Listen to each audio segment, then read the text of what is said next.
A giant monster that looked like a mad cross between a deformed final form attack titan or a corpse with wings had appeared in the middle of the city. Naturally, people were shocked by this ugly abomination, because why its anatomy was so confused. Of course, some blessed idiots still stood there in the road with their mouths packing dust instead of doing the sensible thing of running away when danger was clearly upon them. There was one soulless-looking creep among the onlookers. This guy was likely our MC, and he looked absolutely flabbergasted at the appearance of the giant creature. Suddenly, he got distracted by the fact that his arm was now sparking like he'd become a human conductor. Bro was so shocked he entered his own panic attack genjutsu of confusion and pain, and then he screamed as he emitted a charge so great that the whole street should have experienced a blackout. The weird stuff was not over just yet, because something weird and pink manifested in the sky, and it fell over to our guy's cute face, and then proceeded to penetrate his forehead. The black-haired creep woke up long after being violated in a hospital bed. Looks like the thing had gone several rounds because bro thought that he was awakening his talent. Then he might have just been high because he had definitely been hallucinating just then, and he thought that was caused by the awakening process. See, 100 years ago, countless spatial rifts opened up above the Earth, and the ugliest monsters known to man had stuck their giant heads through that hole and invaded the planet, threatening the survival of the world's weakest inhabitants, the humans. Fortunately, all was not lost, and evolution did an Uno reverse, because the dimensional energy generated by those ugly beasts also stimulated humanity's talents. Thanks to the bio-upgrading lovemaking, a small number of humans were able to awaken some magical powers that they call talents, and thus opened up the fantastic door to the era of talents. Back to our lame deflowered hero. He got a knock on the door from someone who called him brother. It seemed the virgin had family after all. Instead of heeding to that call, bro took a moment to brood instead, and study his measuring device, which in fact confirmed that his talent was so weak it was not even worth mentioning. This was of course terrible news to our guy, who felt doomed for the rest of his life. See, this loser actually believed that he had the chance to become a martial warrior. It was for a noble cause though. He wanted to protect his sister. As if summoned by his thoughts, his lively and adorable sister burst into the room, proving that she sucked all of the good genes into her huge melons. The adorable sweetheart asked her loser brother how his talent evaluation had gone, and bro straight up lied to her face. What great morals he sets for his younger sibling. With an expression that looked like it belonged to someone who watched minors for fun, her brother promised that he would indeed become a super powerful martial warrior, and he looked like he was willing to sell coke just to do it too. The very oblivious airhead cheered for her brother, and it was clear that she had some screws loose herself, considering that she did not think him weird at all. The underpaid househelp had even made him his favorite dish to celebrate. The girl headed out, none the wiser to the blatant lies of her brother. Fortunately, the hero was not a misogynist, so he checked out if his sister had any talents to help their family stay afloat. Unfortunately, her talents were trash too. However, the gloomy creep did notice something strange. For some reason, he could see his sister's status window. Now that was odd and supposed to be something unique to the person that only they could activate, so it was kind of weird that he could see it too. Plus, the window was heavily roasting her and reminding everyone that she was weak tier. The girl grabbed his hand, telling him that the food was going to get cold at this rate. Now that they were touching, a window popped up like a perv and informed the creep hero that his sister's trash talents were in fact copyable.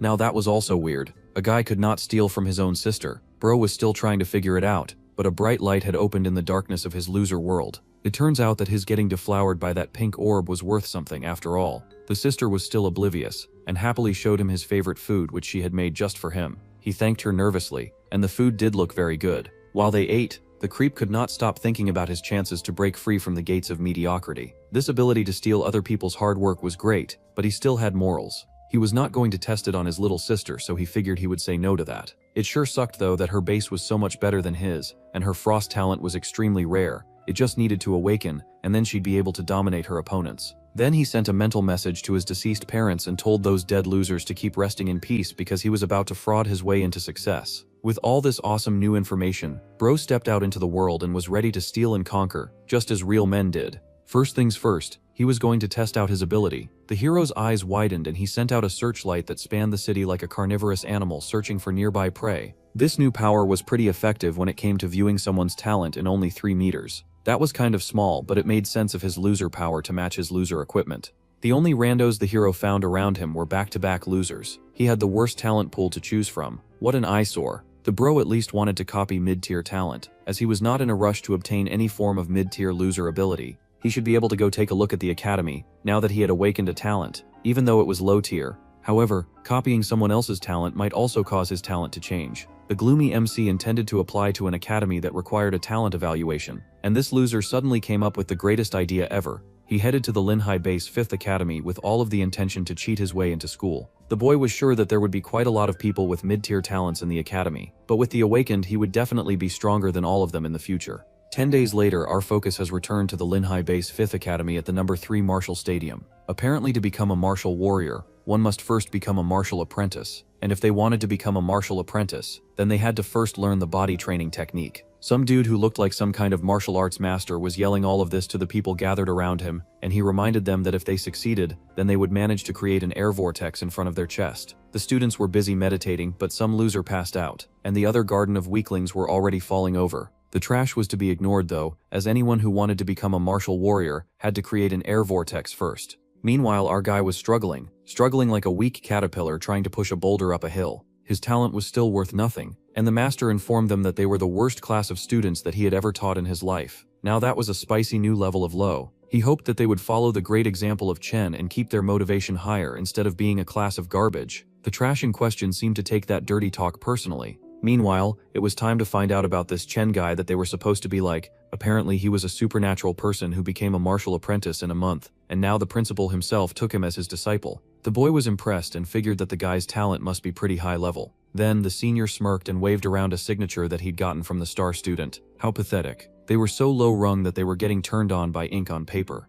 Apparently, as soon as that Chen guy became as strong as the principal, the senior was hoping to sell the autograph to pay his living expenses for months. People in this universe were pretty cheap, if something like that could make that much money. Speak of the devil, Senior Chen just so happened to be walking in that direction, so the loser hero decided to check him out. Wow, that bro was actually ugly. All that talent and not a shred of genes to be spared for actual good looks. It was unfortunate that our heroic creep actually had more going for him in the looks department. The senior rushed ahead to get even more autographs that he could cash out. Just like a pervert, our hero was massively excited to see that talent bag walking right towards him. Chen looked like an even more pampered and pressed version of Malfoy gone wrong. After all that praise, his talent was just mid-tier. At any rate, our dude was going over to say hello. That Chen dude had the ugliest smirk in the world though, and he was talking about how he had come to encourage everyone, and he did not feel like giving out autographs in the moment. Then the creep saw the opportunity, and asked if they could at least shake this hero's hand. Everyone was rather excited about such an opportunity. The naive hero agreed, and a line formed to shake his hand.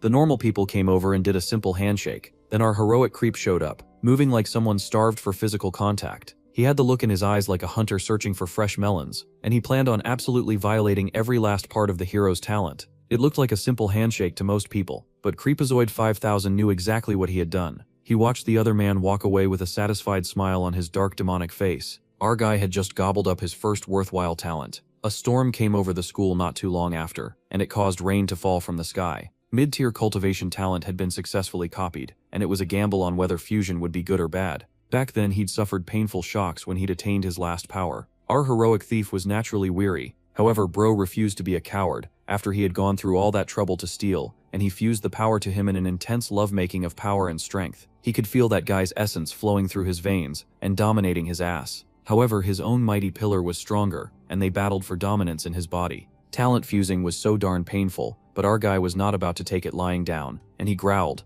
clawing the ground on his hands and knees, refusing to bend his ass out for that guy's power. Lightning coursed through the sky, and the Creepazoid slowly stumbled to his feet. Yetian had now finally obtained a mid-tier talent. He had won the battle, and he got the talent to show its cheeks once and for all. Changing his talent was worth the unaddressed masochism, and he grinned with triumph. However, he did need 30 days to cool down from obtaining this new talent. This meant that he could continue copying talents after every 30 days. That was not so bad after all. This ability he'd gotten smacked with was absolutely incredible, and just the thought of finding more people to violate after 30 days was getting him hot and heavy. First, he needed to try that body training technique. The teacher had taught them today, just to be sure that the talent fused properly. The white orb of overwhelming success appeared almost immediately. Tane couldn't believe it. All of that pillaging and rampaging had been so worth it. The technique was so much easier to activate now that he had gotten a mid-tier cultivation talent. Forget about being a martial warrior. He was going to become an elite martial warrior at this rate, and he would even become a great martial warrior thanks to the power of reaping where he did not sow.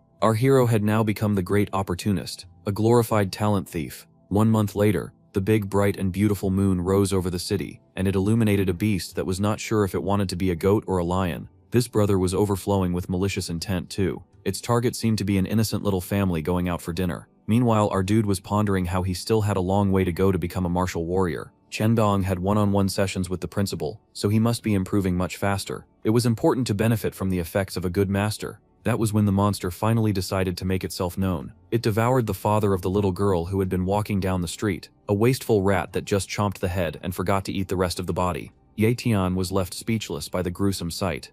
A monster had appeared. Naturally, everyone started to panic, and they ran away screaming. No one was about to volunteer to be the next headless victim. It was the first time our friendly neighborhood dork was seeing a monster that close, and he noticed the blonde idiot was still in shock over losing her father, that she forgot to dodge. Never mind though, he could easily help her with that. Technically, he had stolen power to have an advantage whenever this kind of situation came up, so it was really his time to shine. Still, that creature was too fast, and the loser F-class hero was moving at the speed of a broken car with a low-quality engine. Fast, but not fast enough to outpace a beast. Fortunately, that is when real talent appeared, descending from the sky with a giant glistening dong. The large and shining pillar of strength was a sword, but it cut the road so cleanly in half like it was parting succulent cheeks. That giant sword sent that weak monster running. Of course, the beast was not about to give up its head game so quickly, so it charged right back, growling and snarling at the dude who'd shown up to steal its spotlight. The dude in question wore a tattered cape, and he looked like a bodybuilder on steroids with the face of a sleazy politician. The man apologized for coming late, and he introduced himself as Captain Galewolf. Worse names existed in the world, so they could just manage to stomach that one. Then the man told the crowd to leave the Silver Moon Wolf to him and that the young boy should protect the little girl. That was very noble of Mr. Wolf, and our local thief said that he would protect the little girl, who had a suspiciously bright hair color, while her dad had dark hair. Still, the hero charged the beast, and they both flexed muscles in a dance of power. It was all so graphic that our dude had to keep things child-friendly and cover the girl's eyes. The hero acknowledged that the monster he was facing had pretty big balls of power, but his mighty and flexible rod was way stronger, and it could bend every which way to smack that wolf's weak behind. The Silver Moon Wolf had great speed and was doing well dodging Galewolf's attacks, but the monster had forgotten that heroes had a number advantage, so the poor beast immediately got jumped by a ton of other heroes that just showed up out of nowhere to beat up its hairy behind. The poor dog cried foul, because they were just playing dirty. The beast tried to escape and the team of heroes called to their captain. This was good timing because they planned to impale that monster with their thick, long, and shiny equipment. The poor beast was cornered and was then gangbanged into submission. The group pulled out for a second to inspect their work, just to see if the beast was really dead. Unfortunately, their weapons had not pierced deep enough and the wolf still had slick moves to pull. The beast opened its mouth wide and screamed, going into bloodburst mode and putting everyone gathered on high alert. The heroes jumped back as they prepared to scrap with a monster on steroids. Our dude was still lingering in the area, of course, because Ye Tian was ever the opportunist. It was now looking likely that the beast would get away, but Galewolf said that they had no reason to worry because he would not let the beast escape. Just then, a pink sparkling tornado flew into the scene, and it was a female talent hero with a rather questionable outfit, but she did have a bow, so she was a recognized hunter. She fired that arrow like a hotshot that could snag an even hotter date. However, the arrow was aimed towards the hot goat lion creature. The beast definitely saw that arrow coming, but that idiot still got hit. That is minus 1,000 for agility. The monster crashed to the ground and it was defeated once and for all. Then Galewolf cackled that the monster was still too weak to fight against the likes of them,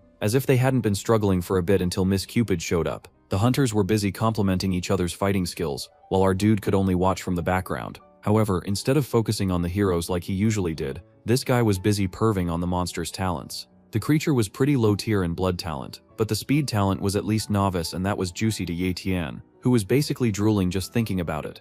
Our guy was drooling and everything as he gaped in awe at the glorious lineup of talents set out in front of him. He was really looking at the monster's talents. Suddenly the beast stood up again, like a sucker who did not know how to take a rejection. Speed-type monsters were such a hassle to deal with, and all the heroes were going to go get a drink. It was like they could not see the creature standing in front of them. Suddenly someone noticed and he yelled to the group to look out. They all turned like shocked clowns because the monster was up again, and it was enraged. The poor thing had been jumped by a pack of heroes and now they were celebrating his defeat. Of course he was upset. The heroes got into position, figuring that they could easily take it down since it was so weak anyway. The big and muscular politician-looking wolf guy yelled that our dude should totally run away, as this area was not safe. However, Ye Tian's perverted nature had no intention of doing that, especially not when he had spotted a juicy target. Bro was busy drooling over the perfect opportunity. Like a madman, the boy rushed in, totally abandoning the girl that he was supposed to protect. His eyes focused on that juicy swinging meat in front of him. With one blow, he'd made contact with his new victim.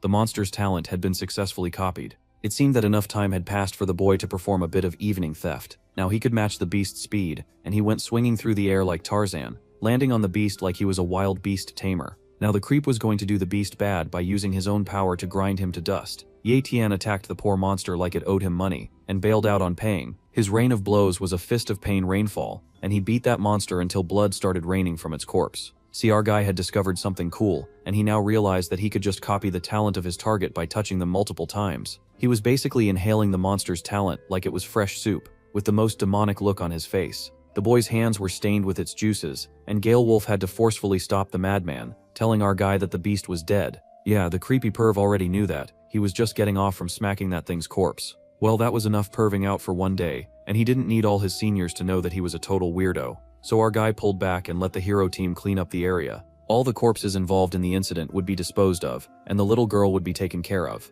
With all of that handled, the hero waved farewell to Ye Tian, saying that he looked forward to seeing the mad boy and his squad if he eventually became a martial warrior. The hero would not be saying that if he knew what kind of creep our guy truly was. Well, after all of that madness was over and done with, the main character washed the blood from his hands, showing that he was not entirely lacking in hygiene, though he was actually just getting rid of the evidence, so that he did not have to worry about his sister. The boy sighed in relief now that his face was clean, and he went home. It was rather late when he arrived home, and the house was quiet, much to his surprise, but that was when the pathetic boy noticed his sister fast asleep on the couch. His adorable angel was having a sweet dream. Meanwhile, the demon that watched her was happy to see that his sister was resting well. This was the first time that he had seen a monster with his own eyes, and his food was laid out on the table for him to enjoy. It was 10 times, no, 100 times more terrifying than monsters in stories, and it had killed that one dude instantly. Bro could not stop smiling creepily for even a second, but that was fine since he was doing all this to protect his sister. He must become a martial warrior as soon as possible. The loser returned to eat his dinner, and wondered if he could fuse with the talents he'd stolen right away.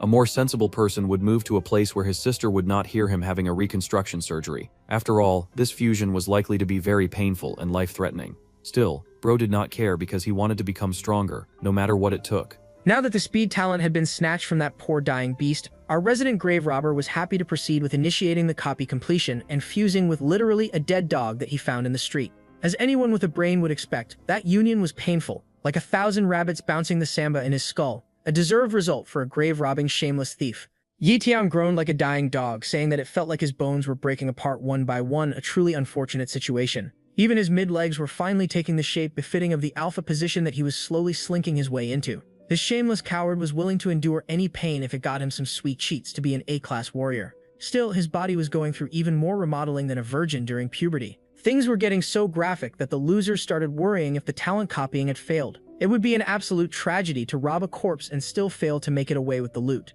This poor idiot started to feel like he had finally hit the end of the road, and he'd have to leave his poor defenseless adorable sister in the hands of the first stray dog that took her under their wing. Our dude might be a creepy and thieving shameless copycat, but he was not dying on his little sister. Evening bled to morning, and the poor fool was still rolling on the floor. Fortunately, it seemed his menstrual cramps had stopped, and he had survived the gruesome consequences of his late-night corpse violation. The boy pushed to a sitting position, panting like he'd run a marathon, and he wondered what had happened. His mouth was open wide enough for a fly to just fall in. Miraculously, his feet had not popped off to find someone worthy of being attached to, but they did emit a pink charge of speed. Turns out grave robbing had paid off after all. His body felt light and his eyes widened to see the pop-up window. The loser had gained the mid-tier cultivation talent and a novice speed talent, proving once and for all that shameless stealing did in fact pay. The copying talent had been successful. Later that day, in a grove at the 5th Academy, a pink charge indicated that our loser thief was busy training. Ye Tian ran through the fields like he was practicing chasing down all the hoes that he did not have.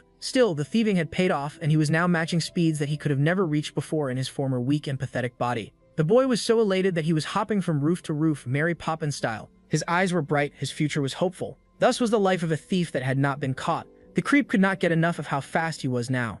Like a madman, he ran around the grove whooping and grinning like an underwear thief who made off with fresh panties. He was moving so fast that he could even pluck leaves falling from the air. Now, he finally had the swiftness of the silver moon wolf, and he was living for it. He kept leaping from place to place like a frog without a house or a destination. After extending all that energy, the fool finally settled down long enough to check out how his cultivation was going. His speed should now be comparable to that of a martial warrior, but his overall power was still lacking immensely. It would be great if he could find a way to increase his cultivation speed. This sounded like a great job for another fine bout of unarmed robbery. Just then, his senior appeared, the perfect candidate for introducing the creep to fresh new meat to harvest. Ye Tian was elated. The senior was surprised to see his junior training, and he was amazed by how much progress the thief had already made. The kind senior complimented the little creep, and the main character gratefully accepted it. He was not about to turn down a compliment after all. Then, the senior asked the boy if he wanted to grow stronger. Now, that was exactly what our creep desired. Then the senior grinned wickedly and asked the boy if he had ever drunk monster blood. It was all sorts of madness levels with these people. They would do anything to get strong. The senior even confessed that he was improving faster, all because he was drinking monster blood. Our guy was a grave-robbing, shameless thief, but there had to be a line somewhere. Apparently, it was a line that Yui Tian did not mind crossing at all, because now he was mourning that he missed his chance to snatch blood from that wolf corpse. Stealing its powers was not enough. He wished that he had drunk that beast like wine and feasted on its insides. There was still hope for our now bloodthirsty main character, as his senior had a genius way for these two boys to get their hands on some monster blood. There was no way that method would be legal, but our opportunist was ever so happy to take part. The higher-ups of their Linhai base had opened a new wild zone outside the city, specifically as an exam area for the 5 major academies. The prize for that exam was monster blood. Shockingly, the students could in fact legally drink monster blood. With this new information, our grave robber was more than excited to get his hands on it. The senior explained about the level of the wild zone and that it was pretty low because monsters had already been cleared out. All that was left were the descendants of the monsters left behind. They were called the beasts. The entire idea seemed good, and was a great chance to find yet another victim to dysvirgin. The piggy senior was still boasting about how considerate it was of him to bring this information.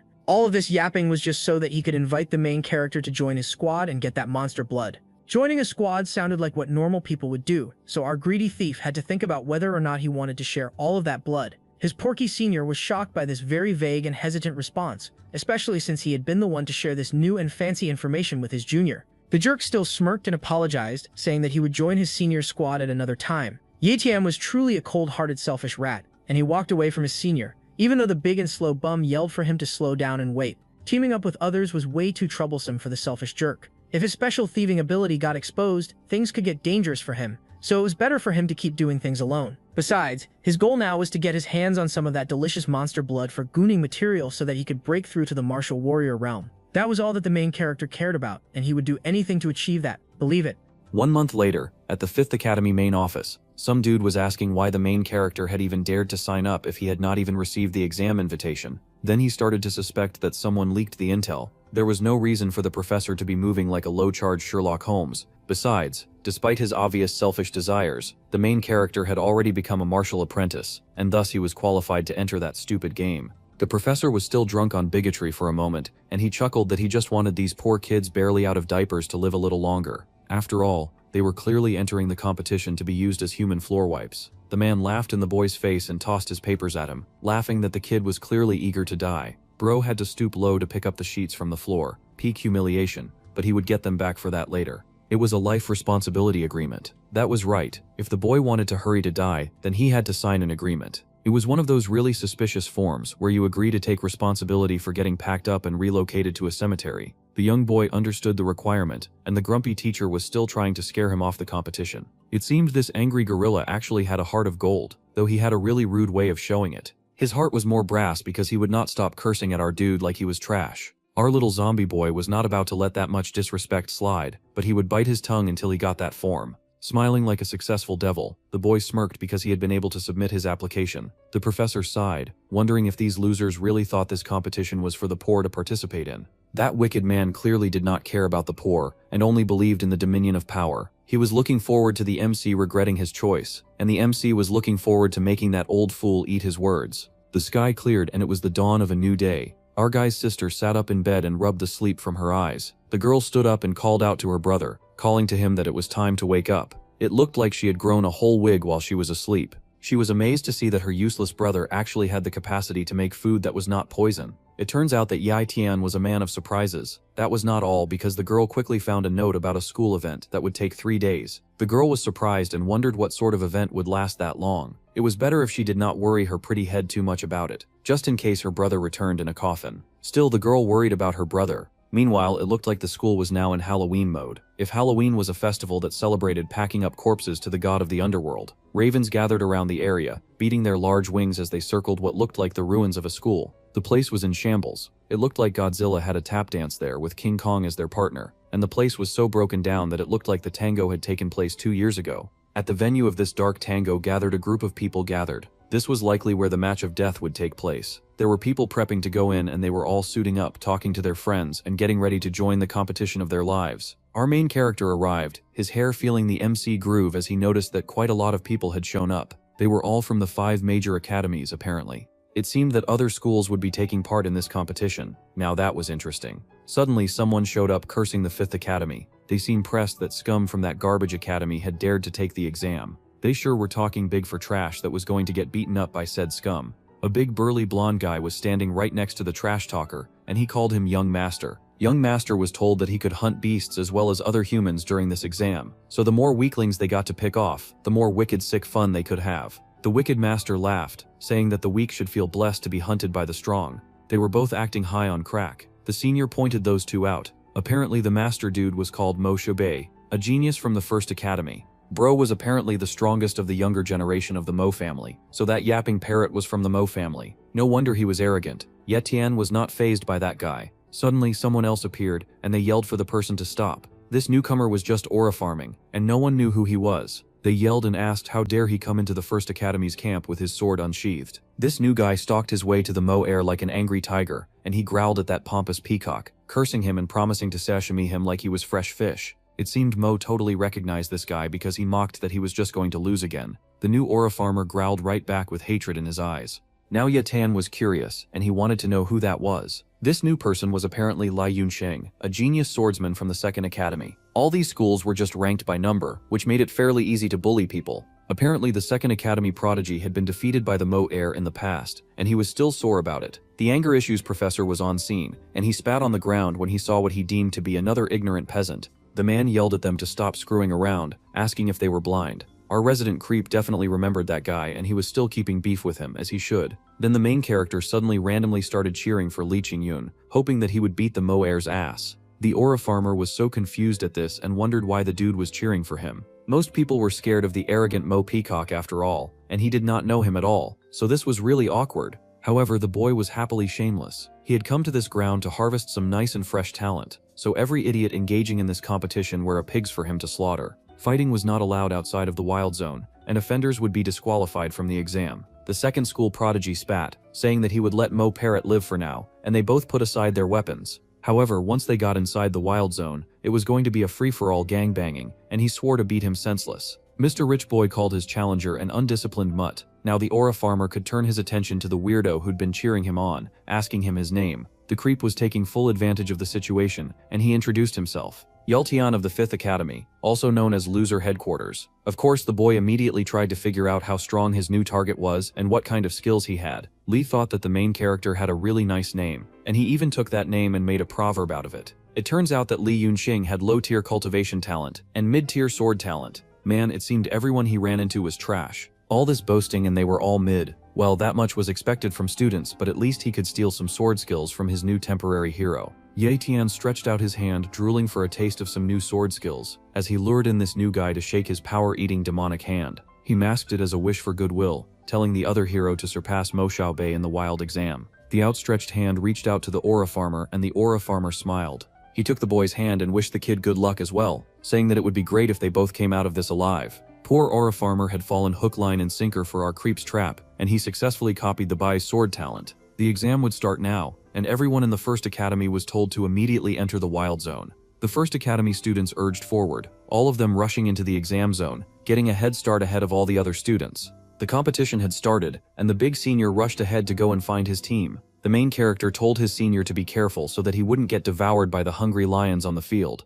The 1st Academy would go in first, and then the 2nd. The 5th would be the last to go in. What a cruel and unfair world it was. Well, the loser wasn't bothered by that much. He knew his priority was hunting down poor suckers that he could make his victims, so he waved goodbye to his latest victim, and focused on the task ahead. Once the other boy had gone ahead, Ye Tian shifted his focus. Our little creep ran ahead, his face as blank as a surgeon about to condemn his patients to death. The selfish opportunist only had himself in mind as he found a place that was well hidden to execute his next plan. Bro had abstained all month long for a cool moment like this, and he had finally obtained the 2nd school's prodigy. Now he had that juicy talent in the refrigerator, and it was time to pop the lid. His eyes glowing like a devil, the main character prepared to fuse. Now that talent beat down would be merciless. After all, this was talent being transferred from an actual gifted person who had been training all his life. Not like this thief cared, and his body had adapted to getting beaten up by other people's skills who tried to resist getting caged in a loser body. Well, it was too late for the talent to resist, and it was finders keepers in this world.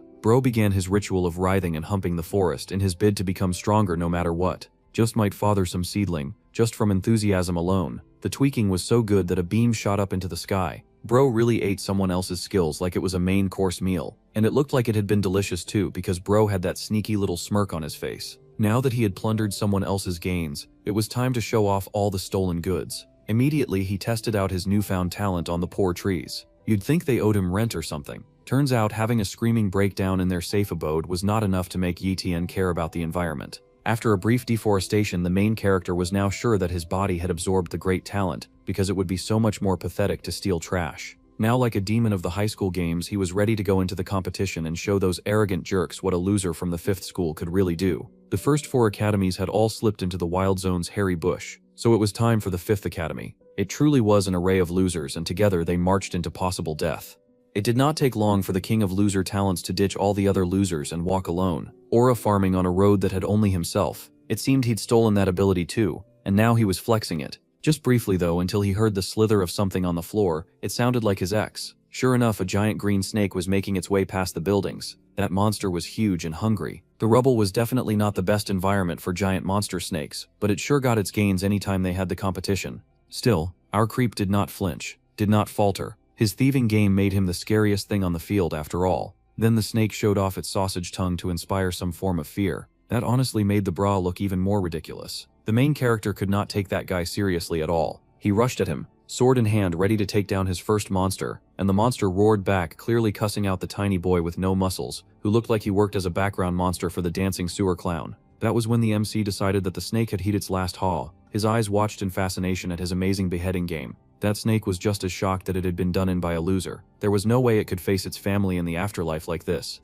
Not like the loser cared. To add insult to injury, he quickly harvested an eyeball from the dead snake. Stealing from humans wasn't enough. He had to rob every animal corpse he came across. Scoffing that these monsters were pretty weak, our resident thief continued his silent march. The rules of the exam said there would be a higher rank for whoever killed the most beasts. The first beast was kind of weak, so the loser wondered how many he needed to rack up some proper points. There was a long way to go for him, but he did not mind, because he would just go hunt some beasts first. There was a suspicious and foreboding cry for help that echoed through the subconscious of the game. It was possibly the monster sobbing, because it just got done in by a loser, who borrowed aura farm power. The thief, who had now upgraded to an armed robber, carried on. He was zooming through the rundown place when he suddenly heard that cry, and paused. It seemed he had stolen actual decency from someone else because he was considering helping someone in a game of death. Bro turned around and saw his loser senior surrounded by a pack of wolves.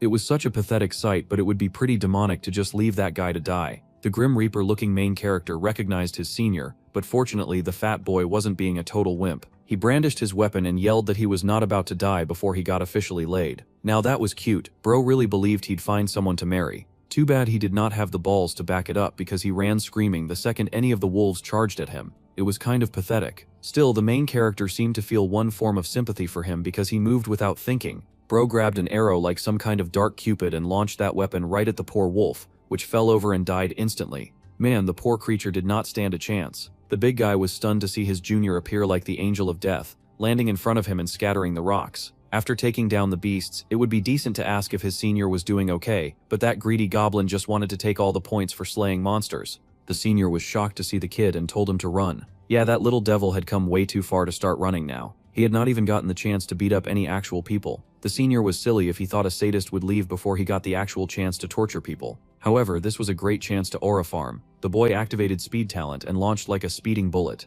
Both his loser senior and the poor wolves could not keep track of his mind-bending speed. Yet another stolen power. Ye Tian might be a thief, but at least he was a pretty good one, and he had adapted to his speed fast enough to utilize it, slicing through the shocked monsters before they could even graze him with their claw. The butcher had come to the execution ground with only success in mind. After overwhelming his victims with his speed, Bro whipped out the sword talent. His large and throbbing weapon cut through the weak beast spread in front of him, letting out a burst of power so great that they fell around him left and right. It was power and death, and the main character loved every bit of it. The poor senior got scared just watching. He could not believe how strong the other boy had gotten. In this loser versus loser game, the senior fat boy had been left behind in the dust. The main character extracted his large rod from the wolf's mouth. The monster had died choking on his massive weapon. Then the main character checked if the fat coward was interested in taking any of the gains. Of course, that king of losers knew better than to try to take any points when the rest of his crew was busy dying in their own blood. Kinikin could keep all the wolf fangs. The senior did not want them. With all of the gains gathered, Creepazoid 5000 then asked his senior if he was going to continue the games in that state. Fortunately, a wise man knows when to back out, and Fatty might be a loser, but he was definitely wise. He had given up and he wished the other boy some good luck. The exam was too dangerous, and he'd been lucky to just survive. His teammates were heavily injured, which was great because it meant that some of them might still be alive. So Fatty was willing to do the duty of a carrier donkey if it gave him the chance to save them as soon as possible. At the very least, they should survive. The main character happily agreed because he had no intention of taking dead weight with him anyway. Suddenly Fatty told the kid to wait. In the wild zone there was a pseudo-beast that all the players had to look out for, so they needed to be careful. This was interesting to the boy and he wondered about this pseudo-beast. That was apparently a chaos nickname for a beast that was mid-tier level dangerous. Fatty had heard that people from the First Academy were besieging a spotted snake that was over 10 meters long. Oh, if that was the pseudo-beast, then the creep had already killed that yesterday's news with his cheat powers. Apparently that stupid thing was worth a maximum of 500 points though, so the main character had struck gold with that one. The creep was absolutely delighted. He had taken out that thing like it was a mosquito. It was a good thing that he had grabbed an eye. This idiot didn't realize that he'd already killed the snake and happily asked which direction it had gone in. Fatty pointed out that the monster had moved in the southeast direction, and there was the chance that maybe there was another giant snake in this maze of people. Yet Pun took off. He did not even wait to say goodbye to his senior. He left that Fatty in the dust just to get some points. Greedy, selfish jerk that he is. If Bro could obtain 500 points, then he would definitely be able to place first in the exam and make a name for himself. A good name meant access to more cheat opportunities, so he could rob talent blind until he got sick from it. The Fatty was a good senior and warned the boy to be careful, but the creep was already long gone, zooming away on his stolen speed powers. The boy raced ahead like he'd just heard that a loved one was in danger. That was how thirsty he was for those points. Suddenly he screeched to a stop and looked around. The main character found himself in a place that had lots of disciples just lying around and groaning in mediocrity. They were wearing the First Academy uniforms and they looked like they had been knocked down by a stronger foe. This was great news because it meant that he was definitely moving in the right direction. Up ahead, the boy spotted a fiery tornado blazing in the distance. That looked like a sign of trouble and hellfire, which was also great news because that was exactly where the creep was going. He zoomed over there because he's so sure that he has the power of plot armor. That place was on fire. Buildings were burning, the floor was burning, every aspect of that place was burning. The creep was a cheat, but he was no fool, and he crouched on a nearby roof to scout the area, see what was going on. His eyes widened in pure lust and respect when he saw the giant form of the pseudo-beast. Dang, that thing was ugly. The only thing it had going for it was its fiery red hair. It looked like a mermaid gone wrong but without any melons, and the fish half was just a snake. It was gigantic too. There were lots of first-year academy students still trying to knock it down. So much for their talent. It seemed like this creature was something that would not be easy to kill. Sounded like the perfect target practice for a thief that we know and love. The famed First Academy student was already on the ground and shouting orders to his cheap pawns so that they could keep dying for him. He was shouting about how they had to slaughter the monster, but he did not seem to be doing anything significant.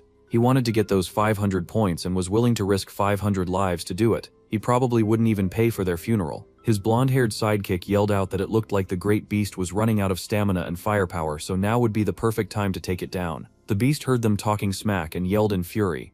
Alright, it was time for Mr. Mo to take advantage of all the hard work that other people had done for him. What a brave young master. The wicked coward leapt ahead, happy to cut down whatever foe stood before him. He leapt into the sky, flying high over the beast that was so huge that he looked like an ant in comparison. The boy actually successfully brought his large sword down and purple liquid splatted everywhere. It was not grape juice though, that was the monster's blood, and it screeched in rage. As you can imagine, the ugly python did not take to kindly to getting jumped like this. There were about 100 boys attacking it at the same time just to weaken it. Bro was not even allowed to take a nap or something, and now some kid was poking him with a giant stick. Best believe that Mr. Mo got instantly slapped so hard that the snake tail sent both him and his weapon flying. The young master of the First Academy could not believe it. He just got smacked by a dying snake. However, the mohair did not care because he was very sure that he had earned those 500 points. The beast screamed as it thrashed and fell to the ground. The fight for dominance seemed over and the great ugly beast had lost. Our favorite cheat was still watching from the safety of the roof, and he was surprised to see that the big beast had died.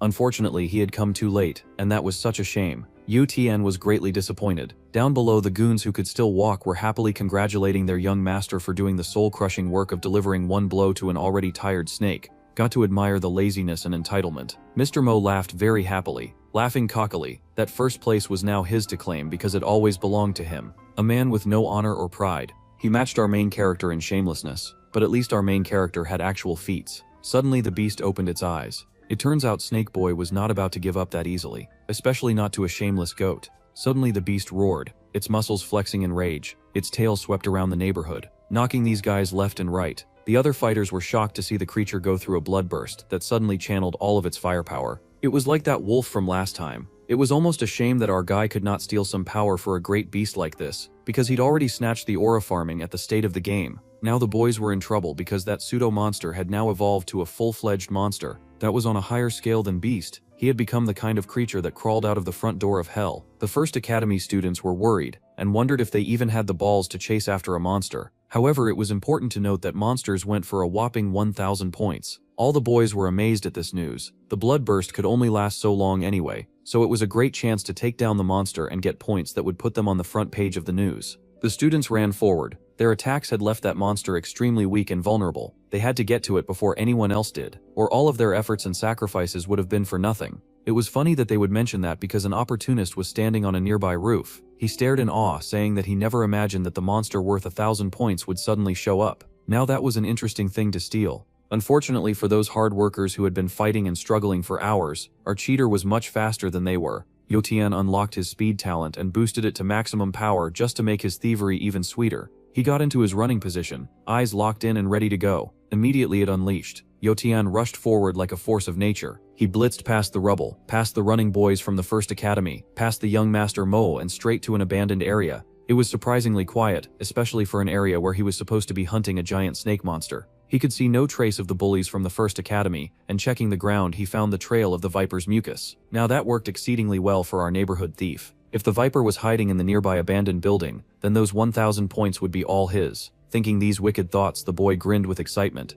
The great 1,000-point beast was in desperate need of a wash. It was a really disappointing realization, especially for the boy who had to engage that beast in combat. Still, the black-haired gloomy dude was sure that the beast was somewhere nearby, and that he would catch it soon. His eyes widened in awe when he finally caught sight of the creature's rather alluring shadow. The prey he hungered for had finally been found. However, it seemed to be doing something odd. Drinking up the drops of liquid that fell from the roof of the abandoned building which had run to. There was no way that thing was scarfing down normal water in its last breaths. Not after all the effort that it had gone through to get to it. The boy drew his sword, deciding that he'd investigate the spring of life after he had claimed his kill. His priority now was to behead that giant before anyone else got the chance. Like a pervert who'd finally seen fresh meat, Yetian prepared to attack. He launched like a mosquito considering his speed and the monster's size, heading straight for the purple viper that also noticed him. The viper was already having a pretty bad day, so naturally, it was not so happy to see our guy. However, our guy was quick to find out that he was not the only one with hidden skills. The monster was quick, moving at speeds that should have been impossible for its size.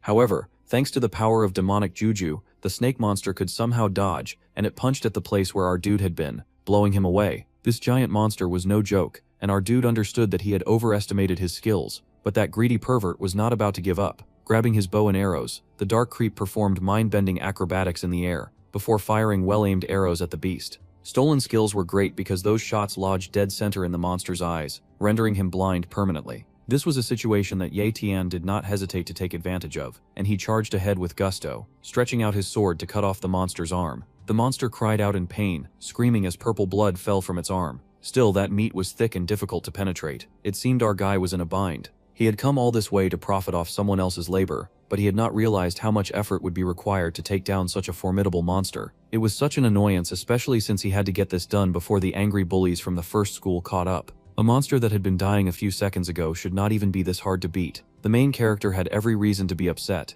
He was not about to pull out either, and he drove his mighty sword deeper into the monster, determined to conquer and spray its blood all over him. The viper monster was not digging the rough treatment either, and it had a few screams to get out of its system. However, Ye Tian had finally gotten into the groove of things, and he charged forward with glowing red eyes of satisfaction, tearing up that poor beast without any mercy, using his stolen speed with his combined stolen strength. Because Ye Tian would rather die than be original, the shameless thief was able to charge forward and cut through the tough skin of the creature he was fighting. It was not easy with the great snake thrashing like a squealing bed partner, but our guy was able to make a safe landing so that he could look at his work with awe. Monsters were truly so much trouble to capture with all of their overwhelming power, and it was a relief that those poor suckers had done all the work for him before he got here. Yeah, the main character was very proud of his shameless way of life. Now that the monster had been taken down, he turned his attention to investigate the source of the water that the monster had come all that way to devour. It sure did not look like any normal water. Well, the opportunist decided that it did not matter since it was not like he could steal the talents of water. However, if a monster had come all this way to steal some, then he'd better steal some too. So Mr. Gatherer whipped out his handy bottle and prepared to snatch up some water. He would worry about what to do with it much later. So he set a bottle underneath the water emission and got busy collecting. While that was happening, Bro charged ahead to divvy up the poor viper's corpse like it was fresh meat. There was nothing like a dude who loved to practice grave robbing. The eyeball of the monster would serve as great kill proof, so he was just going to collect that as his serial killer prize. After all, the best monster serial killer would be awarded the biggest prize. The blood of the heart of a monster was extremely valuable, so he was going to go an extra mile and snatch that too. Bro would not hesitate to grab and use anything that he thought would be valuable. He would probably skin the monster too if its skin could fit inside his bag. The water that he had managed to gather was a pretty good amount, so he would settle for what he got. The last thing he wanted was for someone to find him collecting it and realize that the water might be important. He had no idea what it might be, but he was confident that he would find out. At any rate, he was not about to let Mo Shawabai get his hands on it. Yetian might be a thief and a crook, but at least he was better than Mo Shawabai. He even sliced up the water fountain just to make sure that no one else could gain access to it. The main character was also a selfish jerk. The points that he had earned so far were more than enough to put him in the first place. It was now time for him to leave. It was amazing Bro might be greedy, but he also knew when to check out. With a wicked smile, he packed up his things and left. By the time Master Mos and all the beaten members of the First Academy finally caught up with the monster, they were horrified to find that both of its eyeballs were taken, and its heart was depleted of blood as well. The only thing left of the monster was its ugly corpse, and the blonde henchman asked his master of the next step that they would take. Meanwhile, Mo Killer Shobai was shaking and frothing at the mouth like an angry dog. He could not believe that someone would steal the trophy that he had been chasing, and he screamed and cursed to destroy whoever had done this to him. While Master Mo was busy crashing out, our guy was using the opportunity to sneak away like some kind of undercover assassin. He hid in the shadows like a wannabe Batman. Eyes widened as he kept track of the members of the First Academy. The last thing this thief wanted was to be robbed by the very guy he had stolen from before he made it to safety. The members of the First Academy tried to comfort their raving leader, saying that the thief had probably gone into hiding, but that did not make Mo feel better. The question for the First Academy was what they would do now. They had failed to capture the giant beast, and they had not found any traces of who could have taken their goods. The Mo Master was pissed, but he told his goons to thoroughly search every single person that they saw. More than anything, they had to find that thief. They could not return to the academy in disgrace. They refused to let any other student get away with their gains. The goons spread out, searching for any sign of anyone with a suspiciously wealthy package. It would be best for our dude to lie low for a while. After all, it would be way too embarrassing for a thief to be stolen from. Using his really fast getaway powers, the gloomy creep leapt away from the group, his intention to put as much distance between himself and the bullies that were dying to beat his ass. They would find out eventually, of course, especially if he managed to submit the eyes and get 1,000 points. Once all the points had been calculated, everyone would know that he was the one who made away with their gains. So for the time that he had left, he was going to dodge and keep leveling up so that he could beat them up when they came to beat his thieving behind. Yetian found a good overspot and wondered how much stronger he would get from drinking monster blood. Bro barely had 2 seconds to himself and he was already considering scarfing down illegal liquids. Grabbing the vial of blood that he had gathered, he choked it down. Any other story would have him suffering massive demonic consequences for all of the fooling around he keeps doing with weird chemicals. Fortunately for our thief, he was the main character, and all he had to complain about was how filthy and disgusting it was to drink the blood of a creature that was both venomous and ugly before death. Still, that disgusting choking was just a small price to pay to grow some big balls and gain enough power to protect his adorable little sister. He said that as if he was done experimenting, but then he proceeded to chug down monster blood like it was peak juice. It was disgusting just watching him do it, and his sister felt the motions in the force that her brother was up to no good,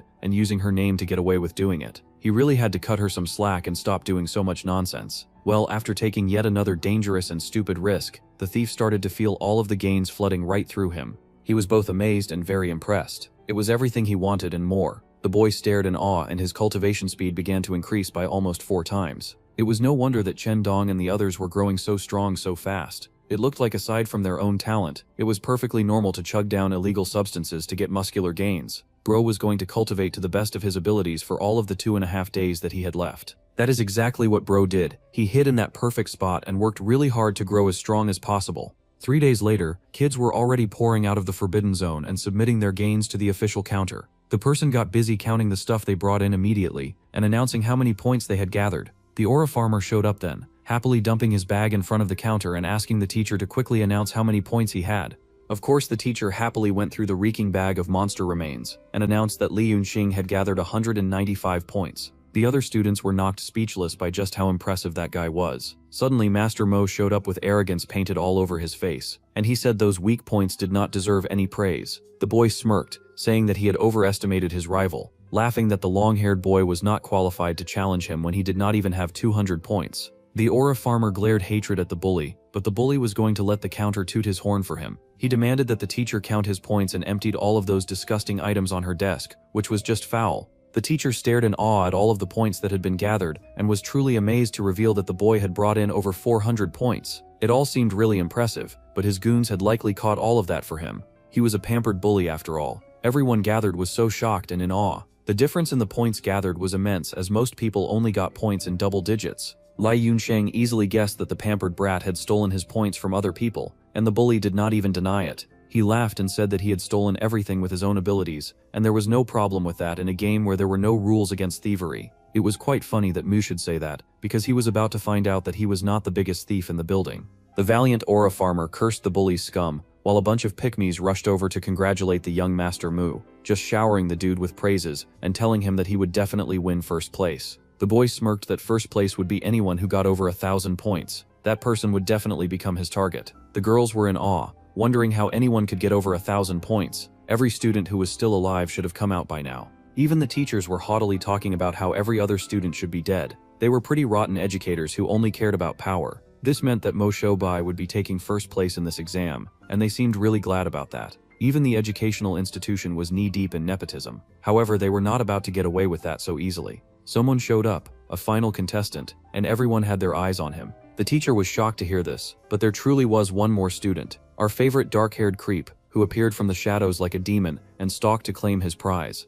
Yetian submitted his gains before the teacher, who was shocked to see his gatherings. Just the eyeballs of some random beast, fangs from the wolves that he had collected, and 2 eyeballs of a monster. The teacher stared in shock and awe, unable to believe that such a masterpiece would be submitted by an unknown loser. The loser in question asked for his points to be announced, and it was 1,163 points. Using the power of reaping where others had sown, our boy had scored first place in the year's practical exam. His rewards were 3 bottles of monster blood and 100,000 yuan in cash.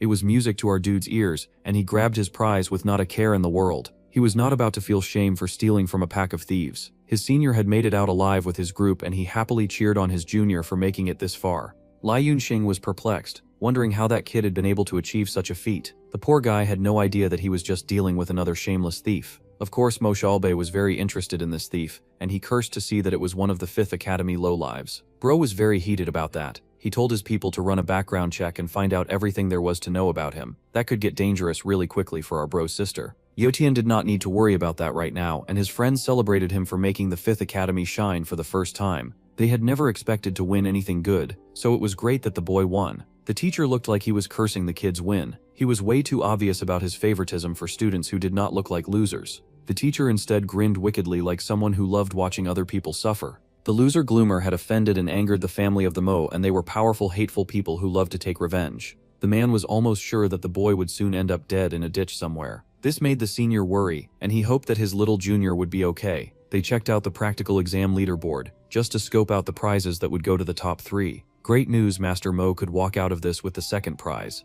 The 1st, 2nd, and 3rd place winners had to stand together and take a picture. Whoever made that rule was clearly a troublemaker who liked difficult things. Still, our dude smiled brightly for what felt like the first time, and the people congregated the 3 winners. Master Mo took the opportunity to threaten the thief, saying that he sure had guts to steal from him. The thief smirked and mocked the young master as well. Ye Tian had no shame, that was true, but he was not taking smack talk from a fellow dirty cheater. Meanwhile, Li Yunxing had no intention of being left out, and he mocked Master Mo for what he had said earlier, teasing that he had said that it was fine to steal points using skill. He could not call a foul now, because they were both cheating for cheat. Master Mo sure thought that it was funny, because in his world the rich stole from the poor. It was never allowed to be the other way round. The bully asked who the aura farmer thought was stronger between the 2 thieves, and that they would find out by fighting. This definitely turned on our resident thief because he was very excited to take Master Mo on, and the young bully seemed ticked that the young man refused to back down. They were glaring at each other like 2 horny elephants. Still, the abusive young master now had his eyes set on Yi Tian,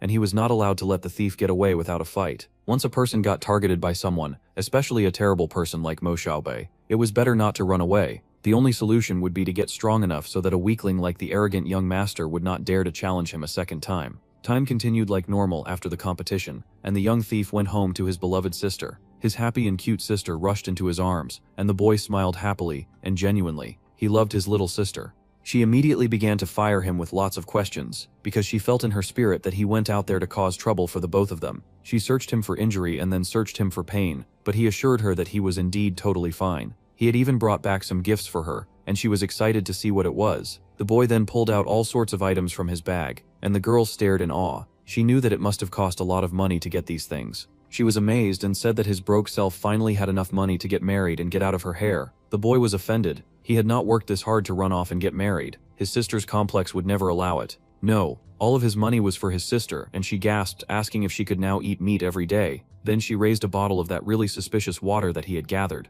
wondering what it was. The boy admitted that he did not know either, so he had bought an illustrated book of treasures. The girl was amazed because she wanted to see it too.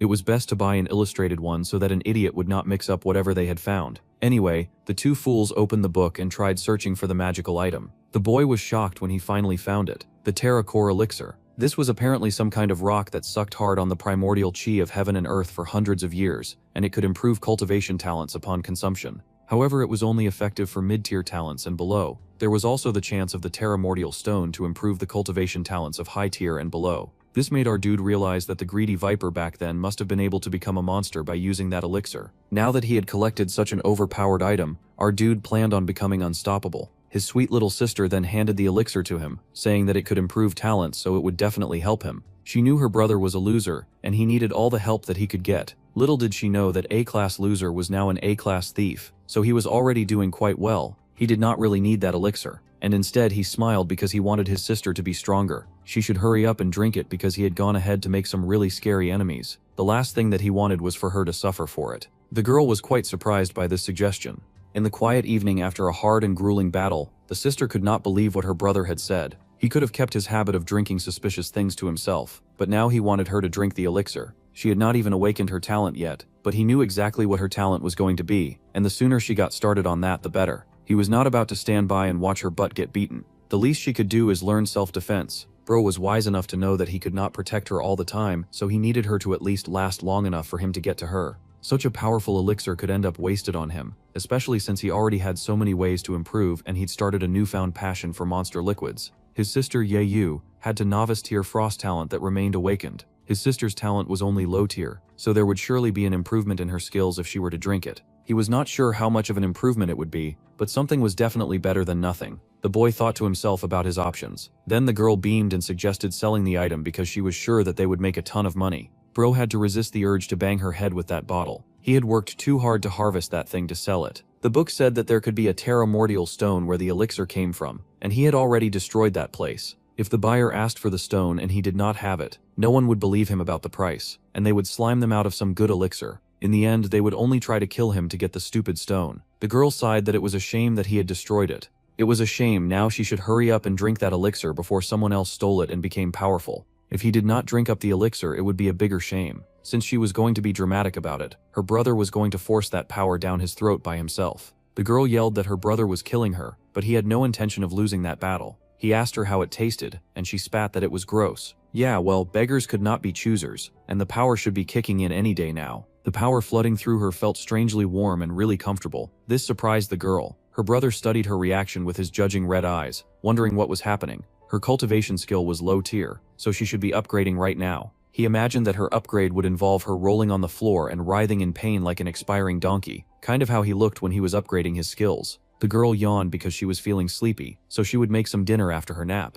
He told her not to worry, and encouraged him to go rest. So other methods had him screaming like he was giving birth, while she just went to fall asleep. The unfairness of the world was suffocating. At any rate, the boy was going to keep watching her, still wondering why the elixir had not yet taken effect. 1 hour later, the boy sat by his sister, carefully cultivating his own power. He was so worried about her that he really remained in the room. Still, stealing the power of aura farming had been his best steal yet. He was emitting such massive waves of talent aura right now. Suddenly the boy turned and he noticed his sister seemed to be glowing. Her talent had leapt up from low tier to mid tier, though her novice power was still not awakened. The boy could not believe it. His little sister had gone up by 2 tiers, straight past novice. A mid-tier cultivation talent on top of a rare frost talent was very impressive. His adorable little sister would surely become a top-ranking martial warrior in the future, and he was hungry to see it. Bro should calm down first and get her properly trained to make good use of her powers. Still, he was delighted, and he was waiting for Mo Xiaobei to bring on his challenge. He was not about to lose anything to that greedy pig.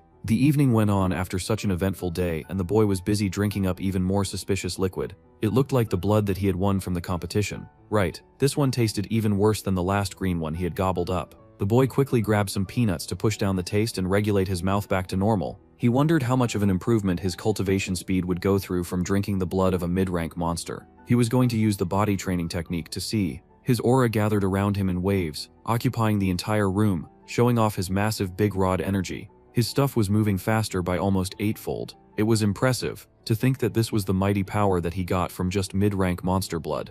Now bro craved even more blood so that he could break through to the martial warrior realm in just a month. His greed knew no bounds. It was a huge pity that there were only 2 bottles of that blood left, but he was going to use it to his advantage as much as possible. He would train and cultivate and work very hard. Then the man wondered what he should do to gain even more of that powerful blood. Meanwhile, in the woods of the 5th Academy, 10 days later, our dude was sitting in the forest, cultivating among the birds and the bees like a little Disney princess. He was having the time of his peaceful life when his senior came running, huffing and puffing like an old man. Yetian asked what the problem was, and the boy huffed and gasped. The dark thief stood and asked if Mo Xiaobei had finally come. However, that was not the problem. That bully had apparently secluded himself and was attempting to break through to the martial warrior realm. The fatty had warned that there was definitely a reason why that jerk had not come to bully them yet. The guy must have wanted to become a martial warrior before getting his revenge. Alright, so Mo Xiaobei was going to be a problem for the future. But what was the problem right now? Yetian sat and relaxed, as he was not going to bother himself about someone who was still in seclusion and yet here to challenge him.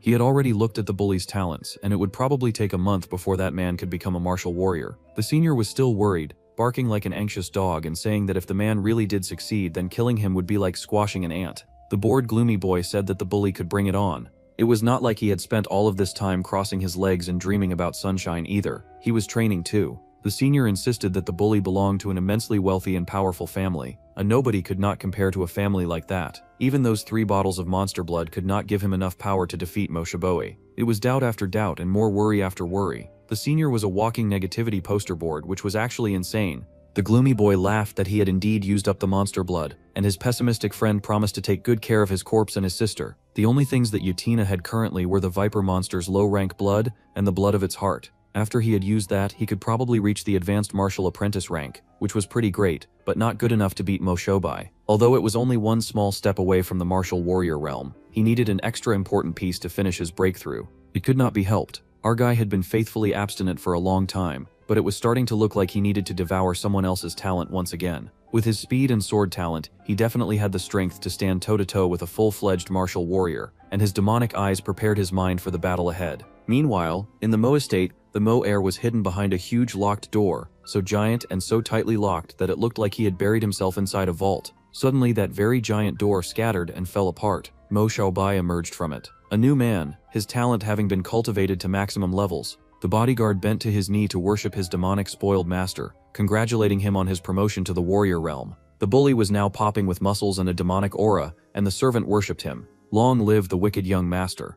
In the Mo estate, the demonic bully had just come crashing out of the cultivation chamber like the second coming of Satan. His blonde butler was beyond happy to congratulate the young master on his promotion to the martial warrior realm. Long live his superiority complex. The boy was quickly dressed in some nearby robes that could barely cover his hulking and bulging form. Then he was greeted and congratulated for finally finishing his secluded training. His dad had definitely heard his house falling apart, and knew only his crazy son would be behind such a thing. Now he was all done with his breakthrough as a full-fledged martial warrior. As expected of the son of the Mo clan, Mo En, the bully's father, was the sugar daddy responsible for his son's spoiled oppressive behavior. In other words, he was a garbage factory that also happened to have lots of money. He also happened to be one of the 10 elders of the Presbyterian Church. He congratulated his son, who happily flexed his muscles, saying that he would never bring dishonor to the family. Now their great ancestor should definitely reward him personally. The boy was trash, but he was at least respectful, and he got on his knees to thank his father for all of the effort that he had poured into him. Now that the boy had come out of seclusion, it was time for him to feast. However, the boy wanted to choose his own selection of meals. His dad reminded him to eat big, and the boy assured him that he would. Once his controlling father had left the room, the boy turned and asked if his butler had finished the special assignment that the bully had given to him before he entered his special training microwave mode. The bodyguard smirked and immediately gave a rundown on all the gossip that he had picked up about Ye Tian. The boy had no parents, no backing, and no connections. They could eat him for supper and no one would care. A piece of trash was absolutely nothing to the bully who'd been dripping in wealth his whole life. Since the boy had no strong forces to back him up, the bully planned to eat him raw. With the main dude being nothing but trash, Mo Xiaobai was not even motivated to take care of the boy himself, and wanted to just have someone to kill him. The servants were a little concerned because now that they were out of the wild zone, they could not just kill a random person without reason, and the aftermath could bring trouble to their awesome wealthy name. The young master scoffed that they did not have to sink his name into the mud just to get rid of trash. A shadow assassin could do the trick after all. No one would tell that they had done it. However, those guys were kind of tricky too, and it would cost at least 1,000,000 yuan. The butler wondered if that hobo poverty-stricken son of 1,000 fathers was even worth that much trouble. The young master scoffed at his servant for still thinking like a peasant. With how large the Linhai was, there were still only about a dozen long-lasting families, and everyone else was pretty much just subjects of enslavement. This was because whenever a prodigy emerged amongst the peasants, they immediately had to nip them in the bud. It would be way too threatening to let that trash bloom into a rose. That was why they absolutely had to use any means necessary to get rid of him. The man laughed wickedly and said that the Fifth Academy was not created for nurturing talent, but instead was designed so that the strong could prey on the weak. It was truly a useless school in every measure of the word. Thank goodness our guy's sister did not attend. The world would always be about the strong taking advantage of the weak. The world did not like good things. It just liked giving bad things more power. That was the way things were. Meanwhile, inside the forest of the Fifth Academy, our favorite scammer and Disney princess was busy training as usual. He had recently upgraded to Disney Prince, and was doing less meditating and more sword swinging. After all, a demon was coming after his life, so he did not dare slack off even for a second. No, he had to be prepared for when the Mo family came after his life. Just as he had told Fatty, Ye Tian was not about to wait for trouble to come and find him helpless and afraid. The sword skills had been honed to a very pointy and sharp brutality, slicing boulders like mere paper. The loser had to stop with his jaw-dropping feats now though because the rain was about to fall and cramp his style. He really should be heading home. The boy headed out into the street, walking without an umbrella because real men didn't use umbrellas, and he was probably too poor to afford any. The boy had walked for quite a while when he suddenly paused, feeling something off in the force. A screen seemed to have appeared on top of a power pole. He could sense something. Something dark is moving in the atmosphere. It was odd for a status screen to appear so high up there, especially because there was no one visible in sight. However, it made sense for our guy to be able to detect something like that. After all, his greedy ability that hungered for other people's talents could immediately tell when there were powerful people around. Someone above the power pole had a shadow talent, and they were likely tailing him. Now this was interesting news. The guy realized that the loser he was supposed to execute had noticed him. So he leapt from the pole, figuring that he would just get the job done. Moving fast as lightning, they both struck. Ye Tian blocked the assassin's strike with his sword, and they both fought against each other's strength. Such despicable behavior to attack a young man on his way home. The two broke apart and gave some distance to assess the opponent. Our dude's dark mode had activated and he questioned the assassin. Bro was paid to literally shut up, so the assassin could not say much. He just said that he had come to take the boy's life. The assassin was freaking ugly, like wow, bad hair day, bad teeth day, and wearing bandages for clothes. His whole style needed a remake. The only thing halfway cool about him was his inky shadow coat and his sword, which was wider than long. Rain continued to pour. It would be a really bad day to fight a villain who utilized the power of electricity. Fortunately, they were not facing anyone like that. The weird snake-like assassin just introduced himself as the one who would be taking his life. It was rather believable that this guy was an assassin, because he did not at all look like the kind of guy who could work in a bank. The main character easily guessed that this bro was an assassin, hired by Mo Xiaobai. Then he got offended that the prude did not have the balls to beat him up himself. Instead, he was using an underhanded method and sending an assassin. That was just embarrassing. The shadow assassin moved, whipping through the air almost undetected at back-breaking speeds. He charged at the thief, seriousness in his eyes, fully believing that he was about to kill him. The boy was embarrassed on the assassin's behalf, but he was especially irritated by the Moer. All of this trouble just to send an assassin. He whipped out his sword and smacked that dude's and his weapon back. The shadow assassin was a formidable opponent, just because he kept disappearing and reappearing over and over again. It was pretty handy because it was hard to fight an opponent that you could not see. However, it was annoying to fight an invisible guy. Once again, Bro appeared, trying the underhanded tactic of sneaking in from behind. The boy turned shocked and sped away, dodging the attack that had come pretty close. Alright, so perhaps it was time for him to start taking this guy a bit more seriously. It was his turn to attack now. He had studied the other guy's fighting style, and he felt ready to counter it. They both rushed at each other, eye to eye, face to face, and a whirlwind of wind danced around their legs when Ye Tian attacked. The shadow assassin was all smirks, but it looked like the attack hit. The dust cleared, and nope, that coward had run away again. He had come all that way to kill him just to disappear when the going got tough. This talent would be very hard for an ordinary person to deal with, so it was quite fortunate that our dude was not ordinary anymore. It was useless to dodge as his speed tracked the movement of the shadow assassin, swinging his sword in a fell swoop that nearly took down his opponent. It was annoying that the green snake guy was so good at dodging. Still, it seemed this attack landed this time and the shadow loser spat out blood. It felt good to send your enemies crashing to the ground. The assassin was shaken, coughing about how an elite martial warrior could not see through his talent, so how could someone as pathetic as this boy take him down? The assassin had to know, at least before he died, he needed to know how this boy had been able to catch up with him. The boy stepped forward, teasing the man and asking him if he wanted to know. Well, alright. Yetian would tell him, right after Mr. Shadow told him who his master was. The shadow assassin said he'd talk, while pulling the really pathetic trick of trying to distract his opponent while he reached for his weapon. Shadow would talk when the boy was on his last breath and he raced forward with the intention to kill him. The creep easily saw through the attack of the shadow blade, dodging the thrown weapon at great speed, and then charging forward to end the life of the assassin, proving that our boy did not hesitate at all when it came to getting his hands dirty. He was all for shedding blood. The poor assassin had come to kill someone and he ended up the one getting packed up. It was rather embarrassing. He stood there in disbelief, because never in all of his assassin years had he been outclassed by a little demon in the body of a kid. Still, Yutian would not let this go. He had to get his facts right if he was going to take proper revenge, so he asked the boy again who had sent him. The assassin chuckled in amusement, congratulating the little creep for being the strongest martial apprentice he had ever met. With his final breath, the assassin confessed that it was Mo Showobe. Then he hit the ground and died. Well, fortunately, the little creep did not need to worry about exposing the body of an assassin. The feds would usually handle that for him. Besides, he had only acted in self-defense. The boy lingered above the body of his fallen opponent, his face dark with angst as he had mastered the art of aura farming a bit after your opponent died. Then, raising his eyes to the sky, he cursed out the name of Mo Xiaobei. At any rate, he had the info on who was trying to kill him now, and he felt very relaxed by that information. However, even in a moment like this, his greed knew no bounds. Bro really bent down to embrace the body of the corpse underneath him, copying his shadow talent. It was too good an ability to pass up. He had stayed celibate all month for an opportunity like this. Now that demonic brat was even more powerful, and he fused with that talent almost immediately. How on earth could he give up on the really cool talent that would add even more aura to his existing costume? Now that he had adopted the power of the shadows, his aura farming had gone up by at least 80%. Bro looked like a dark warrior. He was Yi Tian, mid-tier cultivation talent, novice-tier speed talent, mid-tier blade talent, and now a novice level of shadow talent. He would thank Mo Xiaobei for sending over someone so useful, but finders keepers.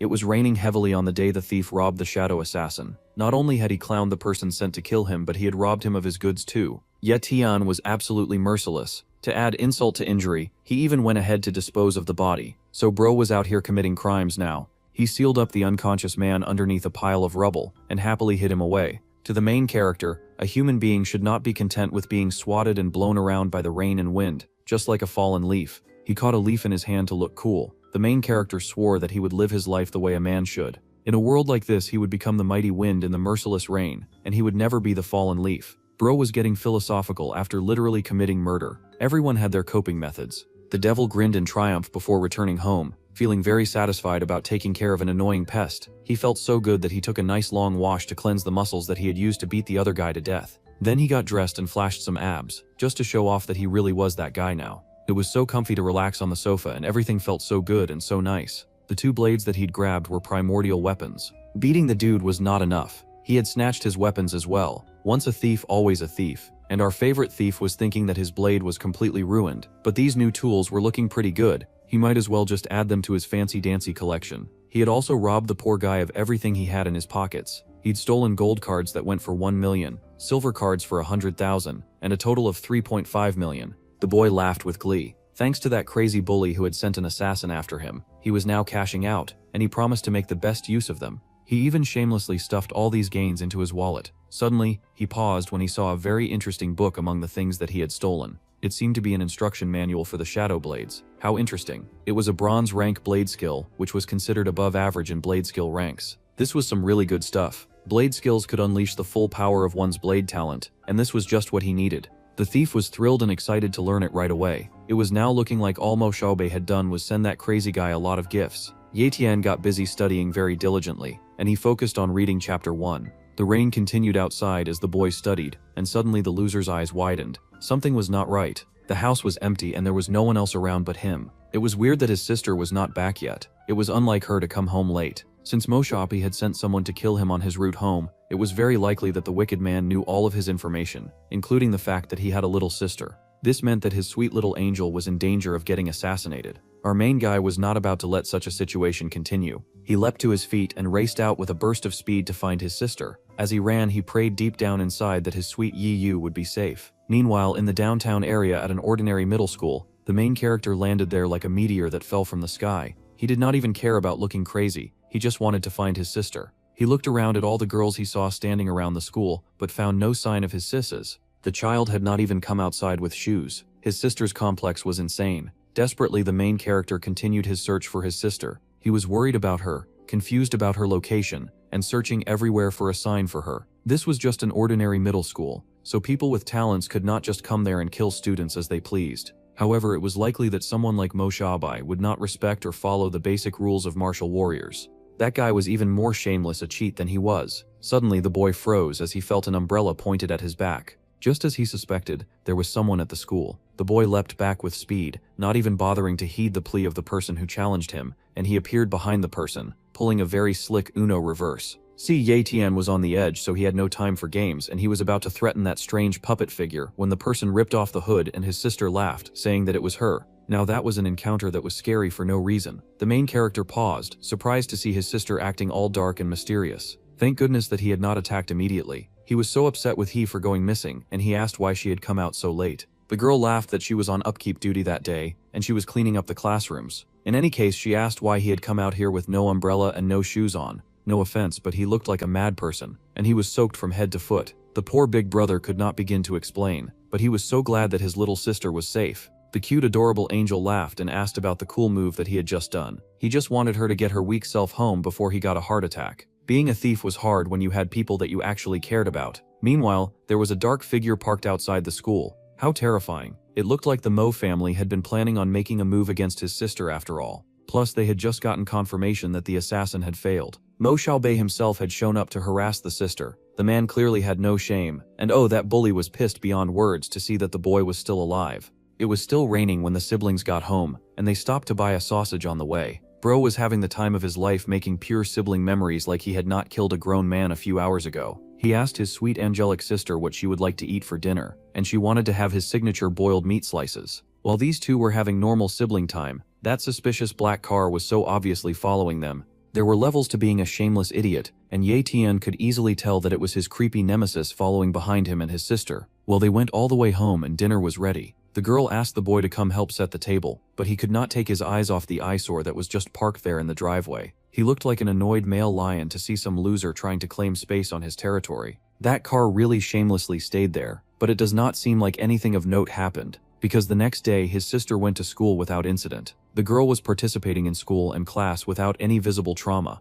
and she happily stood up to give the answer to a question her teacher asked. At least one member of the family was actually academically sound. Meanwhile, her stalker, who also happened to be her very loving brother, hung around the school like a low-budget Dark Knight. He refused to leave her alone for even 1 second. It had been 3 days in a row, and that shameless black car had been everywhere that she had been. At some point, even the driver had to be tired of just sitting and waiting around. That those guys would even dare to think of harming his little sister sent the main character into a rage. Those jerks had really crossed the line this time. Just as he was prepping to finally do something about those stalker jerks, his eyes widened when he saw the car leaving. The car was pulling out of the driveway. Now that was amazing. It seemed Mo Xiaobei had finally unlocked his coward qualities, and he was turning around and running away. As if the A-class thief did not believe his wicked nemesis would give up that easily. He had to follow him with his speed burst, just to make sure that lousy rich boy was not going to make trouble for him somewhere else. But leaving his little sister unguarded sounded like a really risky move. The MC sped across all the lame gray buildings that made up the city where he lived, following after that dark car that had tormented them for days. Finally, the vehicle stopped and the door suddenly popped open.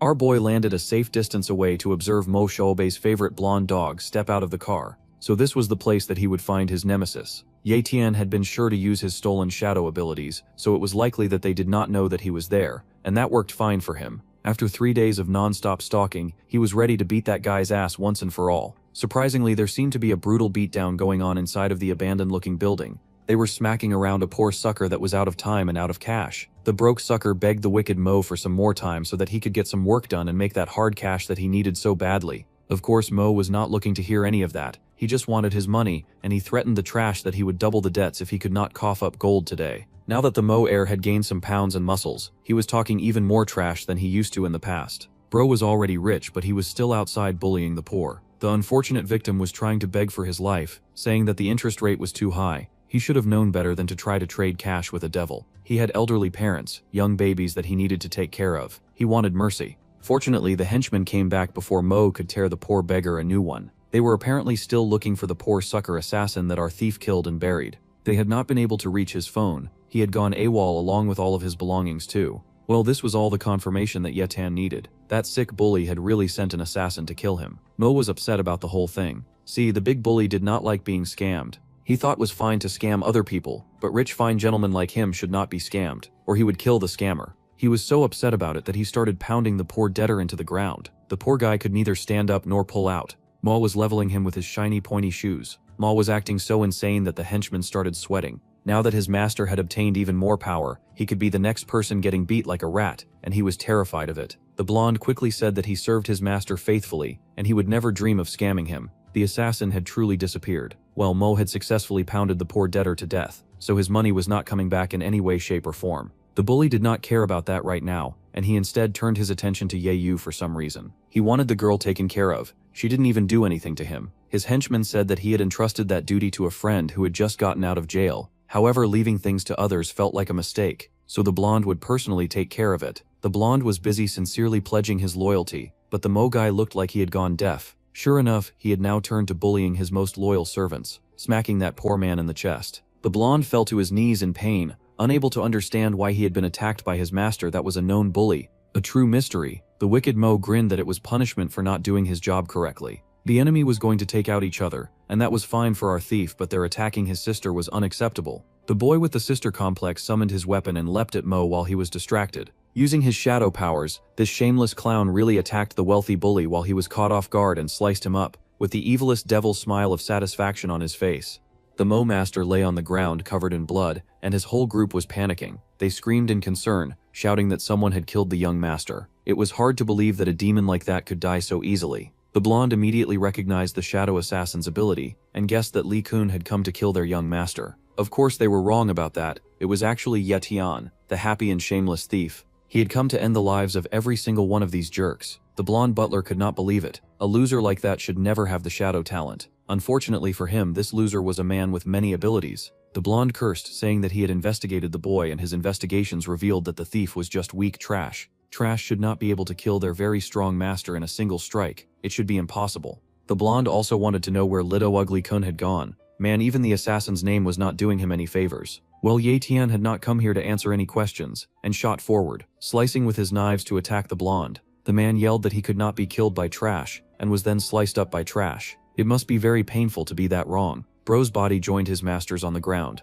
The Mo family had just suffered double the humiliation, and the angry boy cleaned up his weapon because it had touched filth like them. He even tossed out his napkin on them, just so that they would know who had disposed of the trash. With that, he disappeared. He was not even going to bother to bury these corpses. Unlike their usual victims, Ye Tian would not be some clueless sheep that these guys could slaughter as they liked. They only had themselves to blame for picking the wrong man to torment. After aura farming for a bit, he headed out. 1 hour later, the Mo Big Daddy went to check on his son because he had not come back for dinner. Imagine his shock when he saw his little monster Bay lying dead with all his bodyguards in an abandoned warehouse. How embarrassing for him. The man shook with rage, screaming about who killed his son. That monster was really dead, and he had gone down quickly. Our thief knew better than to fight him fair. That was so shameless of him. Some of the bodyguards had found his napkin at the scene, and they showed the master of the Mo family. The killer seemed to be a shadow assassin. Bro had not even dropped his own handkerchief. He was framing someone else. The man shook, wondering who would be evil enough to hire a shadow assassin to do such a vile thing. Suddenly, the Grand Elder walked into the scene. He was the great martial warrior of the family, and worked with the Linghai base's prestigious Mo family. In other words, he was trouble. The Master Mo rushed to the Grand Elder and Finrum, the man that his son had been killed. His poor, sweet, ruthless prodigy that he loved so much was dead. This was such a tragedy because the little Mo had just become a martial warrior, and he would have surely become a martial warrior one day. Unfortunately, now that the little brat was dead, he was a miserable corpse. The poor hope of their family's young generation. If a second great martial warrior was to appear from their family, their place in the Linhai base would rise drastically. Unfortunately, their second martial warrior had the attitude of trash, and he had been packed like garbage. The master begged that his son's death could not be in vain. He wanted vengeance, and he begged the Grand Elder to avenge his son. The Elder inspected the napkin that had been dropped, and realized a shadow assassin had been sent. This meant that the assailant was sent by a family that held a grudge with them. Now they just needed to think of what a rich and powerful family would do such a thing. Raising her handkerchief to the sun, the Grand Elder was able to detect that it was from the Shadow Fang, and now they were going to target those poor suckers. After causing all of that trouble, our hero Ye Tian needed to get the details on the result of his reckless behavior. The Iron Fang base was apparently a really awesome stronghold that was much stronger than Linhai base. See, the Mo family's Grand Elder suspected that there were families in the Linhai base that were secretly colluding with the Iron Fang base. Apparently they were planning to kill off the younger generation's elite, and then swallow the Linhai base. According to all the gossip, they had killed off the young Master Mo after he broke through the martial warrior realm. Yeah, the main character had won, but he was not about to confess. He was feeling very proud about beheading that sore loser anyway. Fortunately, not a single person knew that it was him, so he was still in the clear. The first guy that Master Mo was going to take care of after becoming a martial warrior was Ye Tian, so now that someone had packed him up, it was a really fortunate coincidence. Some might even say too fortunate. The shameless one-hit man had purposely left Li Kun's handkerchief that had the word shadow on it at the scene to easily deflect the blame. However, that Grand Elder Mo ended up finding the Iron Fang base's symbol on that handkerchief. Now the main character wondered if he had somehow accidentally uncovered the schemes of the Iron Fang. However, there was also the possibility that another opportunist was just trying to stir up conflicts between the two bases. Now that was especially interesting. At any rate, none of that was his problem, and until it was his problem, he was going to continue leveling up. The boy rose and stretched, hopping out of bed and taking a moment to aura farm with his muscles exposed. He grabbed his bag and headed out, a nice long montage of him just getting ready to step outside. His little sister greeted him before he left, asking where her devious sibling was headed this early, going out dressed like he was scheming something. The boy just laughed because he was going to train the wild since he needed to get stronger as fast as possible. It was clear that something dark was brewing. This surprised the girl because her brother had just come a few days ago, and he was going back to train. She even suggested that he go out with his friends. Unfortunately, her brother was a selfish, lonely loser, so he had no friends, just one chubby infirmarior.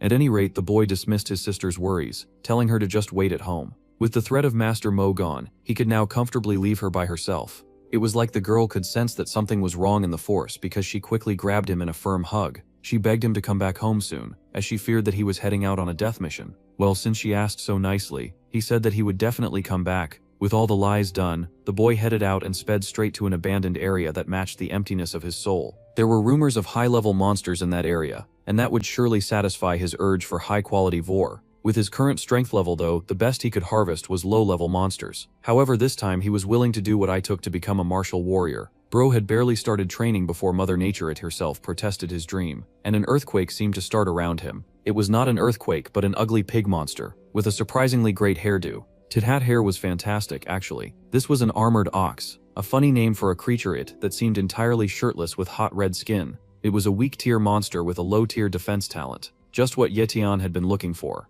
The boy grinned in satisfaction, wondering if the monster had seen him. The giant beast running right at him a few seconds later answered that question. This was great because the main character was ready to turn it on anyway, and he tossed aside his bag. That beast looked like it had woken up with the worst of anger issues, because it was just charging blindly with the urge to kill. Our dude leapt into the air and summoned those fancy-dancy blades that he had stolen, leaping in the air licked. He was a demon. With a spin and a flourish, Mr. Gloomy Troublemaker sailed down and tried to press through the creature's intense shield ability. Even for a low-level monster, it was quite powerful, and they clashed against each other in a fierce battle for dominance. It was not going to be one of those easy confrontations either, because Bro got quickly tossed away. However, this was good news for our shameless creep, who was basically drooling to see such a strong talent. Yes, this was exactly what he needed, and he was going to claim it for himself. Stalking back, Yatina was determined to make that talent his own. The big giant creature stomped around, roaring in rage and anger as it charged right at Yatin. The boy held his ground, drooling at that beautiful defense talent. He juiced up, had to add it to his stolen collection. No matter what, he was going to take it. Using his speed force, Bro boosted forward like the Flash. The main character was not the type who was obsessed with theatrics and being overpowered. He was going to take a villain down, swiftly in a way that benefited him the most and caused him the least damage. A swift and very efficient killer. Without Excepton, the most fragile part of every living being would definitely be the eyes. So like an absolute demon, he gained ground and leapt into the air, targeting the roving creature's eyes. All of his focus was on the beady little fragile bulbs before him, and he thrust his 2 weapons of steel directly at that spot, charging the shield dead with all of his strength. It was difficult, and he could not break through. The monster's defense hymen was exceedingly strong. However, our creep was not about to be shaken from the juicy meal in front of him. The defense talent was only low tier, but it was already so tough, providing significant resistance to his attacks, and even amending the weapons that he had worked so hard to steal. That pig was going to pay for that nonsense. No one wrecked his things but him. The main character then paused as his spidey sense picked up hostility in the form of an angry fist headed in his direction. That big pig meant business. He had not heard about Ye Tian's track record, but even the monster could tell that the boy was trouble, and it was doing everything in its power to fight him off. The boy hissed in pain when he got knocked back. The MC got deuced dead so bad that he actually flew into a pile of nearby rocks. It had been a while since anyone had been able to beat him this badly. This beef continued to get personal, and our guy continued to get horny for that talent. Now more than anything, he had to have it. It was just a pity that he still had to wait 16 more days before he could claim what he so desperately desired. The Bal Y had approached, believing that this monster would have a talent that was beyond that of the Silver Moon Wolf, and above that of the Viper. However, it had done significant damage to one of the fancy blades that he had stolen. It was time for Ye Tian to reassess his approach. The creature's body was huge, but as long as our guy could accurately pinpoint its Y spot and launch a sneak attack, then he could win. That chance of victory had him smiling like a little devil because he was not about to give up. Immediately, he activated the shadow talent. Leaping forward, our guy was going to test whether a blind attack would work more effectively. Moving in the shadow realm meant that the monster couldn't see him, and if the beast could not see, then it could not attack. Doubling up the shadow with the speed, the main character became a vortex of pain, and NG, just as he'd guessed, the slow pig he was fighting would not detect his attacks at all. However, the blade talent's attacks were still utterly useless against this defensive shield. The creature still had the shield up even though it could not see where he was coming from. That was such a pain. The boy wondered where the creature's weakness was at this point, and how he could find it. This was a very troublesome situation, as he could find no gap in the monster's defense, but surely one had to exist. No monster was without flaws, especially not a low-tier one. Suddenly the main character spotted some very interesting low-hanging fruit on the creature's butt. What a very thin shield it had in the place that it should protect the most. Ye Tian was about to do a very nasty thing, but exploiting other people's weaknesses was his speciality. Without any hesitation, using shadow force combined with his speed, he burst towards the creature's butt, testing his theory with a drawn shadow blade. In the most ruthless attack imaginable, Bro proceeded to use shadow kill in the most wicked of places, literally bringing the poor beast down by the balls. Ye Tian was truly a shameless evil of the worst kind. That poor pig experienced the sort of pain that was only foretold in ancient torture manuals. Its low-hanging fruit had suffered so much damage that it immediately passed out from the pain. The poor thing bled out, and Ye Tian celebrated his great and evil deduction skills. With the beast finally toppled, Ye Tian poked the poor thing's corpse, just confirming that he could do that, now that the monster was dead. It was good to know that the shield went down after the fact. Since he could not steal that amazing high-class talent hit, he could at least take the monster's blood, so he collected a bunch of it in Hyde's very fancy blood-collecting jar. He actually brought quite a bunch of those. The shameless grave robber. Regardless of how strong and talented a person was, it always amounted to nothing when they were deferned. He was now being philosophical, after singing the dirtiest trick in the book to bringing down his foe. With all of that said and done, the boy examined the ox's skin. He could sell that for some money, so he was going to take the skin, the eyes, even the testicles that he had severed. This shameless bro was going to sell every inch of his poor victim. Of course, the most valuable part of this creature was its amazing horns. With his bow unti full of all the things that he had harvested, the boy hefted the bag on his back and stepped out searching for a quiet place to begin cultivation. It did not take long guang for the boy to find a cave that was almost as dark as his black heart. He had fresh monster blood, peanuts, and of the sister brand. Smiling like a maniac, he informed the harvested parts that he would not be relying on them for his breakfast, through to the martial warrior realm. Having said that, he happily chowed down on the blood parts. The cultivation began, raising his mana level as he worked to strengthen his spiritual core. 20 days later, the caterpillar had blossomed significantly, and his hair had grown long and badass. Tian had hit a new realm of power, with his eyes bright blue to match the level of his freak. He was very freaked out as the next thing he did was proceed to howl like a wild wolf that had just broken out of captivity. This was what it felt like when Yo-Yu got drunk on muscle-enhancing and mountain-shattering power. Bro was so intense that he had an orgasmic volcanic explosion. It was so large that it served as a sightseeing for some passing baddies. The girls easily recognized the signs of someone breaking through to the martial warrior realm in such a barren place. An interesting-looking dark goth girl who looked like she just might be able to match our dude's freak just smiled. Meanwhile, Tian was still flexing his muscles deep inside the cave. He was very moved by the flow of immense power that was just pouring through his veins. This was truly the martial warrior realm. Thanks to the armored ox, he had been able to attain the strength of power that had since escaped his grasp. 20 days have also passed, so the cooldown period should be over. This was very exciting for our guy who was hungry to go back to talent robbing again. First things first, he grabbed his good sand and bolted back to the defense ox, hungry to steal its talent. The boy burst onto the scene and somehow found that corpse exactly where he left it. However, there was one problem. The target status was incomplete, and copying could not proceed. The creature had long since died and disintegrated after all. Tian was very disappointed to hear of this annoying condition for copying talent at this point. But it was not all bad news. Now he could steal talent from anyone else. If he had known about that restriction though, he would not have cut up the ox into that many pieces. Meanwhile, those stalking girls still lingered on the horizon, so Mihao so jobless that they watched the boy reach his prey, and wondered if he had been the one to kill the beast. Modern-day detectives, they were. However, the goth girl thought it was unlikely because this powerful warrior had only just become a martial warrior. But the monster had clearly been dead for a couple of days, so it did not make sense that he was the one to kill it. Still, it was amazing that as a mere martial apprentice the boy had dared to scavenge this mountain. He was quite bold. With all of that over and done with, the boy strolled over to his lake. His giant bag must have a built-in magic refrigerator, considering that he had collected it and it had not gone to rot just yet. The boy had been in the mountains for more than 20 days, so he needed to at least take a wash before going back home. Tian was a thief, but at least he cared about hygiene. He then proceeded to strip down and give those stalking pervs a show. The Geeserals gasped at his being so immediate and hurried to leave immediately. The boy dove into the river with his underwear still on, which was almost weird behavior. It would be much more normal to air out his unmentionables. Anyway, after a quick ice bath, our boy finally made the necessary stop at the martial marketplace, the Linkai base. Oh, that was a rather dangerous place to be considering the fact that he had started. Still, he had to do business, so he easily headed to the shop that seemed to be the largest. He was trying to get high-quality money for the goods that he wanted to sell. The martial pavilion was the first place that he wanted to check out, so he headed inside. He just so happened to pass by the two girls who had been spying on him from Thea Mountains. Of course they knew him, but he did not know them. One thing Tian did not like was trouble, and he'd noticed the dark-haired goth girl, turning in surprise because she looked so much like his adorable little sister, Yu.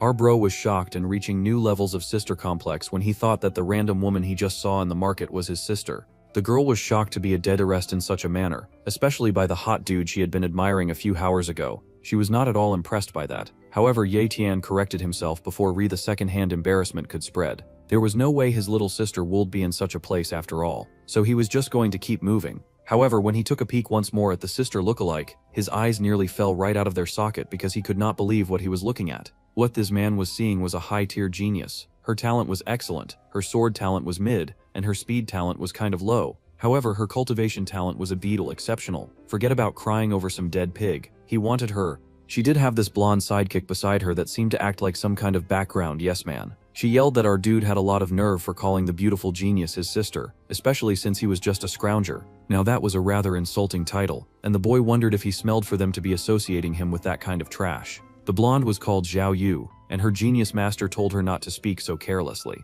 The blonde hastily apologized, and she regrouped with her big sis so they could whisper and gossip among themselves. Then she doubled back with a new apologetic front, greeting the esteemed martial warrior. She was switching up so fast like she had bipolar disorder. Still, now the main character was interested in this black-haired goth genius. The goth girl had moved on ahead because of duties, and the blonde grabbed the dude, saying he was in luck. Her lady just so happened to be the master of the martial pavilion, and they would even pay double for the rubble that he had gathered to apologize for their rudeness earlier. The boy was shocked that they were going to pay double. They did not even know what he was carrying. However, they had offered, and no takebacks were allowed. So he followed the girl into the pavilion, admiring all of the cool stuff that they had on sale. Just like he expected of the martial marketplace's largest shop, he was given prime first-class treatment, which was almost weird. They served him tea and consulted all of the juicy materials that he had brought back. The appraised value of everything that they had was 20,000 yuan, and since they had offered to pay double, they were truly about to hand this broke guy 40,000. The boy could not believe it. He had struck gold.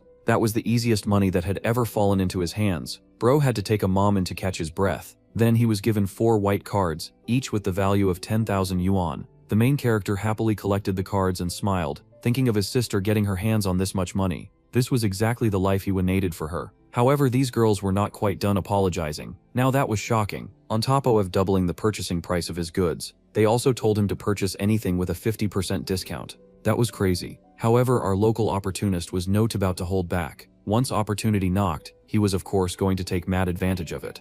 However, everything on the list was ridiculously expensive. It was no wonder that the major families had a monopoly on the cultivation world when they raised prices this high. It was just nasty work. No ordinary civilian would be able to afford cultivation resources. Picking carefully, our guy selected the Profound Training Manual, Monster Directory, and 3 bottles of mid-tier monster blood, as well as 3 bottles of a restorative elixir. He was going to get that stuff for now. The blonde turned to the shelf to fetch his requested items. After his discount, he still had to pay about 70,000 yuan, which almost took up all the earnings that he had just made. Still, the boy just handed the girl the gold card that he'd snatched from the assassin. It turns out that having assassins sent after you had a mad advantage. The boy took his change but still wondered why he was getting all of this special treatment. There was no way being called a scrounger just one time was enough to warrant all this. He was just a poor guy. He wondered what they saw in him. Well, he was about to look a gift horse in the mouth, and was about to head out when they told the Thai esteemed martial warrior to hold that thought. The boy paused, expecting a battle. He knew things would never be that simple, and he was ready to withstand whatever challenge came his way. He turned, darkness radiating off him when the blonde informed him that the pavilion's manager would like to meet him.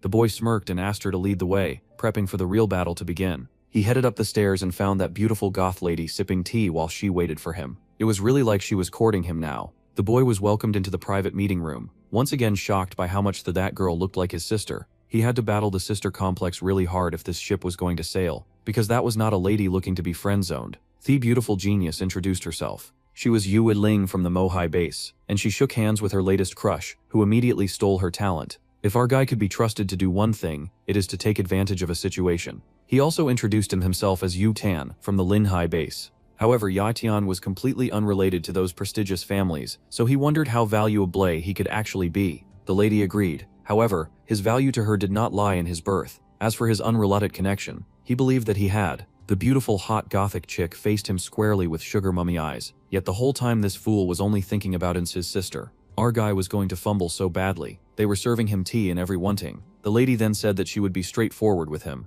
and his purpose in inviting him for tea was to extend a favored invitation. She passed a pretty-looking reeded cross to him, asking him to join their martial pavilion. The boy was silent, and his idiot was still thinking about his sister. Now he was struggling because he had never said no to that face, and he did not know how to turn her down. Plus, her cross was really pretty. There was something that the boy just could not understand though. Mohai was an extensive base, so its power was boundless. He also knew that extensive bases were never short of talent, so he could not help but wonder why such a talented young lady would be reaching out to him. Plus, he was still just a novice martial warrior. The girl stood up and stretched, saying that extensive bases became extensive, not because they lacked talent, but because they were always in need of them. She was not backing down on her offer. That sort of made sense to Yatian, partly because it was flawless logic and partly because his sister's face was saying that this beautiful lady had the appearance of a little girl, but her words could convey the big picture. This was as expected of So Mino from the base. His dumb little sister could never say such clever words. It looked like he was finally breaking free from the sister complex and about to embrace the sugar mummy of his dreams.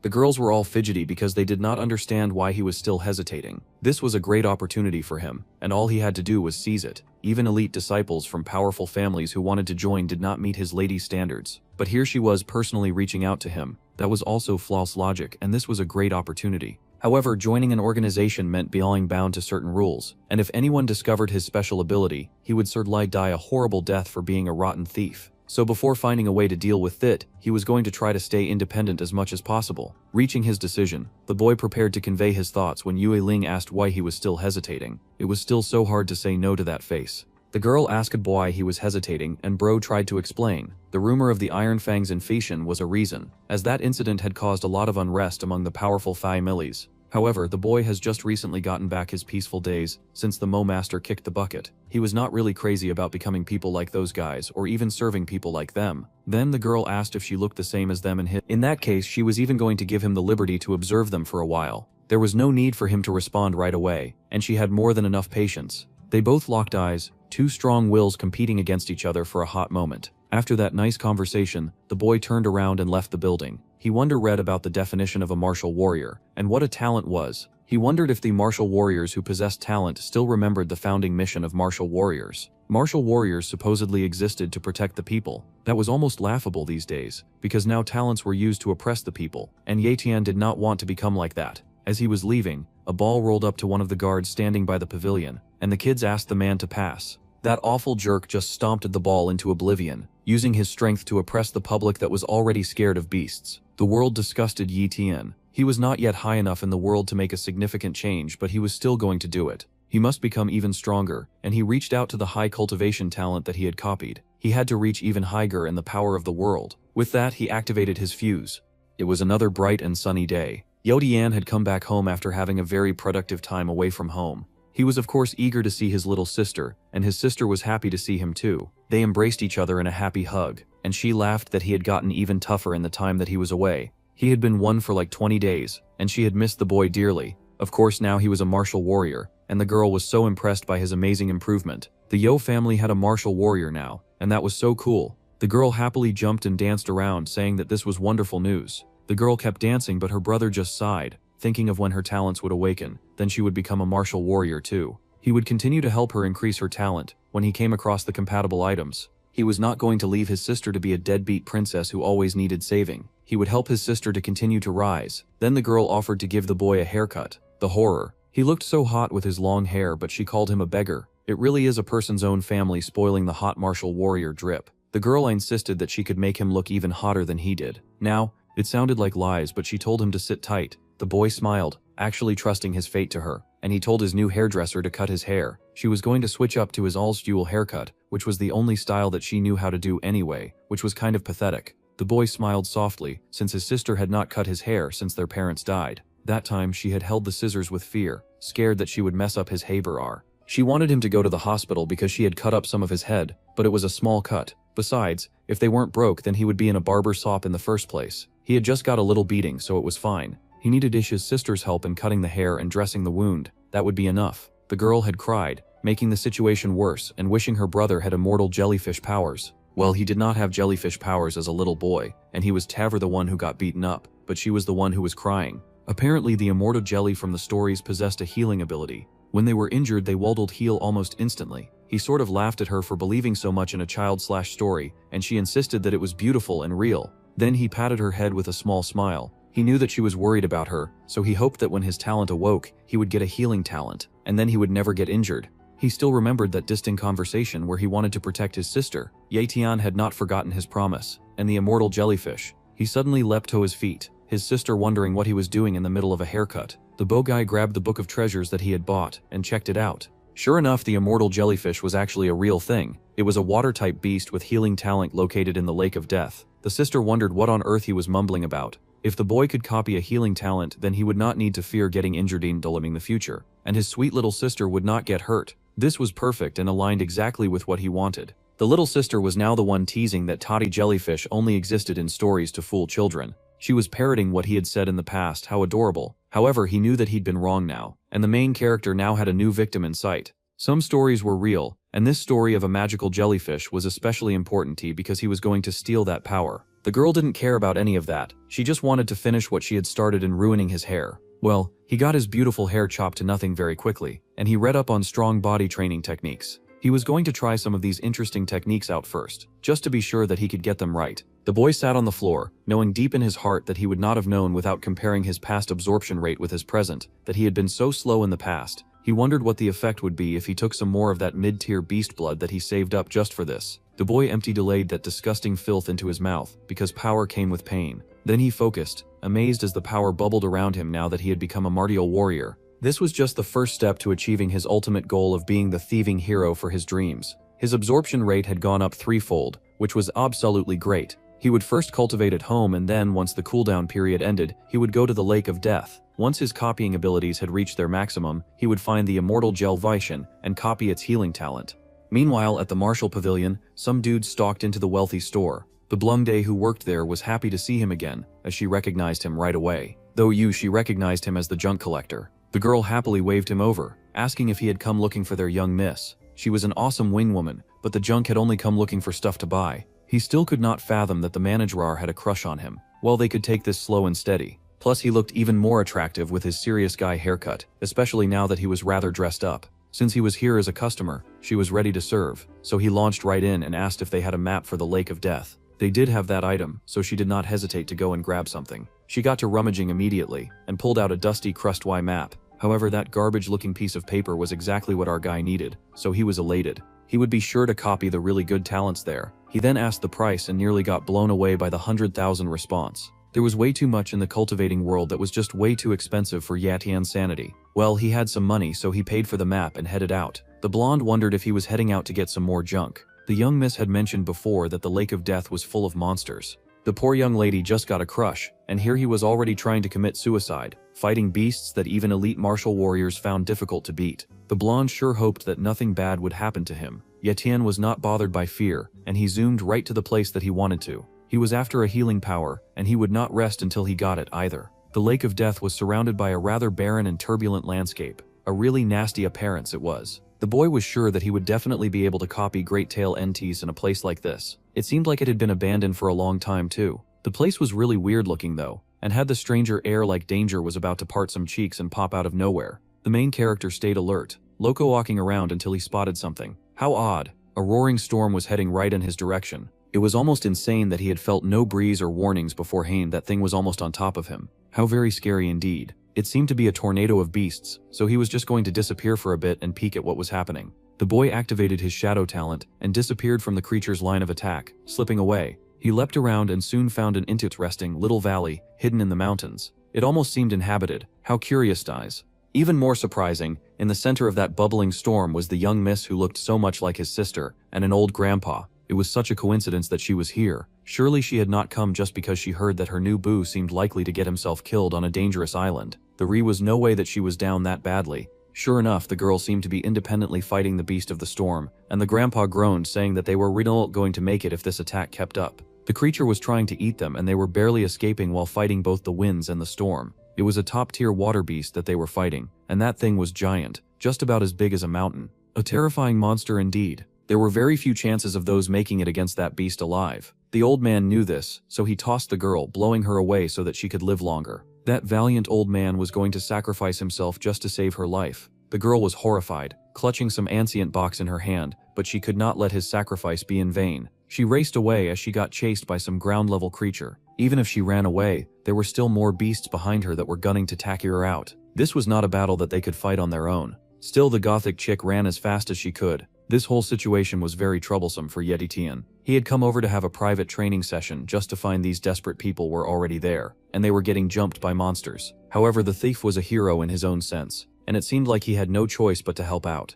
The young and beautiful miss kept running. It was too late to turn back now, and even the ground beasts chasing her were as tall as 5 speeding trucks combined. That was actually insane. There was a reason that people with common sense did not go anywhere near that island. The old man yelled for his young miss to watch out, since the creature was about to gobble her up. She was able to dodge, which was a relief, because a girl with that much cultivation talent should not be a damsel in distress in the first place. She unlocked her secret technique, maximizing beauty and genius as she unleashed it. The girl activated a special move that turned her hair cherry blossom pink, and she launched her attack against the ugly monster that dared to chase her down, or even dreamed that it could eat her. That was just disrespectful. The monster looked shocked because she had suddenly disappeared from its line of sight, but she came down like a wrecking ball. She sliced that stupid beast in two. She was merciless and brutal. It was sexy. Araguti was impressed. Sparks and red lights flew. This was the beginning of a passion bond day. He was amazed that secret arts were that strong, and the boy very carefully deposited himself on a nearby hill. He had almost messed up because this was not the kind of fight that a novice martial warrior should be getting involved in at all.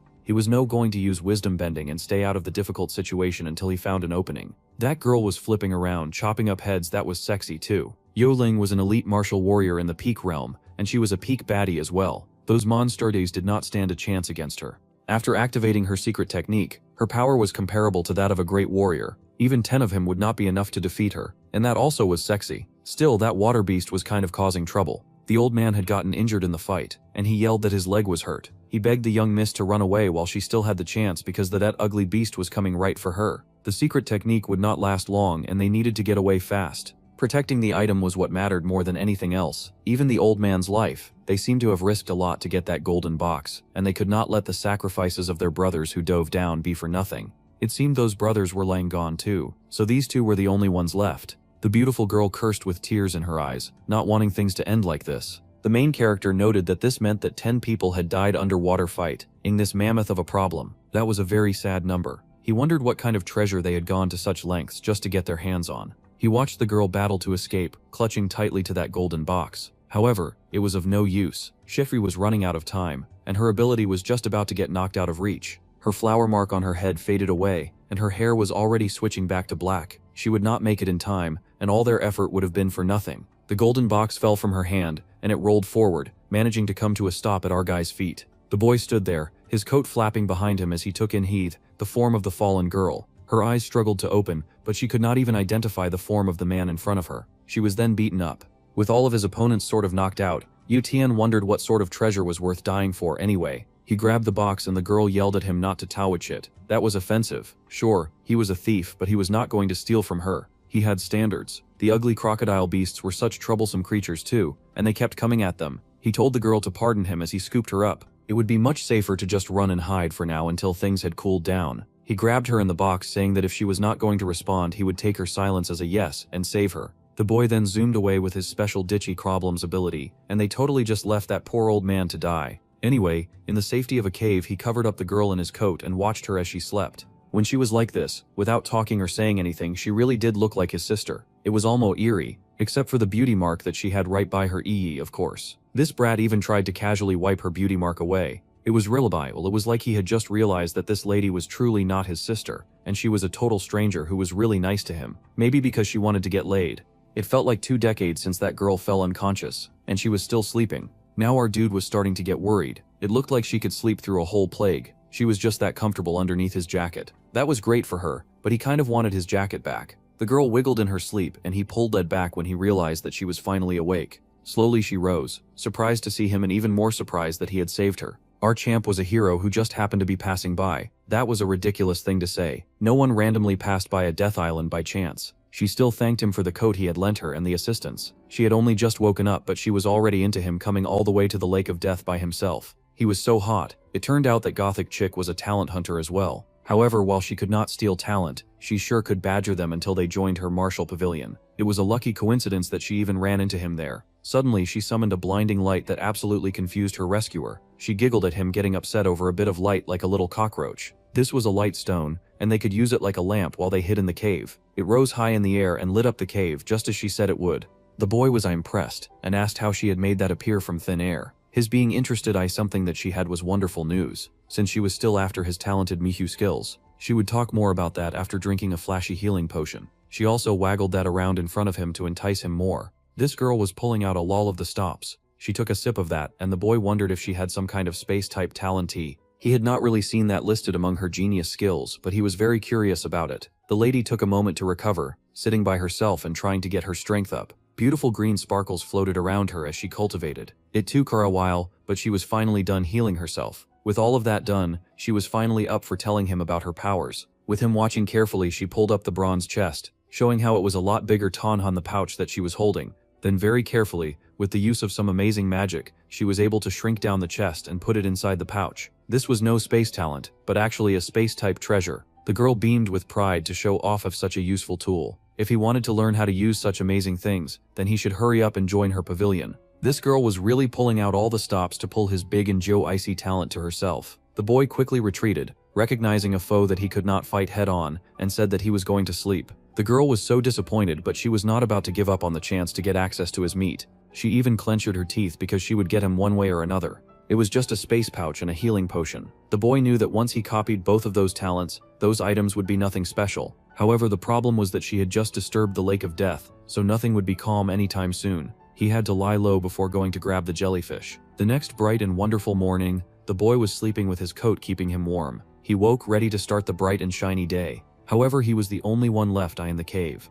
It almost looked like his admirer had given up. However, there was a Pretmatari red box in front of him. One would think her favorite color was red if she did not dress in all black. He did not think this strange box was originally in the cave, but he still opened it just to check it out. Imagine his shock to find a mid-tier profound training manual, 10 bottles of high-tier monster blood, and 10 gold cads, each worth $1 million. The boy could not breathe from the depth of the fountain that he had just discovered. This was unbelievable. Actually, his admirer had really left this pot of gold for him. Her flirting game was a class and top tier. She was even laying it on thick with the gifts. The boy smiled in amusement, silently thanking her. These items would surely be enough for him to become an elite martial warrior. It was such a relief that he'd gotten a sugar mummy to take interest in him. At any rate, there was going to be a change of plans now. He was going to look for the immortal jellyfish in the lake after he was cultivating. After seeing the kind of beast that existed inside that lake, he definitely needed to get stronger to not risk a beheading. So he cultivated and trained. It was quite fortunate that training arcs were fast-forwarded, because 4 months later, our boy's hair had grown out again. His core had grown significantly, and his aura farming had gone up by 1,000-fold.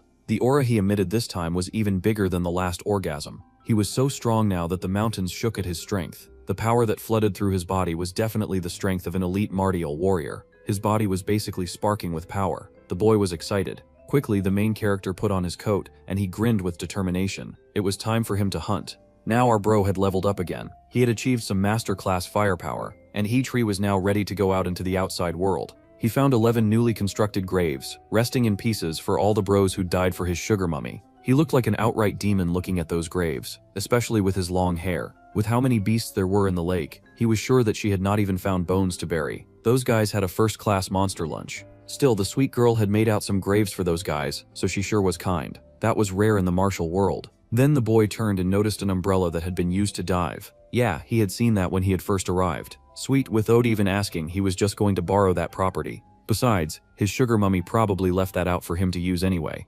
Yetian watched in amazement as rain fell on the large umbrella, and it created a waterproof bubble. Now that was just excellent produce. It was such a nice and great ite that he was definitely making away with it for free. Now he could invade the water without any problems, and rob his chosen victim. The main character wasted no time in getting down to business either. He zoomed right into the water like the jellyfish owed him money. Thanks to the umbrella, his speed in the water went up significantly, and he was still able to move fast despite the heavy water pressure. In fact, his speed was increased to enter water, and he was able to use the shadow talent to slip unseen. Now he would not be bothered until he found his target. Our guy was a sneaky dude, but he got the job done in the most exceptional fashion. Low risk and high profit. Just perfect. Suddenly he noticed a weird window pop up under the water. Oh yeah, he could totally see the status of monsters too, and a juicy talented one was headed his way. However, it just had a mid-tier innate talent. That was lame. He did not need that rubbish. The main character soon realized something almost terrifying. Mid-tier monsters in the depths of this terrifying lake were sure built differently. That giant thing was Hujigi, terrifying, and fast-moving in the water. It was no wonder that so many people died on that island. Thank goodness that he was unseen and unheard. That was close. That giant ugly water beast would have discovered him if he had swam any closer, and it would have grazed him. He had to be careful in these waters if even a mid-tier beast was the size of a dang aeroplane. For now he was cool, so he was just going to continue descending and minding his good business, so as not to bring any trouble to himself. It did not take long for him to hit the deepest part of the lake, and it looked a lot like an underwater forest. Looking around, he saw a few tentacles and wondered if the immortal jellyfish would really be found there. Suddenly, he got attacked. Something reached out in the water and grazed his bubbles. Fortunately, our dude was fast, and he managed to avoid that unseemly attack, falling back and away. His eyes widened in near disbelief when he took in the monster that stood before him. It was actually the immortal jellyfish with apex tier healing talent. For a healing creature, that thing was the ugliest thing that they had discovered so far in this world. There would never be a good enough reason for a healing jellyfish to have that manfully pointy parts. Plus it was fast too. That was just cheating considering its giant size. Perhaps it would have been wise to obtain a poison ability, given the way some monsters are moving.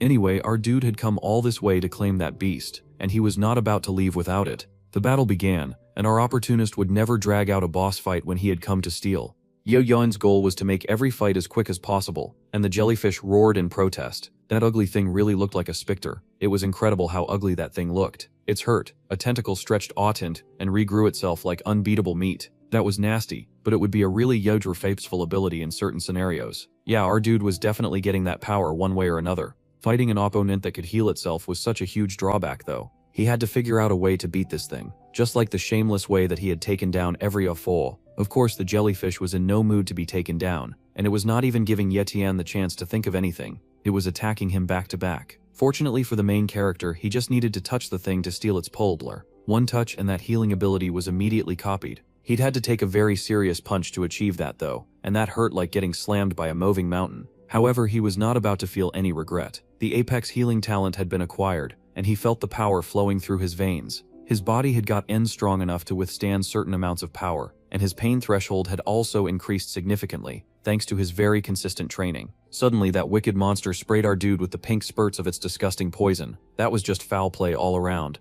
It seemed our cheater had met his match. I and this beast that was desperate to teach young martial warriors a lesson. The poison hit the umbrella, which was then burnt, and our dude's hand got burnt. The broken umbrella could not make a waterproof bubble. It was such a waste of a really good item. That was when the main guy realized something even worse. He kept getting pop-up windows of the jellyfish. It was like the thing was moving in fast. However, reality was so much worse. The jellyfish had not suddenly started getting serious, but he was in fact surrounded by a whole swarm of immortal jellyfish, and he was getting jumped. Well, that was fine with Yetian. He was not a sore loser after all, and he knew when to pick his battles. So he activated his shadow ability, and ditched right away.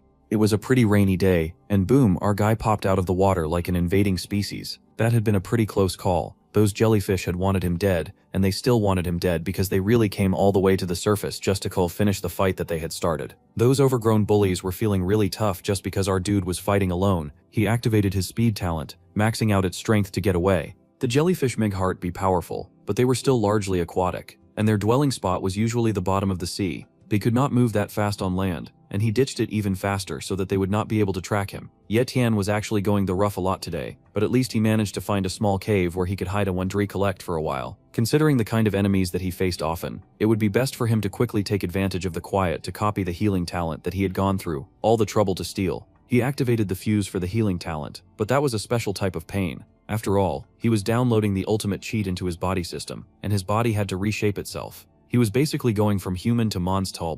Bro had copied and stolen so many talents that his body was mostly used to the pain. Fortunately, he did not have to do any back-breaking screaming to get this talent into his system. With the healing fused after ravaging through his virgin system, he had to sit down for a bit. At any rate, the process had gone pretty smoothly, and he was ready to test it out. The immortal jellyfish's venom was fatal. That was insane. Maybe he should have copied that talent too. Even a little amount of venom could cause instant death in normal people. Holding his scarred-up hand, Yeking Stina instantly activated his healing talent. Like magic, the venom that had been rushing through his veins was cleared out. He even tested out this strength to see if being healed slowed him down at all. Nope. He was still absolutely powerful, and he beamed, happy that it would leave no traces of the injury. This was the best talent that he had ever stolen. Most of the talents that he had now were support-type talents though, and he sort of wanted something a bit more heavy-hitter. If he was going to fight against a truly strong opponent, then he needed an attack-type talent. It was time for him to return, so return he did. The boy returned home and basically started flipping through the Monster dictionary. It had served him well in helping him locate the healing poison cat Astrophy, so now he wanted to find a beast that could really kick ass. His sister was so upset that he had left for that long without any warning, and he had even returned with even more hair than before. It was just ridiculous. The boy laughed and apologized to his sister,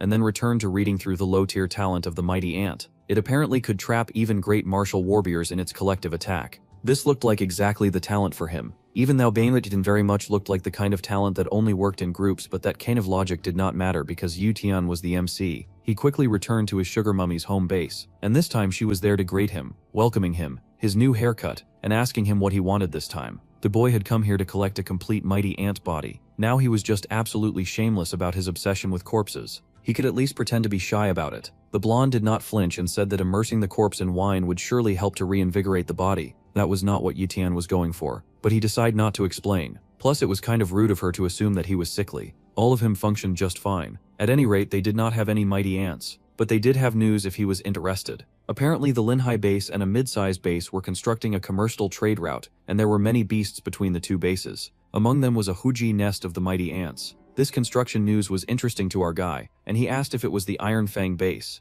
That was the one, and it was about 100 kilometers away from the Linhai base. Now all of this information was very interesting, considering that when the young Mo had been killed, the Iron Fang base had been the main suspect. People even thought though that the Iron Fang guys would be planning some kind of invasion. Apparently the two Fang Ma cranials had sort of resolved the misunderstanding, and they reached an agreement with the Lin Fang Ma commercial trade route because of the Mo family's help. Ye Tian took in all this information. He was still rather suspicious wherever the Mo family was involved, so he was going to move with caution. Suddenly, the blonde pulled out a token that was needed to participate in the events. This was intended for the Iro young miss, but they already had a massive base. Working for a mid-sized base was just out of the question, so she would give the token invitation to Yetian instead. It was not like the main character was looking to work for any base in the first place. He just wanted access to the ants. The two bases would send out some martial warriors to clear the beasts on the commercial route. Anyone who participated in that raid would likely get their hands on a mighty ant body. It sounded really troublesome, but at least it might get him some of the attack power that he wanted.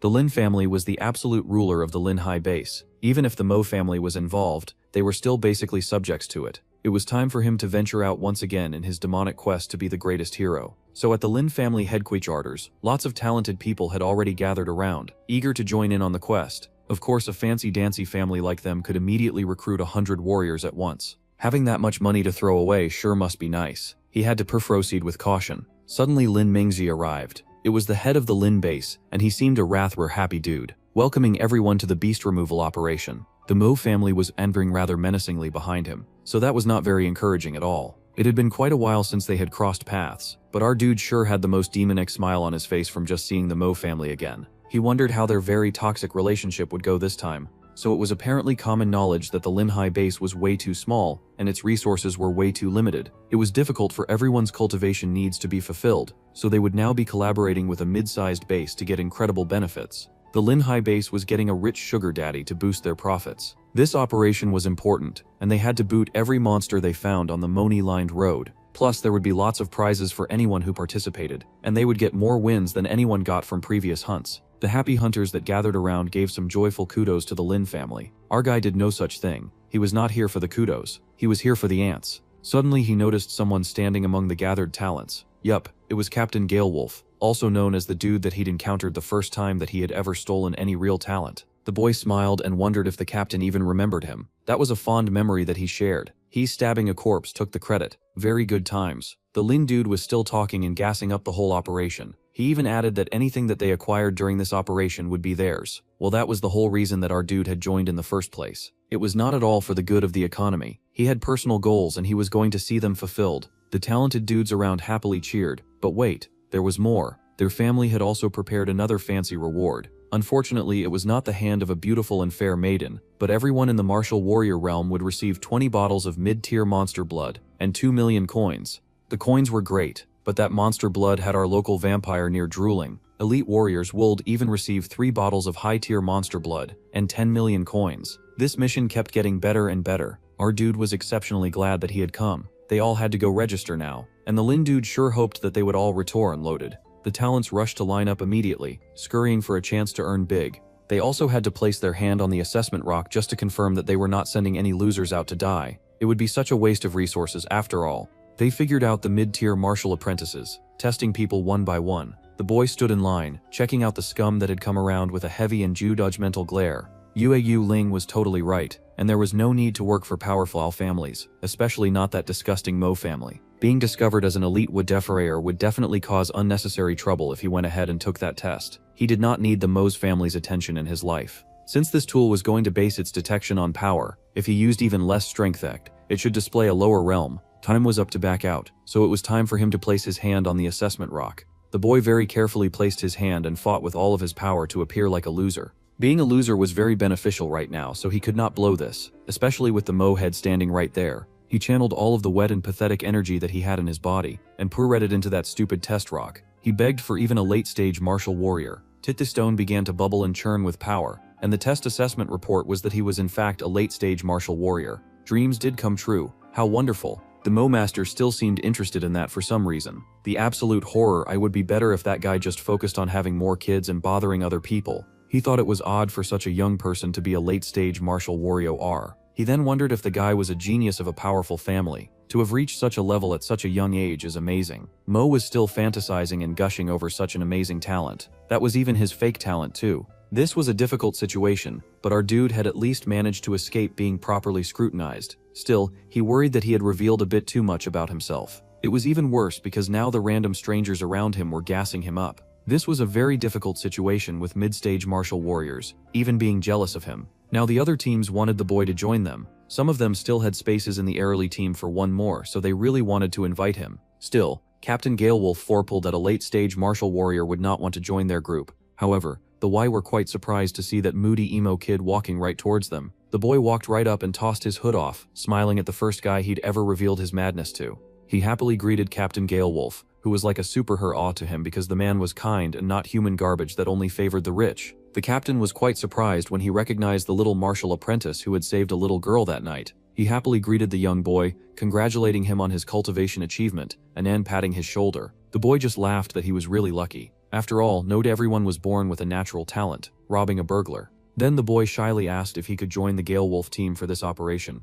See, Yitian did not usually lie to teams, but he had accidentally attracted the attention of that moperv, and he did not want that old man breathing down his neck. So rather he could hide behind the hive captain's massive shadow and get that other perv off his back, no problem. The captain could not believe this amount of luck, and he happily invited the emo kid to join his group. Now the genius had secured his new hiding spot. A girl smiled and said that it was more assuring to have another late-stage martial warrior on their team. The boy just laughed and got comfortable. Soon they were introduced to their Misahan area. It looked dark, depressing, and rather desolate, just as Yutian liked Thin Gaze to be. The map said that there would only be weak-tier monsters within the area, but just in case, they had to prioritize their safety above all else and not act recklessly. A facehug packs of dog monsters ran into the scene, and Yitian detected them immediately. During the others, they were quickly surrounded. Those tiny wolves sure reminded the boy of old times when he had first crossed the Mo family. He had saved his senior from little dogs like these ones. The captain moved accordingly, dividing up the talent in a way that would ensure that the weak would stay protected. He was an admirable hunter, and it was time for the fighting to begin. For the first time, Yitian was working in a team, and he actually looked happy to be there. So they were surrounded by these ugly giant wolves, and Mr. Muscles stood there ready to face them with Yitian watching their backs. The wolves growled fiercely like they meant business. However, compared to the kind of monsters that our dude had entangled with, they were mostly just small fries. Still, considering the group that he had read up with, he had to consider the safety of the weaker fighters around him. Together, the captain and the thief would lead the group into victory and act as the five remained defense. They both launched at the beasts, and the beasts launched right back. It was almost a pity that those pink dogs really thought that they stood a chance. They were packed up quickly and sent back to Rainbow Town. The main character barely considered these little pups any form of real opponent. They were just leaping at them left and right, baring teeth that would be scary to a normal person. But right now they were all bark and no bite. They were so low-tier flight he was even tossing them aside with kicks. That's just embarrassing. It was an absolute massacre actually, and Ye Tian probably felt good about it after getting jumped by that stupid tentacle squad. Now that he was no longer in danger of being a star of Tentacle Assault, featuring Vor, he could oppress all of these wannabe big bad wolves. The monsters were soon lying in a pit of their own blood, and the captain happily clapped for him. That was awesome battle prowess, and he was impressed by the boy's talentic. The boy had beaten up 2 wolves, but the captain boasted about beating 3. Proof that seemed to tick some part of the boy's pride, because he knew that he had just been holding back. Still, he preferred to laugh it off, rather than end up targeted by Thea's scary predatory Mo family again. The pretty girl clapped as well, cheering him on because he was so cool. He had joined this group to escape attention, but he was fast amassing a sort of fan club. He already possessed such a strong ability, so of course they thought rather highly of him, even teasing the captain for trying to compare. It was surprising that the wolves did not wait to attack them in the valley, where their success rate would have significantly increased. It was likely that they wanted to, but they could not. That was a rather foreboding conclusion. However, there was always the chance that the wolf territory had been taken over by another more formidable beast. They had to be wary because it was very likely that there were stronger beasts in the areas. This worried the rest of the team, but others tried to cheer up the other hunters, saying that they had some really strong fighters with them, so surely everything was going to be okay. The captain also pulled out something that he had with a happy smile. The captain had brought the Lin family's walkie-talkie. Apparently every captain was given one, so it was not special. This was to be used when they were in danger to call in support, so they could go all out without worries. This helped to reassure the other team members, and they charged ahead to proceed even deeper into the danger zone. The loser and ergi that radiated off them was the perfect disguise for our guy, who walked behind them just taking advantage of the peace and humor that they brought into his life. That peace was shattered as soon as he heard something strange. The captain heard it too, and he halted the team, sensing some movement up ahead. Yidian realized that the monster was coming from above, and they all looked up to see the armored version of the crocodile beasts that he had wrestled with at the Forbidden Lake area. It was a fire-breathing lizard, but it looked like it was wearing a suit of brightly polished red armor for some reason. It had low-tier fire talent, but fire was still fire, and that fireball was coming right at them. It was times like this that our guy regretted not being able to steal that wonderful shield technique that he had found. If he had known he would lose it, he would have waited a little longer before cutting it up. The beast roared out a huge fireball at Tita. He gathered team, raining fire and brimstone down on them, without even a proper greeting. The creature roared in rage. A giant beast it was. It stood even taller than the captain, who was a rather tall and muscular man. Now the other members of the team wanted to show off. They had every other opportunity when fighting dogs, but for some reason it was the fire-breathing dragon they wanted to fight. Judging from the aura, the beast was low tier, so they felt confident for facing it. They just had to watch out for its flames. The other 3 then charged for ward, while the 2 major fighters stood back to watch what they could do. Yutian watched the 3 fight, wondering if they would truly be okay battling again. Staught a whole fire-breathing lizard. The captain assured him that it was just a low-tier beast, so he did not need to worry. The battle raged on for a while, with smoke soon covering the area. Amazingly, those three actually did pretty well. It turns out that they were not just talentless losers, and they could actually hold their own once in a while. The captain praised them like a happy wolf teaching cubs to hunt. They had been able to beat the beast too, thanks to the contributions of the sweet little lady. If he had not distracted the beast with her arrow, they would not have gotten the chance to finish it off so smoothly. A low-tier beast was so weak, and finishing it off was effortless too. A few more of those, and it would surely be smooth sailing for the rest of the hunt. Suddenly, a fire vortex came out of nowhere, charging right at the casual man who had just sat down. Our guy detected it, rushing forward immediately to grab the man and move him out of the way of that blast before it could hurt him. It turned out that the Y could not relax just yet. They had been attacked by fire, so there was always the possibility that they were dealing with the same type of beast from before. Their battle had not ended, and Yetian was ready to go many rounds with these weak losers. He had crawled through hairy jungles so thick that these monsters looked like child's play. The man who nearly died was frightened because the monsters had come to play. Immediately the captain picked up the communicator to call for backup. The Zone C Tenema was in danger, and they could really use the assistance if any member of the team was ready to offer it. They were in dire need of support, as they were surrounded by a bunch of fire-breathing lizards. They were completely ignored. That was what happened when the common people believed that rich and capable people actually cared about them at all.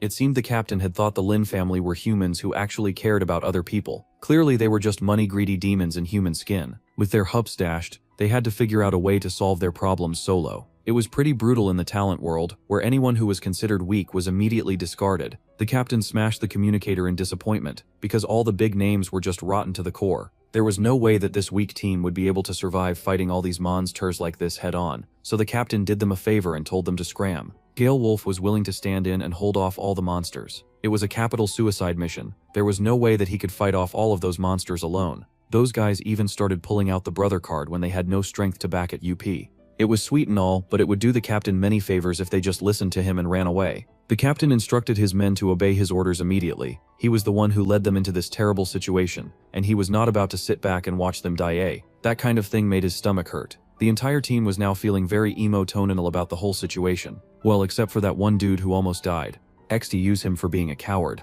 but he knew where his talents ended, and where suicide began at. He was the first to bolt out of there. The older members scolded that new members were just way too unreliable in matters like this, and he would definitely beat up that dude for running away. Realistically, hate should not be hated for putting himself first. It was a dog-eat-dog world out there. Brother Yitian was very talented, and that kind of power should not be wasted. So the captain told the boy to take his two brothers and run. It was funny that he said brothers when one of the brothers definitely had boobs. It was also very nice of the monsters not to attack while they were busy having this very heartwarming speech. They had almost forgotten that the main character was a Naigwai, and they encouraged the boy to run so that he would not ruin his bright future. Their care was kind of cute, really cute, and the thief even said that he would run away. However, he was going to run forward if they didn't mind. Ye Tian was now maxing out his aura farming abilities to peak level with that amused smirk on his face. The captain was shocked to see the aura of an elite martial warrior. The boy had aura farmed a little too close to the sun, and now the whole gang knew that he had been hiding his strength. They could not believe that someone that import ant was hanging around there. The boy had not wanted to expose his true strength, but now that they were cornered into this kind of situation, well, he could not make his elf hold back. If he did, if the boy resisted the call of aura farming, and did not solo these small fries in front of him, then surely the Gale Wolf team would be wiped out. The boy raced forward, knowing that the captain had the ability to easily escape this kind of situation. However, the man would rather stay behind and fight alone to give his teammate a chance. The man truly was a real hero, and the man whom Ye Tian could respect. All of those bulging muscles just radiated a sense of chivalry and resolve, so that a thief would feel like a jerk if he just kept hiding his true strength, and he let all those guys die. Now that it had come down to him butchering these lizard monsters, the hero wondered if there was any difference between the cartoonishly evil Mo family and himself. There were risks now that he had revealed himself, but he had no time to think about that right now. Our bro decided to put his trust in Captain Gale Wolf, knowing that the man would not get him in trouble. The already crumbly environment was falling to pieces. The more the main character fought, he was really thinking about his life choice all going to town on poor monsters that did not stand a chance. The beasts kept charging in, and they kept getting beaten up and thrown away by the Sit on-carring hero, with explosions flying like fireworks. The more he beat them up, his fan club was impressed by the amazing strength of an elite martial warrior. They kept cheering for him as he fought their battles, since it was the least that they could do at this point. It was for the best that they did not run away so that he could properly protect them. There were so many of those beasts, but fortunately they were dumb and slower than our dude, so he was cutting them left and right with all of the strength he could muster. He stretched out the long blade and used a special shadow attack to take out the last two standing. They had come a long way, but they of course could not measure UP to our dude's cool and elite fighting style. The monsters roared in pain as they crumbled, and it was about time because they had stayed standing way too long. With all the monsters falling apart, the captain stared in awe, thinking that the young boy was incredibly strong. The boy was showing off so much that it almost made the captain feel very jealous. There was no doubt that the boy's strength belonged to the top-level tier of the entire Linhai base. They had just about wrapped up the battle when the weakling who had run away earlier got attacked by some of the monster dogs. It was rather pathetic of him to run away from fire-breathing lizards and still lose to wild dogs. He should at least be ashamed of himself. The dogs were getting busy chomping him up too, and the bro looked absolutely distraught. The group easily identified his pathetic and mewling screams, saying that they should ignore that dude since he had run away on his own. The road had been cleared, and the young Yi Tian was going to keep going ahead to steal the ant that he had come for. He asked the group if they would continue or retreat to lick their wounds, especially since they would not be getting help from the Rotten Line family after all. Would they come along with the strange and powerful Yi Tian, or would they end their journey here and go back home? The others stared at the boy in awe, and the captain considered the situation. Then he said that the Gale Wolf team would stick together no matter what. The boy had found his very first team. They were kind of a liability, but at least they were technically good people. Yi Tian smiled in immense satisfaction at this answer. I found that there was no real significant difference between the evil Mo family and the Lin family. No wonder they tied the knot in an unholy union.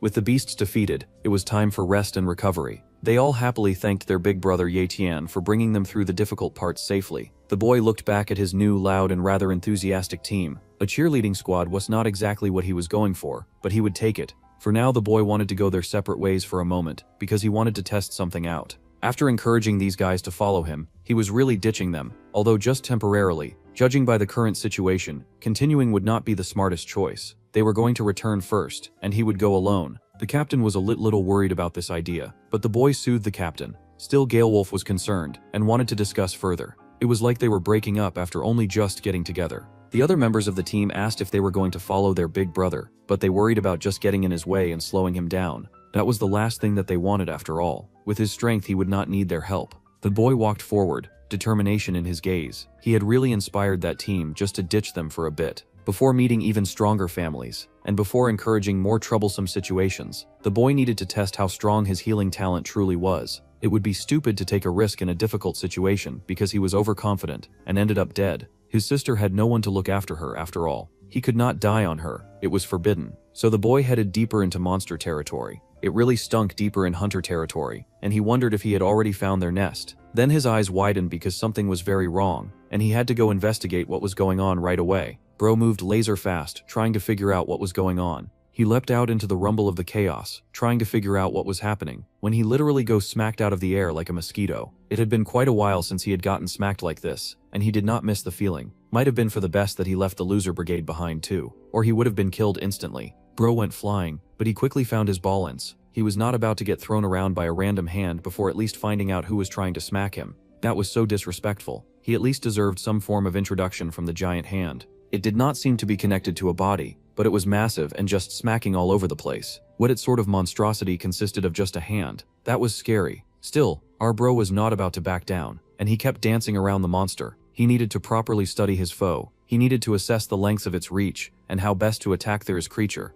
When he found a safe place to land, the ugly creature leapt out, and goodness gracious. Worse than being ugly, that bra was also naked, cheeks out and everything. The good news was that the monster was a creature with a body and everything. The bad news was everything else. It was big, angry, disrespectful, and it kind of looked nude in an armored type of way. It was pretty big, but size never scared our dude anyway. This was the perfect Teachsto's subject to see just how wide his healing talent could stretch. The monster was laser focused on our guy. It seemed to be thirsty with the need to beat him up. The feeling was mutual. Suddenly the creature opened up its mouth and generated some heat deep inside. Now that was concerning. Our bro really stood there and took it though. Hate needed to test his healing ability after all, so he needed to know if he could endure refire. A wiser man would chop off his finger and check to see if it would grow back, but no, our dude was going to just stand and eat fire. He got blown away pretty quickly, and his fan club could see the after effects of that fight from a distance. They were of course worried about their new young hero friend, but they did not dare to get in Hei's way. They would only slow him down, so they prayed for his survival and victory. Meanwhile, the masochist in question was laughing at getting burned.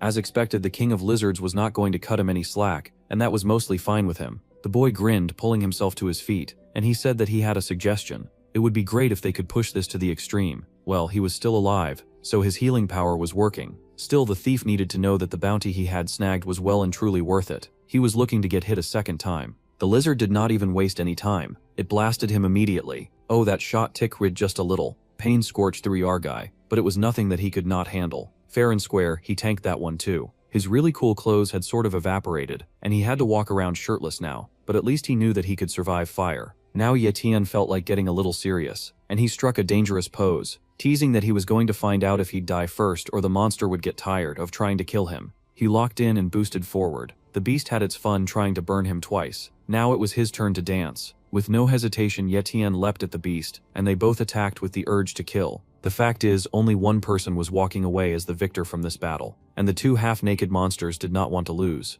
Once again the beast spat fire, and on Sil again Yetian tanked it. The cheerleading squad watched with concern and bated breath. That area over there had been spewing fire for about an hour, and they were worried about it. It started to seem like their sweet brother would not be alive anymore. Even if they worried, they could not interfere with that battle, and they had to watch him from a safe distance. While they were busy worrying, the thief was cleaning the sweat from his brow and sighing in relief. Half-naked monster, the human version had won this round and slaughtered the big and fiery beast. Yetian looked almost bored, but he had won this game.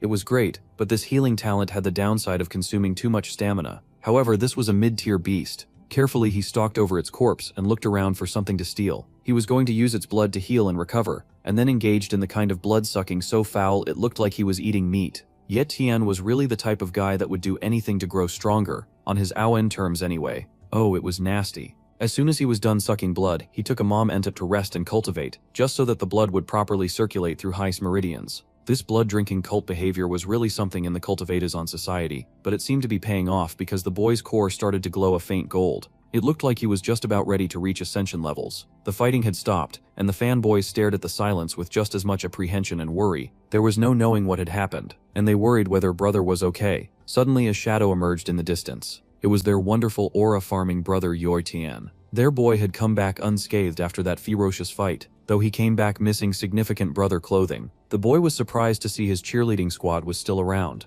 and the captain confessed that they had been a bit too worried about him to just leave, so they had sort of stayed close by to make sure that he would come out alive. They were especially concerned because he had come out with his clothes destroyed by the flames. They fortunately had some extra clothes that they were willing to share, so he did not have to walk around bare-chested and breasting boobily. The shirt was kind of big, but that worked better than walking around wearing a crop top in monster territory. Now that the ugly beast was dead, they wondered what to do with the winnings. Since Ichi was working with a team now, he was willing to share, after he had already gone a piad and helped himself to the creature's blood, of course. Since Brother Tian had taken down the beast solo, they were going to let him decide on how the winnings would be split. This was troublesome for the thief, so he decided to just give the team the entire beast. This surprised them as they had never won such a large beast before. They did not even know how to carry it. These shrimps were not what they should focus on though. The thief told the team to cash out properly with the king of lizards, whom he had taken down for them to use, so they might as well use it. The captain was surprised, since he thought the thief would be coming back with them. Of course he was not doing anything like that. He still had not found the attack ants that he had come all this way for. No, he needed his cheerleaders to get to safety, so that he could continue his solo leveling. He was going to continue his march of greed right into the nest of the mighty ants, and it was no use for those guys trying to come with him, because they would just slow him down. He sure looked a sight in his baggy top. His new backup dancers could not believe that their brother Tian was really going ahead to fight a whole colony of mighty ants, especially when the most difficult mission of the extermination would be handling the ant nest. Well, that worked perfectly for the guy who was looking for some proper fare to power. If the ants were really that tough, then he was headed in the right direction. Although a single ant was a low-tier beast, within the nest there were lots of them, and they were difficult to escape, especially for someone fighting alone. So they wanted their brother to be extremely careful. So the big forces had all gathered there. There was Mo and all the Mo meat riders standing behind him. They had quite an army near the place, which meant fighting undetected was going to be a really difficult thing to accomplish. At the other side was the gathering of the Lin family too, so it was two evil bird sea lands flocking together to cause a nuisance to the environment. However, there was one old man standing alone, and that was curious, because the boy could not tell what family he was from. He seemed to be doing things solo, and he was a ginger too. Suddenly the ginger felt something move with his special sixth sense, and easily detected the cane that the boy was spying on them. That ginger guy was pretty dangerous after all. He ordered some of the guards to go forth and capture the person spying on them. This was rather inconvenient, but our boy figured this was better than looking for how to sneak into the armed forces anyway. Sitkokin, he let those big and burly guys drag him down without showing a lick of his true power, especially not when the Mo family was watching. The ginger was way too smart for anyone's good, and he detected the strength of an elite martial warrior coming from the boy that they just brought before him. The ginger then wanted to know all about this kid and why he was spying on them. The boy very casually tried to go with the cute and cuddly approach. He was from the Linhai base, he had joined just to help out, and he meant no harm. The ginger ordered his release and asked which warrior family he was from. Not a single person in the gathering knew him. Yetian was a fighter without a reputation or matinal because he kept sliming his way out of every serious fight.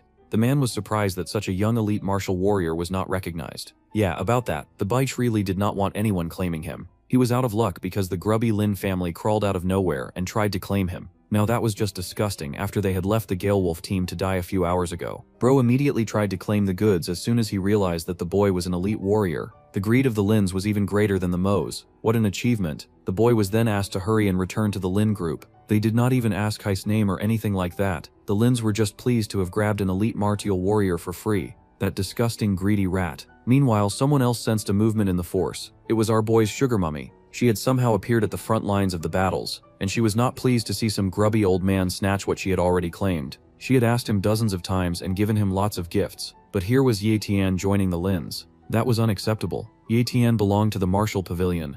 Now that everyone had gathered, it was time for all of the main bases to march into Walhar together. The ginger led the head of the charge, walking alone. He looked like such an amazing and intimidating old man. This was a really bothersome situation for the main character, since everyone now knew that he was an elite martial warrior. It would now be really difficult for him to advance in secret. However, his current strength wasn't too bad. Sure, he could not speedily advance as he used to, but he could still take things slow. The ginger yelled for them to stop suddenly, and a big yellow ball appeared before them. It was someone who had just finished setting up a formation, a crotchety old man who looked like he sold drugs for a living, but he was likely a martial warrior too. Well, their march did not have to last very long because they had now reached the nest of the mighty ants. It looked like a bunch of brown, oddly shaped dice stacked together, but the black dots were spawning points for monster ants. Even the birds flocked around the place, like they knew idiots came by frequently and they could feed on their flesh. Our thief was very excited since he had looked forward to a situation like this. They could not return to their positions, and everyone had to move back. The ginger warrior War was about to release some excellence.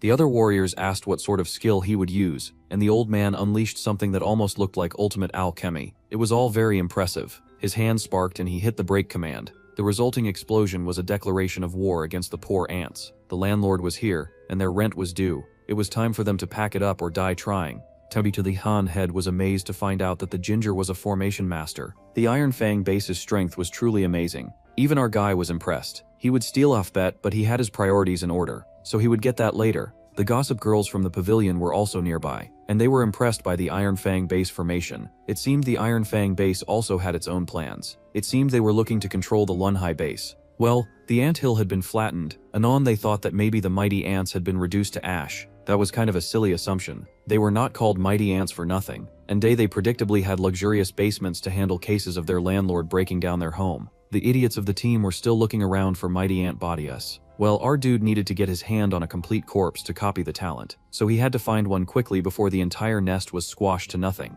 It wasn't like he was trying to save a life. The selfish jerk just wanted to save his ambition. The gothic chick was amused at Ginger's approach. Sure, he had brought down the house, but he had also done the ant version of poking a beehive. Some smarter members of the group finally started noticing the hole, though they were not that smart because they really went ahead and stood really close to the hole. Like a monster from a really bad nightmare, a mighty ant leapt out, legs spread and everything, but it was not the sexy kind, because the idiot standing too close to the hole immediately got attacked. Now the ants had shown up, and they were upset. Their landlord had not even been kind enough to warn them that their rent was about to expire. It was a big monster, but not that ugly, because it had a fine head of red mane. A very classy working monster. The soldiers were shocked. They really thought that smoshing the entire hill would kill every single ant. That was kind of silly of them. Did they think that the ants were stupid or something? Meanwhile, our guy was absolutely excited to see a grand, complete, soon-to-be corpse. Of course, it did not take long for Handsome's buddies to fall out of the hole. Since these guys had come out for a fight, they were going to get a brawl. It was now jump versus jump because both gangs were intending to be victorious, and the ants had the advantage of little hidey holes and a lot of family members. Immediately, the hunters prepped for battle. All guards went up and all weapons were drawn. This was no longer a drill, ladies and gentlemen. This was the real deal. A bottle of life and victory against the chilling hands of monsters and death. The martial warriors of Linhai followed their leader, and they charged at the swarm of ants, determined to kill them all. Our guy raced forward with a very satisfied smile on his face. He had not necessarily come all this way to kill anything. He just wanted to snatch strength and leave. He sliced through the first ant he saw just to look a little credible, and then he slowed his pace while the other Lin soldiers ran forward. Yeah, Yetian had not come here to just kill, and when no one was looking, he immediately copied the strength ability of the fallen ant that he had slain. The boy could feel that strength brimming through his body even without fusing just Yi, and his body shook with pleasure from the power that it brought him. It was everything that he had ever wanted. Now that the ability had been copied, the system immediately asked if he wanted to fuse. Well, the battlefield was not the place to be screaming and writhing in pain, but his body had long since adapted to all sorts of difficult experiences. He was surrounded by a bunch of ants, and his speed could easily carry him through any difficult experiences. However, Tan had to ask himself when he would get another opportunity to test drive his new powers like this. Still, he could not fuse, and he needed a safer location to do that. The boy pressed forward, prepping to burst forward, and he ran ahead, using his speed talent to escape, or so he thought. The main character sensed something odd. It was the ants. Those fancy boys with their fancy microphone collars were not excited to let him just leave like that. He had only stolen a bit of their talent. They did not need to get so upset. The boy activated his shadow blade, using the shadow assassin talent to slice through the ants in his way. He did not want to linger on this battlefield that was full of his enemies, and fortunately, he had not dropped his name with them either. He needed to escape, and he had only come for the ant power. As the warriors fought, they felt the immense pressure of a high-tier monster. Hopefully, it was not the queen who came out to play. The foot soldiers were already causing them enough trouble as things were. The atmosphere around the battlefield changed when a large claw broke through the ground.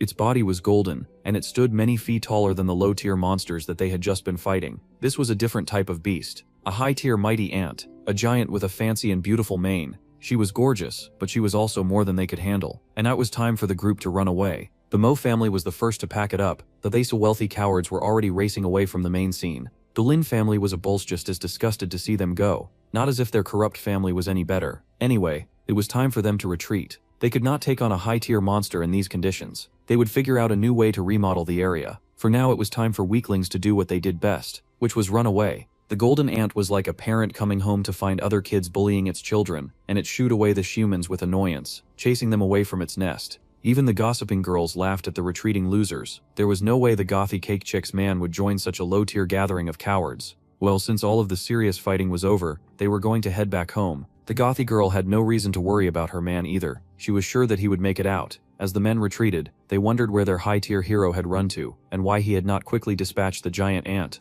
Sure, Ye Tian could have easily handled the golden abomination, but he was not about to risk his life for scum for free. Besides, the ants were strong on the level of a grand master. There was no way an elite warrior could beat a monster like that. Even among their so-called great martial warriors, even the Iron Fang base's elder Qiuqing had escaped the fastest. The cultivation world sure seemed so embarrassing if the R leaders and heads could run away that fast. They cursed that they had been deceived by the badass-looking ginger. It was not like he lied that he could conquer the world. They were the ones who went ahead to assume that he was invincible. He was not about to die for a fake title. Still, Ye Tian was kind of disappointed. He had thought that at least the ginger could be trusted, but nope. Everyone was a coward to some degree, and they were even leaving some of their men behind. That was unacceptable. Hyuthda was rich because he was running away too, though he had never pretended to be loyal to these people. A lot of the men were not making it away fast enough, and they screamed and begged for something to save them. Meanwhile, today was going great for the ants. Sure, their house had been wrecked, but now they were getting dinner and a show from the running humans, and they were feasting to their delight. The golden ant roared with her little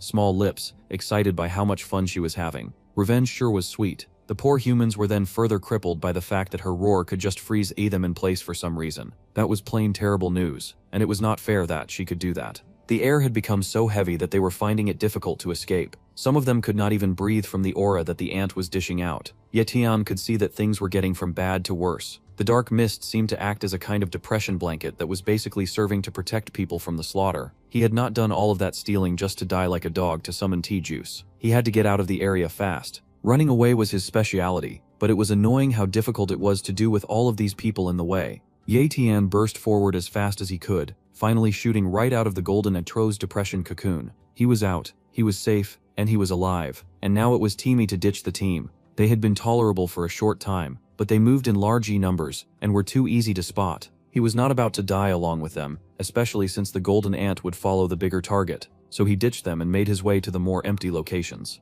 The Gale Wolf team had already left the area, and they had harvested parts so beautifully that only skeletons remained. The main character felt rather proud of that small team, and he continued on his journey to find a nice and safe space to cultivate. The boy watched the beautiful sun and smiled, happy to be alive. Now he was going to sit and do some meditation. This time he was able to open the sucker screen where he had downloaded the strength of the high-tier ant, and he was now ready to fuse. His body engaged the back-breaking and back-bending union of embracing a Hig in her power. In the face of those so-called big shots, having absolute power was the only asset to contend against them. He was moving like a cartoon villain, and he even smiled like Oni too. Well, Yetian cultivated all night long till his bones broke and reformed. Now that he had properly swallowed down some of that raw muscle power that he had so desperately craved, it was time for the sparkling mad warrior to go home.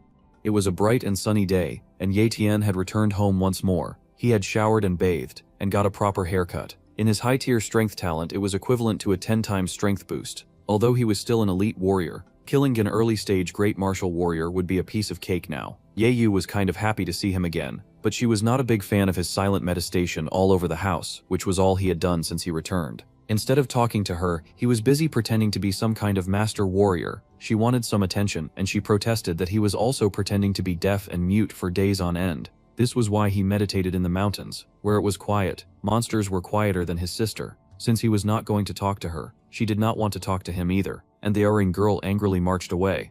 Instead of wasting her time trying to make conversation with her good bro, who was supposed to love her, she was going to take out all her insecure on the food. All of her anger was in vain, because in seconds she had made some really delicious food, and she was inviting her dear bro to come and eat some. The boy magically appeared at the table, so he could not engage in any form of decent conversation, but his limbs worked as soon as food was involved. Well, he had worked very hard, so of course she had made some food just for him. Since she had gone through all the trouble, he was happy to finish up all of the food that she had made. Before he could even take a bite, bro did a spin and headed straight for the door. The least he could have done was take a single bite. He opened the door about to redirect whoever had come around just to find a living mountain standing outside his door. It was Captain Galewolf, and he had found his home. The captain really had the unique one-piece build that almost should not fit inside a normal house. The man beamed with joy to see Yetian because he had come all this washi to give the boy his share of the earnings they had made, thanks to his beast hunting. The captain was such an earnest man that the boy happily invited him inside. The captain then happily showed off the boy's bounty. The main character wanted to turn it down, after all. Thieving was his main source of income, but the sweet captain insisted on giving him his share.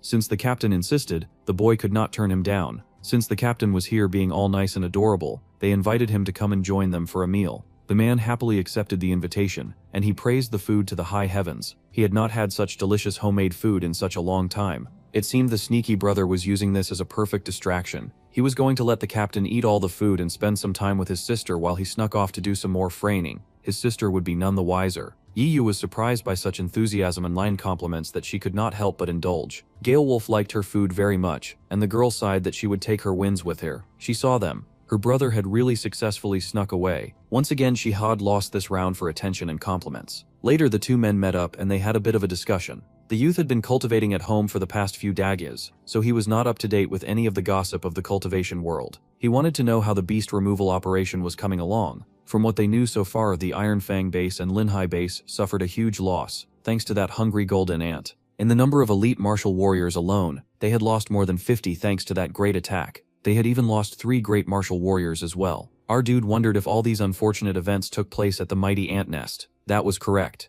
When the first wave of martial warriors retreated, they tried to go back in with an even greater number. That attack had also ended in tears, and was embarrassing for the whole base. That situation had greatly angered the Iron Fang base, so they sent in a grandmaster who finally finished off those ants. Now this information was very interesting to our guy. A grandmaster sounded fascinating, and it also meant that the commercial trade route had been cleared. That was supposed to be great news for the 2 major bases, but they had already lost a lot of talent. They had paid such a heavy price just for a new trade base, and they were not digging the losses at all. Yitian began to think a bit more about the Iron Fang base. They seemed to be the new major players in this new game. Well, with this new information, he thanked the captain for all of the news and waved him goodbye. Before he could escape into the safety of obscurity, Yitian was spotted by the Mo family butler. Now that was bad news. He did not want to get involved with that family anymore. It seemed they had followed the captain to track him down. The butler had a really sleazy smile on his face, and the whole family had a really bad reputation. Yuotian was not looking to join. Still, the butler stepped forward,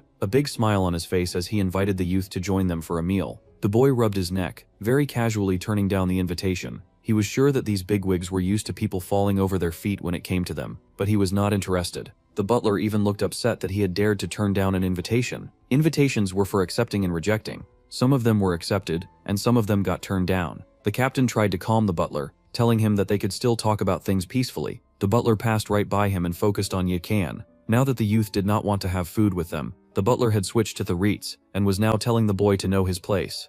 That was very rude of someone who had come all this way to deliver an invitation. The boy looked at that disgusting, low-class, filthy hand on his shoulder, and he shoved it right off. Then, to make his point really clear, he grabbed that guy and slammed his head into the concrete. No meant no, and he was not about to let the Mo family take advantage of his body or his talent. If they had such a huge problem with consent, they could take some English of classes. The captain hurried to stop Yu Tian, as he did not want the boy attracting any trouble to himself. The butler took that moment to run away, cursing and spitting threats. It was so annoying. He had already taken care of the Mo family, and now they were back to cause him trouble. He really needed to speed up his sister's training. With the blonde rat running away, the captain worriedly reminded the youth that it was better to provoke a gentleman than a petty man. The boy was okay with whatever his axmoniers brought. That aside, this high-tier spiritual talent thing was amazing. He had barely used any strength, but he had already broken both of that guy's arms. That was really nice. Meanwhile, that sore loser was upset and licking his wounds beside the Gare Arbage, just like the trash that he was. Now Yetian had made a rather low-class swime, and the blonde swore to show the main character exactly what he was made of. The Mo family was back in the picture, busy doing the evil Mo things that they were quite known to do, which included a lot of upset pacing. The Mo's biggest and baddest sat and watched the pacing when a message arrived for the family head patriarch. It was the ugly blonde that went to recruit the elite warrior, and he begged his masters to avenge him in a very pathetic grovel. Turns out that he was brunette. The Mo family head was not amused to see him show up and asked just how bad he was at giving out invitations. Mo Kangsheng, the elite warrior of the Mo family, the family head and the son of Chang Qing, and the Mo family patriarch. The poor groveling blonde confessed to delivering the invite, lying that he was anything resembling well-mannered or respectful. However, he was so upset that the kid had immediately rejected him like he was a cheap prostitute. Now this caught the head's attention immediately. Rejection was not a language that this family understood at all, and they were just as poor when it came to understanding consent. Now that the head was interested, the servant got busy rambling. He moaned and groaned about how the invitation had been ripped and he had been injured. He wanted the boy to pay. Well, the feeling was mutual because the thunderous head could not believe that the boy had not accepted their kind and generous offer. Surely he should have been groveling with joy to be summoned by such an important family. The head was so upset that the servant got blown away. The old man lounging nearby cleared his throat and recaptured his son's attention. The old man said he was fine, and the family head dismissed the servant. It was now time for the big boys to have an important conversation. With the servant out, it was time for the pills to go in. The old man drank up his medicine because cultivation could give strength, but very few were able to break through to the immortal realm. That long-winded fight against a bunch of giant household pests had been embarrassing, and the old man had been forced to use a secret art to escape with all of his might. He'd had to fight with everything he had, and the poor fool had unexpectedly injured his core. He was afraid it would never heal. Now, the old man gasped and sighed, clearing his throat. His young son wanted to believe that things would surely get better, but the old man was not about to buy into delusion. He knew his body better. The old man was a bit worried about his future. After all, when he died, the Mo family would no longer have a great warrior overseeing the family. That would be pretty bad for their reputation and would sink them faster than a wormhole appearing in their house. The family head then suspected that Yetian wanted to slink away and join the Lin family. Well, if that was the case, they did not dare to lose to the Lin family. Since the boy had refused to come with an invitation, they figured they would just switch to the illegal route and just kidnap him. Still, the Mo head was doubtful. After all, the boy did not even have their family name, and they had no proper guarantee that the boy would work for them. Kidnapping him was a great idea, but it would not make him loyal. That was when the old man pulled out an even more illegal bottle of elixir. Clearly, their dreams could come true through the power of crime. It was a special poison that could strip people of their will. He was initially planning on using it during the feast, but it looked like they would have to do it ahead of time. Now, even the son was a little taken aback by just how evil that plan was. It was very concerning. Kidnapping was one thing, will-stripping poison was another. Still, the man did look a little enchanted by it. He was starting to get into the idea. First they would steal his will, and then they would give him a new identity and brainwash him. It was like making a child soldier. That little genius would only know to obey and to serve. It was no wonder the cultivation was so corrupt when this was the level of wickedness that they were capable of. Then they would lie that the boy was an illegitimate child and change his surname.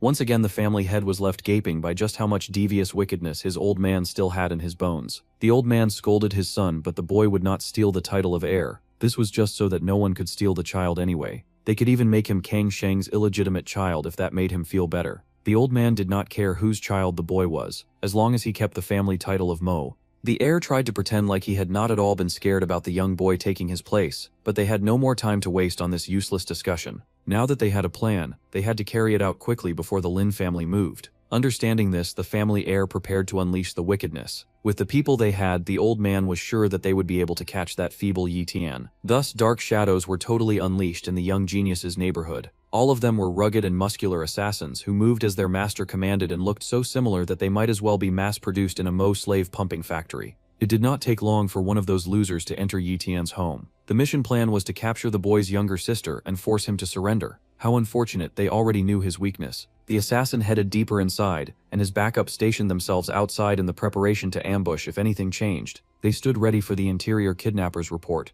and the man moved stealthily through the house. The very first red flag when he opened the bedroom door was that the figure on the bed was heavily covered in blankets. That was dangerous because there was no telling the gender of the person hiding underneath the covers. The person was unmoving, so the kidnapper informed his cohorts that he had located his target. They encouraged him to go ahead and grab the girl. The idiot as well went ahead to try to grab the girl. The blankets flew, and Bro sliced through them, which was really dangerous for a target that they were supposed to capture alive. The indoor kidnapper soon quickly learnt the error of his mistake though, for hidden underneath the covers was the hand of a man that very suddenly seized his throat and shocked the common sense right out of his body. Our guy looked absolutely demonic. It had been too long since he got a chance to just straight up bully people for fun. With a very satisfied smile on his face, Ye Tian informed the soldiers of the Mo family that he had been waiting for them for a very long time.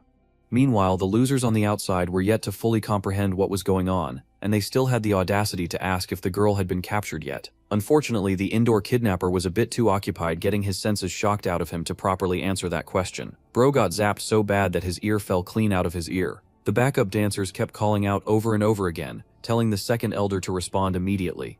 Since they were so desperate for any kind of answer, Ye Tian decided to do them a favor. He grabbed the pods and informed those cowards that he had captured his kidnapper, and he was even going to be kind enough to send the guy right back to them. The outside kidnappers were a little confused and a bit too slow for the situation. They wanted to know who they were talking to. Ye Tian just told them to catch their fellow freak before yeeting him right out of the top floor window. The poor guy began a descent without his consent, and the other guys outside were panicked and confused. It seemed they were able to save the unconscious guy, but they still panicked because they were too late, and he was no longer breathing. They had now entered spooky levels of concern, and the kidnappers alerted each other to watch out in case their target had called for backup. This association of losers had no idea that they were about to experience a very one-sided solo beatdown. In fact, our guy was kind of insulted. There was no one else in the massive Linhai base that had the balls to go against the Mo family, besides him. He had said that out loud, and now the kidnappers were spooked, asking the disembodied voice to show himself before they called in the exorcists. Well, there was no need to shout so much. If the kidnappers wanted a performance, then our guy could very well give them one. Their eyes widened when the boy appeared, but that was mostly because they had not expected him to steal a head right off a neck at his first appearance. That was 2 down, and still so many little piggies remained. Ye Tian was intending to have a world of fun that night. The kidnappers were now spooked and panicking even more. Their small brains could not comprehend that their target even had shadow assassin powers, so they were sure that he had hired one instead. They tried to split up and create even more moving targets after all. It was harder to take down many of them at once, if they did not move in the same direction. It seemed the team was smarter than our guy gave them credit for. Unfortunately, that was not about to be enough. The young thief whipped out his shadow blade, the weapon sparking and hungry for blood. Immediately, our guy activated his speed talent and then started to wipe the floor with every single one of them. He sliced through the running bandits like flies, and now they could not believe that he was even moving that fast. Now the other fighters wanted to call foul. The main character was definitely cheating. He was indeed cheating, but it could not be helped if cheating was his skill. Perhaps if they had wanted to live longer, they would not have attempted to rob a professional thief. Ye Tian was intense as he quickly dispatched each and every foot soldier sent to capture him or his sister. The boy moved so fast that bandits and kidnappers were getting knocked around left and right. One of them saw an opening, and then yelled that he had seen an opening as he leapt from above. That was rather stupid of opening dude, to announce himself like that. He landed on our dude like a bolt of lightning, sure that he had crushed that stubborn jerk now. However, the boy had easily dodged it, and now he was coming right back for revenge. That speed was everywhere, zipping, bobbing, and weaving around. None of those weaklings could touch him, not when he was so many legions stronger than they were. Ye Tian used his stolen abilities back to back, switching from speed to using the shadow blade to tear apart everyone who stood against his peaceful life. The kidnappers had scattered, but they had lost most of their connection, and they were still trying to find each other. Unfortunately, all their hooting and hollering was just helping the overprotective boy find them. He leapt right off from the top of that high building, landing like he was Superman. The boy was shoeless, mindless, and manic when he grinned with delight at spotting new targets. The fighters were alarmed, shocked to see the boy just come down like a birthday present. As soon as they realized who was standing in front of them, they hopped to it like a pack of raving mad dogs.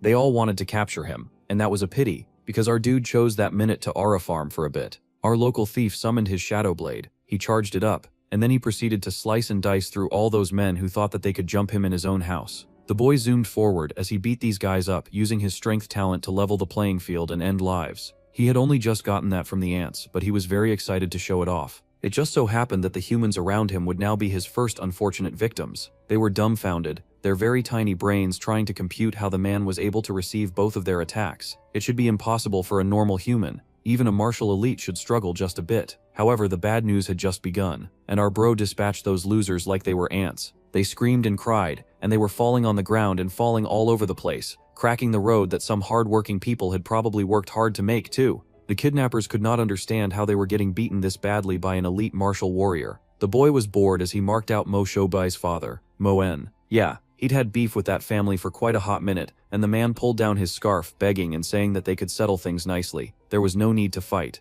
However, our guy was feeling in a particularly demonic mood that day. That was why he decided to let the boy in on a secret. The secret was that he had been the one to kill the man's dear son. The man did not care. He did not blink, nor did he flinch. That powerful and wealthy man prostrated before the boy, saying that his unfilial son must have offended the great martial warrior, and so he deserved to die. He offered the boy money and all the wealth his heart desired, if his life was spared. Yitian could not believe it, and yet at the same time, he was not surprised. Even face to face with the person who had taken the life of his child, the old wealthy Moin did not care for anything outside of his own life. It was disgusting, and our guy apologized, snapping his fingers before smashing that old man into the ground with his electric hands. Unfortunately, our genius thief was just the kind of person who liked to nip things in the bud.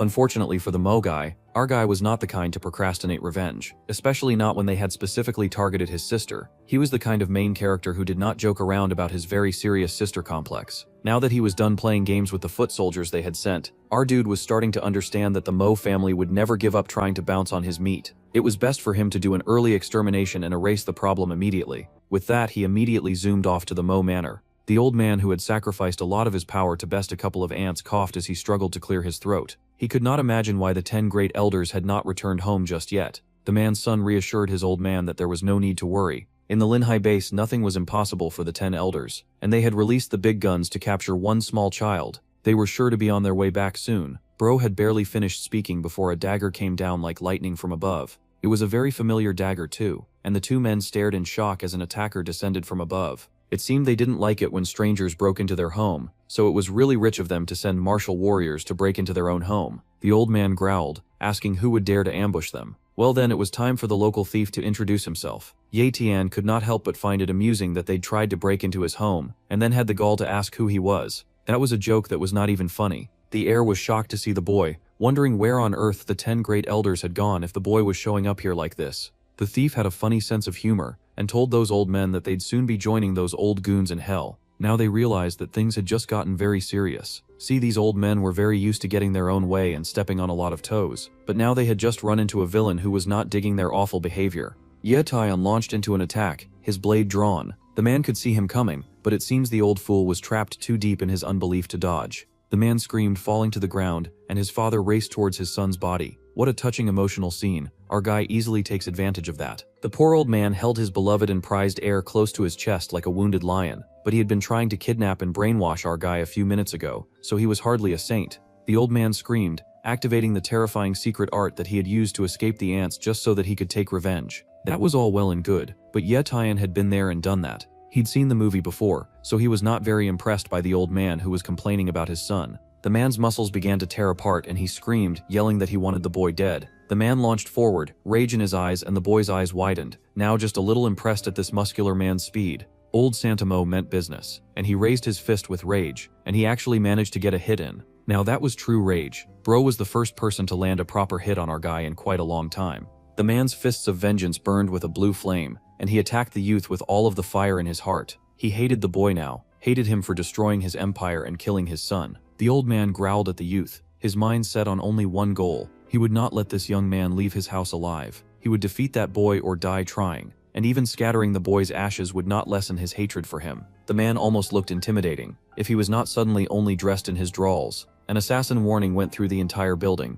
It seemed that the Mo soldiers still had men to spare. How wonderful. The men rushed out of the guy, yelling that their priority was to protect the Mo patriarch. Yetian could not believe how stupid the family was, and how they had only become on alert after he had already killed the Mo family. Their incompetence level really irritated him. The only guy worth any attention was definitely the patriarch, who was breathing vengeance down his neck. The old man ordered the soldiers to kill the youth on the spot. The mistake he was making was not trying to do it himself. The soldiers rushed at Yetian, and he met their open and very stupid embrace. Within a second, the boy activated his shadow assassin abilities. These abilities had kept him undetected, no matter which beast he faced, only ever causing trouble when he fought the big tentacle monster. These puny, low-class humans stood no chance against it. Quickly he dispatched them, like they were no more than weeds on a field, and the old man stared in shock, wondering how this was even possible. They did not understand how the boy had evolved so much that he now had the ability of a great warrior. It was called perseverance and training, and now the youth was going to find out just how long the old man's secret art would last against his new and improved combat skills. It was now a battle of the strongest. Winner takes all, monster bash. The two rushed at each other, the old man screaming in rage at the arrogant brat. With the power he had stolen from various wild beasts, our guy met that old man's giant sword with his tiny dagger. Now that was a nice weapon. Perhaps he could work on stealing that too. After he was done leaving the old man to choke on a pool of his own blood, swiftly they fought, a clash of power that charged and pushed against each other, trying to find a victor. However, it seemed that an unknown guest had arrived at the manor, wondering if the Mo family had a great warrior participating in the fight that was happening. The stranger noticed the warrior's very impressive skills all the way from the gate. Witnesses to this fight were not very good, and would only cause problems for Yeotian. This new guy was a young master himself, and his servant Elder Zay was willing to go in and take a look. However, the young master told the elder to be patient. They would watch the results from afar. Dropping his hood, it was none other than the head of the Lin family. In other words, scum that our dude would not mind beating up and throwing in the trash after all. The fighting continued. It was very serious fighting, considering it was an old man and a young boy bashing each other back and forth just to see who could survive the pounding of a lifetime. A very serious situation. The old man was pumped, his pecs bouncing, his long sword raised. He was all about that violent, conquering lifestyle of banging and pillaging. However, our young thief was the new generation of low-effort smart kills. Of course, it was hard to do that when he was facing an actual competent opponent, but he was not about to mourn that. The old man should have been focused on how angry he was, but he could not help but be impressed at the young boy's speed. Yetian had completely blocked his very strong and powerful attacks, and he still had not slowed down or taken any significant damage. It was indeed very impressive. The young man sliced his sword over the giant man, darn near slicing his drawers off. No one wanted to see that, so it was quite fortunate that the old man kept his pants on. Nearly losing his clothes seemed to have helped turn up the heat too, because the old man charged in with rage, still trying to kill Yetian. The sword came down with rage, trying to eliminate the boy like he was a pesky bug. It annoyed the man that the boy was so easily able to avoid his slash yet again. The old man was frustrated. The stupid kid did not look like he was breaking a single sweat, but here he was huffing and puffing in his old age. If this fight continued to drag on, the old man did not appreciate what that would mean for his future. Instead of wasting his energy, he thought that it would be best for him to request aid from the Lin family, while the secret art still lasted. Fortunately, his boyfriend in evil was in the premises, so he was going to call him so that they could gangbang the young boy into submission. Yongtan taunted the old man, asking if that was all that the man truly had. The old man was not about to take any more disrespect, and he grabbed a suspicious-looking blue can. He tossed it with rage, throwing a smoke bomb right at the boy, and surprising him. The young thief had made an arrogant mistake, the kind that was more commonly seen in his enemies of the past. He had expected everything except his opponent running away. If the old man got away, it would cause great problems in the future for him. The boy zoomed ahead, refusing to let that happen. He had a bit of an arrogant smirk on his face, and the old man noted that the youth would be hard to throw off. The two sped off in the same direction for a moment, before the Mo patriarch had to come to a halt, and predictably, so did Yetian. The youth mocked the old man for sneaking away like a coward, and the old man cursed the boy for being so darn talented. That kind of thing was so unfair. Since this was the situation that he was facing, the old man zapped back in the direction he came, and Yetian just zapped after him with immediate speed. He was going to prove to the old man that he would follow him no matter where he ran. The old patriarch might have kept leading the young man in a fruitless game of chase, but he soon started to have a very serious headache. His time for using the secret art technique was running out, and if he did not get away soon, his fate would be sealed. The dark, sadistic hero was arrogant, but he was not stupid, and he was not about to let his opponent escape. The old man's headache increased, and before he knew it, he landed flat on the floor with a cry, booty up and everything. He managed to collect himself for a bit, gasping for breath because his body ached. No matter how powerful a man became, he could never escape the demands of old age and the eventual waning of all that power he had amassed. The old man had built a good thing, but it was just unfortunate that he was so evil and had amassed so many enemies. They had harassed their last victim, and the youth informed him that this was going to be the end of the Mo family. The old man should hurry and reunite with the rest of his family in the deepest parts of hell. Suddenly the old patriarch changed his tune. It was truly sad to watch his pathetic begging, and even sadder that the Mo family had no loyalty or grit. His entire family was dead, and he was an old man. Still, this old patriarch would beg the young boy that he had wanted to hurt for his life. It was disgusting to watch. The old man begged to be spared. He begged for mercy and begged to give the boy his most valuable treasures. It was both haunting and revolting how familiar this scene was. The only ones who had even slightly stood their ground before death were Mo Shobai and his bodyguard, the first deaths to start the cycle, and the only members of the Mo family with pride, it seemed. The youth then sighed and decided to go along with the old man's game, telling him to show him what he had. It could have been a nice opportunity to get some neat treasures, but the old man was just going to launch a pathetic sneak attack. That was very mean and very shady of him. He worked together with a powerful red pill-looking orb and tossed it at Ye Tian. That was just foul play, however. As a master of foul play himself, our guy had to respect that just a little, after he had saved his own life, of course. The boy zoomed away, leaving the old man on the floor to die on his own terms. It seemed that one more member of the Mo family did have some pride left after all. The boy fought off the barrage of knives and landed a safe distance away, cursing at the Mo family elder who only knew how to use lowly and despicable means. That was rich coming from him. The Mo elder laughed, saying that he had unleashed a terrible and deadly lethal poison on it, and it was all over for the boy, and he would now die a pathetic death. In the end, the boy would still die at his hands. The old man's jolly and wicked laughter was so annoying. Immediately, our boy activated his healing talent, and it was a relief that he even had that. He should really work on getting a poison talent later, which worked well with his sneak attacks. Anyway, the old man was dumbfounded to find that the young boy had any form of healing talent. The Mo patriarch was not having a great day, demanding just how many talents that stupid boy even had. The boy smirked as he got his vengeance for that sneak attack, beating the muscles right out of that old man. His mistake was in believing that any honor could be found in such a despicable house, especially from the one who had formed it. The Mo elder was wrecked, tossing out liquids like a water gun, and as for his question, Ye Tian told him to go get the answer from Yama, the god of the underworld. So, it was that the prestigious and wicked Mo family came to its very final end. Meanwhile, back at the main base, the captain was waiting for our guy to come back home. He had no idea that signing up with Sister Complex's poster boy would make him the unofficial babysitter of Ye Yu. Just then, his boss showed up, talking about how he had just heard some complaining from Captain Galewolf. The captain was surprised to see the youth had come back, and the boy smiled almost kindly, thanking the captain for looking out for his little sister while he was away. It was pretty smart of him to get a bodyguard for his sister, just to make sure no accidents happened while he was out kicking ass. The captain happily greeted the boy and asked for updates on their situation. The update was that the Mo family had been completely annihilated. Ye Tian really said all that with a serious expression on his face. The captain could not believe what he had just heard. The boy was so young but so harsh. Fortunately, the events of the night had passed, and Yu Yu had slept through the whole thing thanks to a very trusty tranquilizer. So far so good. The sister was safe. They were going to head down since it was really cold on the roof. Now that the Mo family was gone, the captain asked the youth if he had any plans. The boy thought about it and then admitted that he wanted his sister to start cultivating.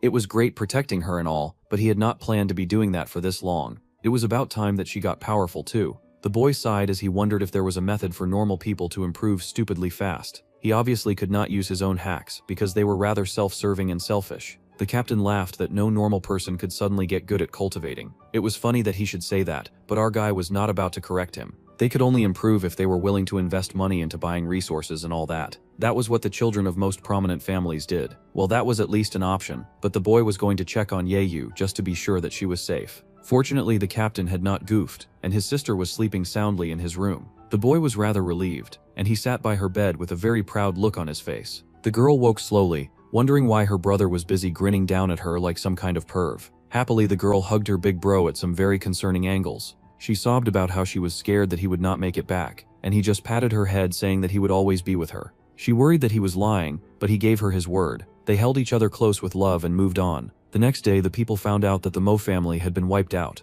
This was terrible and scary news, and they wondered how strong a person could be for something like that to happen. Then the Lin family's young master came around like a pack of hyenas robbing a corpse. The pavilion girls were always there, as they were always first in line to scope out some good gossip. The girl stared ahead as the Lin family head mocked the cops on the floor. He thought that it was quite sad for the Mo patriarch to meet such an end. The ball of poison was discarded by his side, so the Lin dude was going to take advantage of that and grab the ion pearl. This was their chance to get their hands on the Mo family's secret weapon. This was a weapon so sinister that it gave the professor an opportunity to turn the tide. It had a large attack range and it inflicted lethal damage. In other words, it should have been a foolproof last-minute plan that even a great warrior could not avoid. So the question was, why was there only one dead body lying on the ground? The intruder had not only killed Mo Chonk with the gold needle from the iron pearl, but they had also escaped. According to survivors from the manor, there was only one killer, so that was likely a man with the strength at the level of a great warrior. However, they were also sure that anyone who possessed that ability could not be from their Linhai base.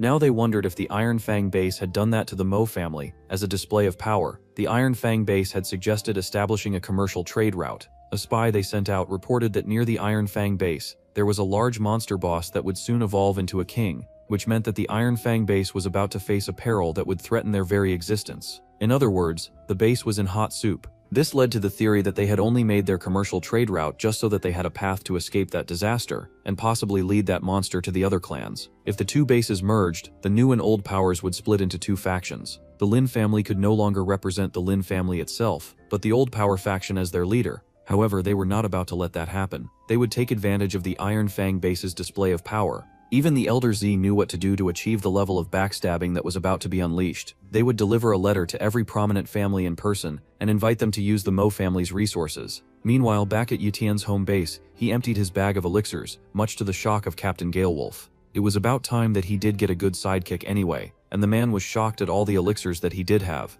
The captain was sure that all those elixirs were worth his entire mansion. Their brother-in-arms was crazy. Yeyu was so intimidated that she wanted her brother to return all those elixirs immediately. There was no way that they could afford that. They had finally managed to save some money for a wife, so he should not get cheated by people who sold elixirs. It was funny that Yeyu said that because her brother was already in a very faithful marriage with power and ambition. He knew that the elixir was real, and that he was not getting scammed. It was really expensive stuff, and he needed her to shut up and eat it already, showing one in her mouth so she could taste. The girl swallowed it and then gasped as her body suddenly started overflowing with so much power that she looked like she had temporarily entered some sort of hentai manga. Fortunately, her clothes stayed on. That was exactly the kind of reaction that Yotian was going for, so this was working well for him.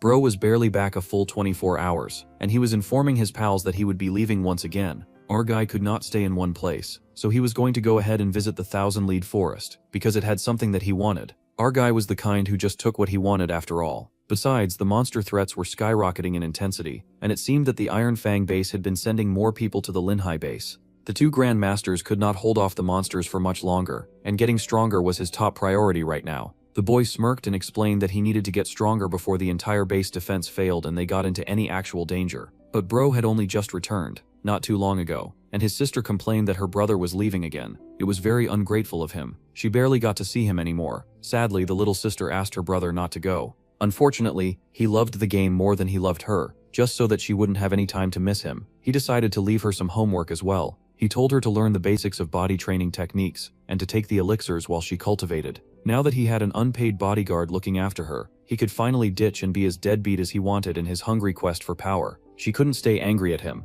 so the sister just wished her big bro the best of luck out there, as he has more fun beating up monsters than hanging out with her. The brother smiled, glad that she understood. With that conversation wrapped up, he turned around and said goodbye to the captain as well. He was trusting the big guy to look out for his sister. Suddenly there was the sound of revving in the street. A motorcycle was coming out of nowhere, and it was leading a bunch of cars behind it. That could not be good. Apparently they were people from the Iron Fang base. It was surprising that these guys had shown up on such a large scale around the house. The motorcyclist at the front was whooping and hollering, greeting Linhai base and announcing his presence. Apparently that dude was one of the 4 great geniuses of the Iron Fang base's young generation, and a mid-tier elite warrior. It was concerning that the Sun family's convoy was showing up out of nowhere. The sinister main lead watched that golden genius zoom past, noticing his high stats. Those jerks looked like they were just passing through, but they sure raised a lot of annoying smoke, making a nuisance out of themselves. Yeti Tian was not a fan of that behavior, and he also had a very bad feeling about their sudden appearance. Well, he still planned on ditching before his bad karma affected his family even more, so he told the kids to head inside.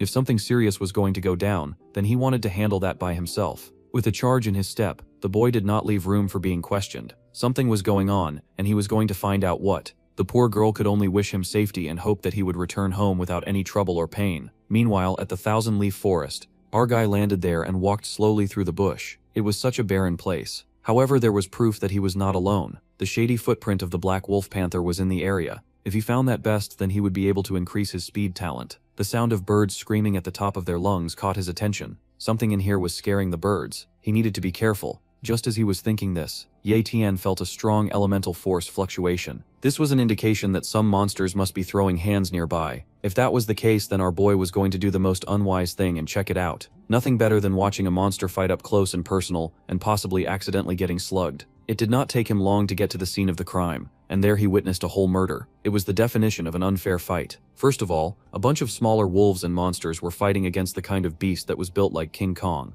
Our bro was nosy, but he was not entirely stupid. He hid in the bushes, but he was still very committed to the nosy game, and watched from afar. He noticed gold dragon panthers were on the scene. They were a rare mutant species that was frankly much more powerful than the black wolf panthers. They had to have apex tier speed talent. Now that was delicious. Our guy was just about tired of being mid anyway. Plus, that gorilla that was tearing them apart was likely a high-tier monster whose combat ability would rival that of a peak great warrior. It was currently 2 versus 1, and the 2 gold cats had some apex speed, but they were no match for that ruthless gorilla. That monkey was packing them up like they were garbage. Our boy watched closely, impressed with the gorilla's strength, but he was actually after the gorilla's speed. Mid-tier strength was great, but he already had the power of an ant that could lift things that were over 10 times its weight. Naturally, he was going for speed. However, it was difficult to steal from an opponent who was focused on a very serious battle. Our guy wanted the talent, but he was also not hungry to get beaten up in exchange for it. Just as he was thinking about the difficult stuff, a tiny paw touched his leg. Ye Tian could not believe this beautiful silver lining.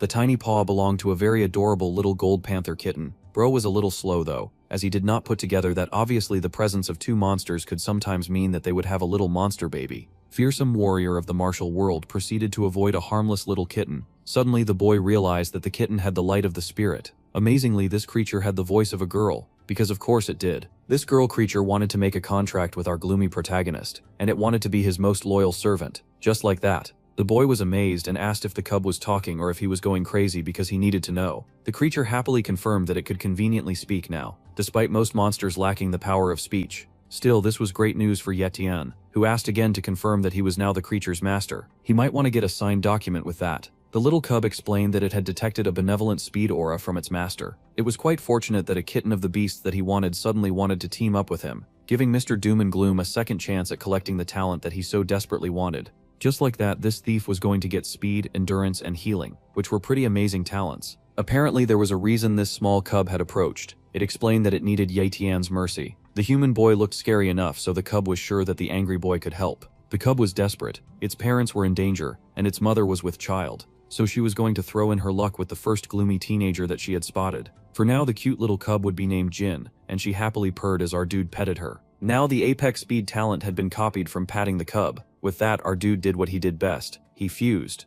Since the sweet little cub thought so highly of him, it was only natural that he step up and show off just how much he could throw hands. His body was bursting with energy and power. The boy would first target the monster's weakness, flying high enough to target the weak spots on the mighty gorilla. He had to move fast enough to take down the monster. Of course, our guy was going to do the wicked thing and aim for the monster's eyes. Still, the beast was a terrifying-looking creature. Ye Tian was not going to be stupid about fighting this monster. He knew that he had to be careful, and he did not dare let arrogance take over his senses for danger. The monster was huge, loud, and had more muscles than it should have. However, it had focused only on the golden panthers, and it let its guard down. This gave the perfect opportunity for our dude to slime him using his speed powers. The monster screamed in mad protest, shouting in pain, but the deed was already done. The 2 panthers hissed, prepping to use their speed powers as they were unsure if this human was friend or foe. They began to approach slowly, and truly these little cats were no serious problem. But our swift fighter had just saved their cub, and he did not want to hurt the pregnant one. He told the little to call them up real quick, using the light of the spirit power to tell them that he was not their enemy. The cub spoke happily to its parents, chatting about how it had gone ahead to ask for help from the random stranger who had shown up in their territory.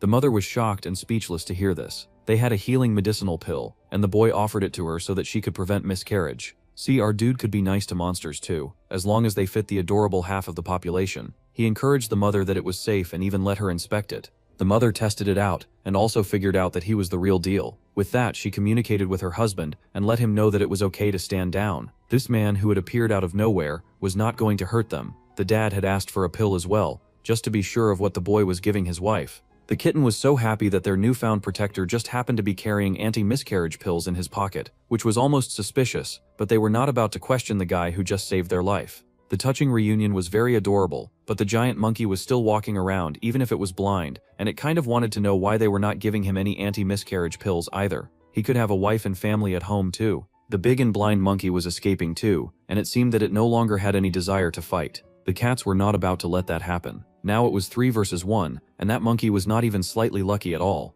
Since they were going to fight till the end, our guy decided to join them. It was quite fortunate that Yeltian did not pity the gorilla at all, so this was going to be a walk in the park for him. The tiny kitten also wanted to be included in the fight. They were going to humor that little rat, but she should really let the grown-ups handle issues. The boys smiled, and they all charged their poor unfortunate opponent together. Our guy usually had a no-helping policy unless someone asked, and it was really sad for the giant beast that his opponent's child had developed magical communication powers. While that poor beast was suffering, our guy was checking out his new guns. He was quite amazed by the amount of firepower that he had been able to gather from the little panthers. His body was moving with vast apex speed. The gorilla tried to swat them like flies, but the boy could see that move coming a mile away. No matter what the big beast tried to do, it would always be just a little too slow. This was peak comedy to our dude, who then activated his strength talent and showed the monster that too could play the punching game. He hit that beast so bad that it started seeing double. The big gorilla stumbled, falling back from the pain. However, its torture had just begun because the panthers attacked as well.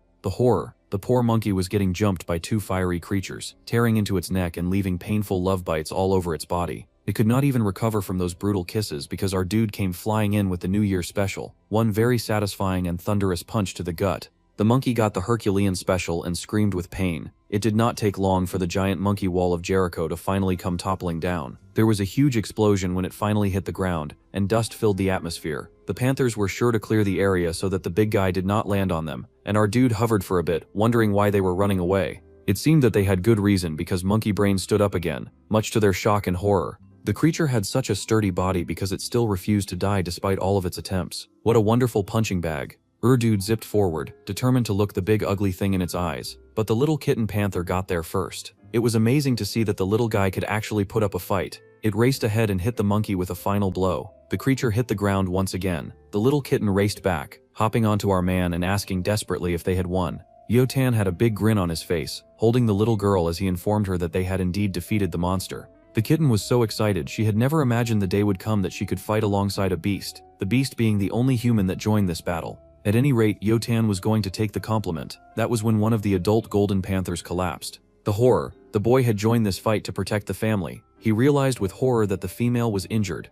The female golden panther hit the ground. Things had just become very serious. Little kitten cried out, wailing and sobbing for its mama. Apparently, the impact of the battle had caused some internal damage. Things were not looking good for the unborn baby. It was quite fortunate that our guy also carried some healing medicine on hand. Having healing medicine made more sense than randomly having anti-miscarriage drugs. Now, he was going to put some of that healing medicine to use. It might be more substantial to steal some healing powers, but bro hardly worked in a team. Healing medicine would work for now. The medicine was the kind to heal the innards, so he hoped that the little kitten's mother would be okay. This was a relief to the kitten, who announced that her mum was feeling better already. Now that was the real magic. Well, Ye Tian was glad that he had been able to save a family from ending up poor, pathetic orphans like himself. Since that was all fixed and the night was beautiful, Ye Tian was thinking that he might as well head out. However, his rather positive outlook on life was promptly blocked by a bunch of monsters popping out of the grass. They had barely survived one battle, and here came a bunch of losers looking to get beaten up. The kitten panicked, warning her new master that the black wolf panthers were approaching.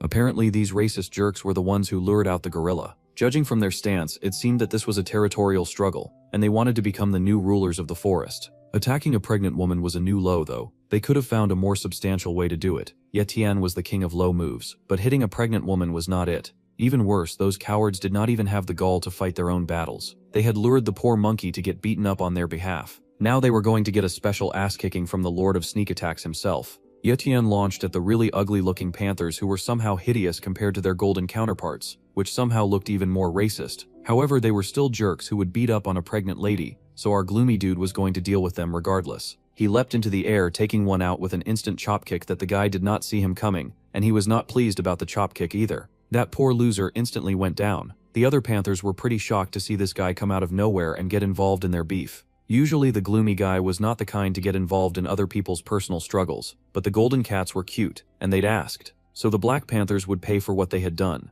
Not only did Ye Dian end their leader so quickly, but he grabbed the tiny golden cub and declared the baby as their new leader. It seemed he did not need to beat up the rest of the pack if they just surrendered early. The cub was shocked by this new announcement. Fortunately, the Black Panthers had sense and were not looking forward to any kind of beatdown, so those cowards bailed and accepted their new leader. By morning, Mama Panther was feeling much better, though she should not be walking around too much. The mama thanked our dude, and she even wanted to give the boy a gift. They had to walk quite a while to get to this so-called gift. Ye Dion did not really mind waking, but he was still concerned about his mother's health. Eventually, they got to the dark home that they called home, and the female panther shared with the boy the spirit herbs that apparently grew uniquely inside of their cave. It was very nice and thoughtful of her to share that. Apparently, the fruit needed 30 days to ripen, so the boy would have to wait for a while. That was almost too convenient since he also needed 30 days to steal powers. Now he could not wait to find out exactly what effect this mystery fruit would have, and he hoped it would be something special. Then the scene switched so fast from our dude caressing a flower, like the way he fiercely protected his own virginity, to him helping the panther that got laid give birth to her baby.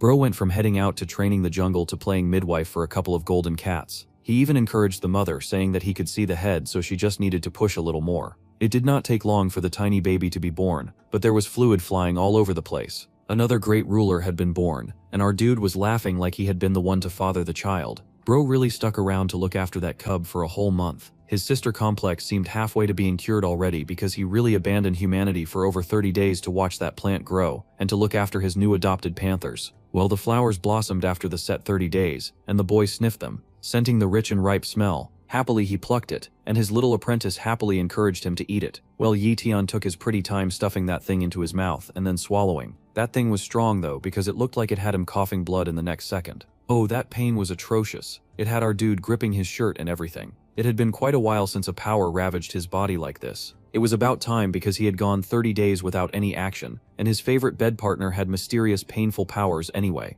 Our guy got done over so hard that he fell to the ground and hit his head. The little kitten was so horrified to see him go down that it cried out in horror. Well, the night went on, and our bro slowly and groggily returned to consciousness. That little flower sure had done a number on him. His eyes opened and he groaned because his head hurt. Slowly, the boy awoke as he realized that it felt like he had gained a mental ability. Now that was pretty cool. Only great martial warriors could handle something that strong. Yet he could control it, even though he was just an elite martial warrior. His eyes widened and he gasped because his talent detection range had increased to 50 meters. Now he could spot easy prey from a long distance. That was incredible. Of course, a hunting species had given him abilities that he could exploit as a fellow hunter himself. Plus, he stretched out his hand and stared in amazement that he could now copy talents through the air. He no longer had to make human contact with monsters that were trying to end his life. This was great news. He tested it out a bit but rejected copying any endurance talents. He needed to prioritize leveling up his cultivation for now so that he could hit some great martial techniques. Still, he was eternally grateful to the family for raising his prey targeting capabilities. Now it was finally time for him to go home. He had gone out, and once again he was going to return richer than when he left. He informed the panther family that they would be parting ways now, and he thanked them for the gift. He had been able to look out for them while the mama panther was to deliver, so now they would have to fend for themselves. The little kitten cried that she wanted to go with the master. She did not want to be separated from him anymore. The boy then smiled, saying that he would introduce the kitten to someone who would love her very much. The kitten was absolutely overjoyed. Meanwhile, our dude had to figure out how he was going to explain this to his sister. She was going to love this. With his new pet in tow, our dude took to the sky, exploring the surrounding area and the world around him. The little kitten could not believe how beautiful everything looked outside the world of the monsters, and he had never seen these things before. Her mother had her hands full with the new cub, so it was great that the kitten could leave the cave like this. Yetian was a little sweeter now that he had a cute animal sidekick, and he told the sweet little thing that the outside world was actually very dangerous, especially racist to monsters. The boy leapt over buildings, breaking a few things as he flew. A serious expression crossed his features when he detected something. While 30 days was a long time away from home, it would not be surprising if something changed. The boy slowed his speed, taking note of his area and everything around him. The boy paused, noticing something odd with the discarded corpses lying left and right in the rubble. It was the uniform of young boys from the 5th Academy, his former classmates. Even worse, he recognized his favorite chubby senior among the corpses of the fallen. Ye Tian raced to Zhang Bao, trying to revive the boy. He asked him what he was doing and if he was okay. He could not imagine what could have happened to lead to his people lying on the street like they were homeless. The fatty managed to crack open his eyes, which was a relief, because it meant that he was not dead. The boy was still alive, so the gloomy genius quickly magicked up some healing potion. Quickly he encouraged the youth to drink, and to restore his energy first. This was high-tier monster blood, and he needed to recover. Some time passed as it was needed for Fatty to recover himself. Once he was feeling better, he spread the gossip about how some warriors from the Iron Fang base had come to rob the 5th Academy students. Yetian had suspected that those losers would be bad news. It was shameful for members of a highly cultivating family to do that too. Apparently monsters had completely destroyed the Iron Fang base, so 100,000 refugees had escaped to the Linhai base. Once they got there, the crime doubled. So now the Iron Fang peeps were both homeless and a nuisance. Robbers were running rampant, and everything was a mess. The Lin family was still in charge, but in reality, those guys were just figureheads and puppets. It had all gone down as Yi Tian imagined that it would. The monsters had managed to take over. Well, with this very foreboding news, the boy went home, satisfied that he had at least been able to save the life of his senior, who should seriously change careers. Meanwhile, in the middle of the city, there was a dojo of sorts, where 2 people were practicing sword fighting. Lots of sweat had been generated in this intense battle, but neither side was about to let up. They went at each other like mad dogs, both fighting hard to beat each other up. The bigger guy raised up his sword, and he smacked away the smaller guy, shattering the opponent's wooden weapon in 2. It was a good practice, but the smaller person had lost. It turned out to be Yeyu and the captain who were working to make the girl stronger. It was nice that she had taken her brother's advice seriously and was working hard to crawl out of the loser category, though it was not an easy journey. Apparently she was going quite well in training, and she teased that it was because she had such a great teacher. Then her mask came off and she giggled cutely. Fortunately, she was wearing way too many clothes for any fan service to happen, so she remained Yeyu Tian's adorable sister. There was some clapping, and they both turned in surprise to see none other than the runaway that just so happened to have abandoned them for a month. He looked hotter than before as usual. Bro might be a virgin, but he still had steez. The little sister was elated. Her hot and smelly bro had finally returned from his retreat in the jungle. She raced at him, glad that he had finally come home, and he laughed that she was way too excited. Bro had disappeared for an entire month, yet he somehow thought that his little sister was doing too much. Clearly, he was the one who was deranged. Before he could even settle down, the cute little monster kitten popped out from inside the boy's clothes, and the girl squealed. Apparently the kitten was a boy all this time, and his new name was Little Jin. It was a cute name, and the girl was excited, snatching the kitten and immediately abandoning her brother. It seemed that she had found something that she loved way more than she loved him. The captain laughed at Yetian's face, and the boy happily greeted the only older person that he respected. The captain Gale Wolf appeared, looking as soft and as fatherly as ever. Thanks to his hard work, the sister was upgrading slowly from 0 to hero. The captain would take the praise where he could get it, and then gave the Brol some updates about the Iron Fang base breaking into their land and taking their things. Yeah, the gloomy boy had already heard about all of that, and he asked if anything had happened at home. Fortunately, they had not been robbed, and now that the gloomy thief was back, only a complete idiot would rob them. Their home was safe, but the captain did explain that a girl had come. Xiao Yu had come by to drop off something. Apparently she said that the Iron Fang base people would never dare to harass them after seeing the gift. It was a red cross. It seemed our guy's sugar mummy was still protecting him and his family. Even when he was away, the red cross was a token from the Marshall Pavilion, a token of unfathomable love. It was very kind of her to keep trying to hit even after getting outright rejected. Besides, she was respecting his boundaries and just sending in gifts. Nothing warranted the use of the red cross since the house had been mostly safe. However, someone named Sun Feng kept coming to the house to challenge the boy to a death match. Now that the boy thought about it, he sort of remembered that name. He had checked out that person's talent at the city gates. That guy was also known as one of the 4 great geniuses of the Iron Fang base. It was the rotten motorcycle guy. After entering the city, the guy had apparently found elite martial warriors to challenge and beat up. So he was someone addicted to fighting and winning. He was lucky our guy was not home, or he just might have tasted the bitter potion of defeat. The captain thought that our dude should be careful how this matter was handled, and he did have a point since the last time he got involved with a cultivation group, he'd had to wipe out the entire Mo family. Well, the captain kept giving his honest, sincere, and well-meaning advice. However, Yetian was barely listening. In fact, his eyes had gone nuclear, and he was seeing the perfect new talent to harvest in his mind. It was almost so sweet of Sun Feng to seek him out by himself, because Yetian was going to eat him for breakfast. Meanwhile, the motorcycle guy was casually running circles around town. That guy was having a whole lot of fun. He zipped around the place, revving up his engine as he claimed the whole land for himself. He looked so much prettier when he was blurry, and he had to slow down because our dude had suddenly appeared in his path. Yetian stared at this motorbike rider, much like a cat would stare at a bird, as if he were trying to figure out if it was worth eating or not.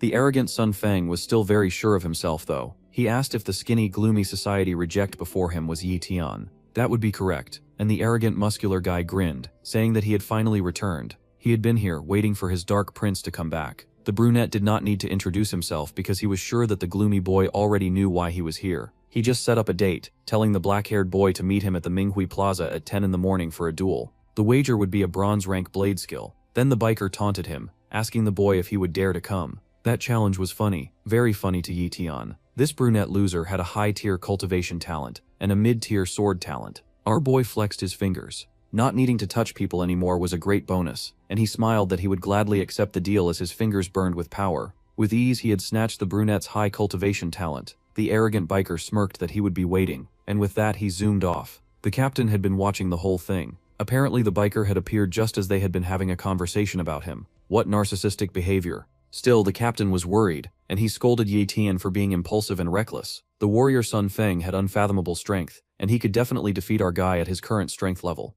Oh, our guy was well aware of that. That was why he had come to meet the warrior in the first place. The emo kid curled his hand into a determined fist. He had pledged to himself that he would never lose, especially not to scum like that. Even if he was weak now, he could just train through the night. Currently, Ye Tian was a warrior with high-tier cultivation talent, apex-tier speed talent, mid-sword talent, and he really needed to at least upgrade that one, novice shadow talent, apex healing talent, and high strength talent. His cultivation was already pretty high-tier as he had snatched that from his sugar mummy, so he would just stack another one on top of it. With a smile, Ye Tian doubled up his power level and opted to fuse with this new cultivation talent. He refused to be intimidated by the power of a black alley cultivation thug, just because he was called a young genius. The emo kid's genius might have been built entirely on the back of stolen power, but it was finders keepers in the cultivation world, and perhaps the others should not have been so careless with their power. No matter what it took, he was going to cheat his way to success, and then show everyone that hard work was ass when you could just cheat. With the extra high talent, his cultivation leveled up to apex, and Ye Tian stood up to stand on the balcony.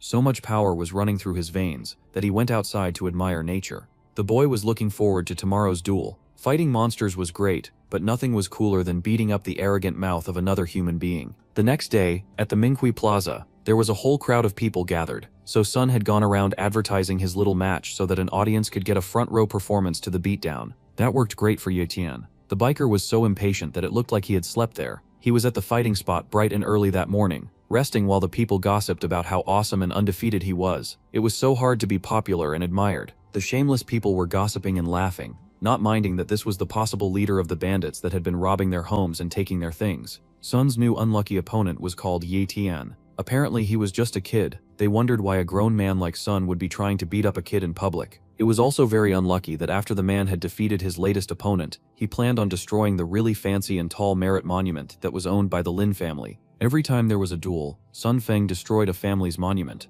Bro was an anarchist, and his gang had been crushing the prominent family's influence. Now they had come for the Lins. The gossip girls from the Martial Pavilion had also made their way into the crowd, and the blonde admitted that she was worried about her boss's crush. However, the goth chick knew that she was crushing on a real man, not the cheap version. Even if her man could not defeat this Sun character, she knew that he would survive. Besides, she would be there to nurse him to health if that happened. Meanwhile, Yu Yu had arrived on the scene. Now that she was actually learning combat and had a personal babysitter, Ye Tian did not mind letting her out of the house anymore. The Sun guy was the type who loved a good show, and he always made the place rowdy. This noise was exactly the kind of influence that he wanted. The little girl complained that she was not going to see the fight through so many people. Such a huge crowd of nosy people had gathered. The duel seemed kind of intense, so the girl encouraged her bro to chicken out.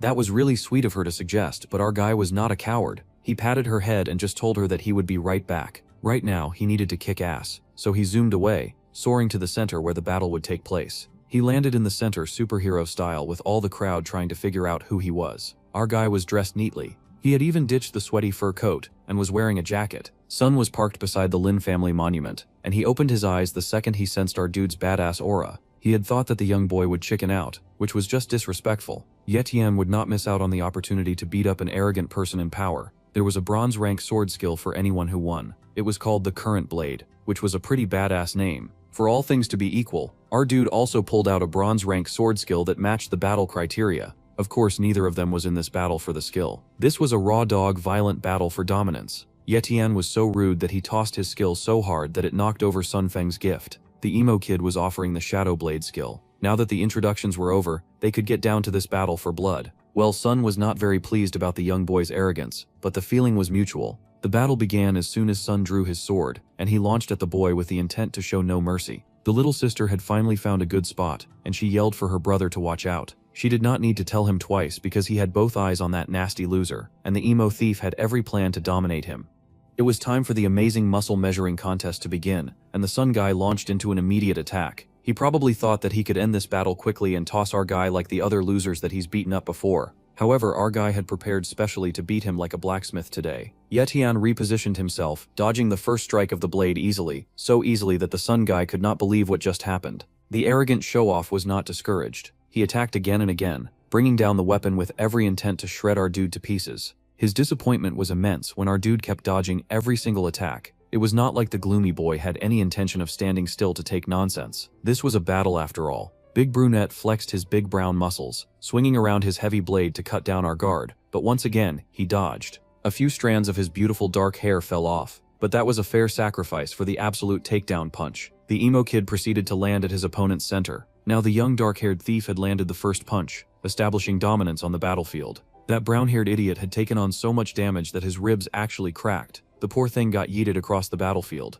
Getting disrespected by a singular punch was actually rather embarrassing. Bro had to stand up, or his ancestors would be shamed forever. The crowd was eating up the action points, though they could not believe that some kid had just sent one of the Iron Fang heroes flying. The dark-haired thief grinned, hand vibrating with kick-ass energy as he asked the buffoon who he was calling a rat. The brunette had been annoyed by his dodging, but he wished he had not stopped dodging now. Fortunately, the brunette could still stand, so his ancestors did not have to entirely cover their faces. See, now the brunette was going to start taking the fight a little more seriously, and he said he was going to stop holding back, just to protect his pride. Any further humiliation would end his career. Bro raised his sword again, and supposedly prepared a new ruthless technique to dispatch the kid that he was fighting. Those big muscular arms of his were raised high, throbbing like a machine before he unleashed his ruthless wind slash. Wind slash felt like a level 1 magical attack, but it seemed to generate a bunch of wind knives moving at maximum efficiency. It looked like an attack that would have been dangerous if our dude were a low-tier fighter who had not maxed out his speed recently. How unfortunate.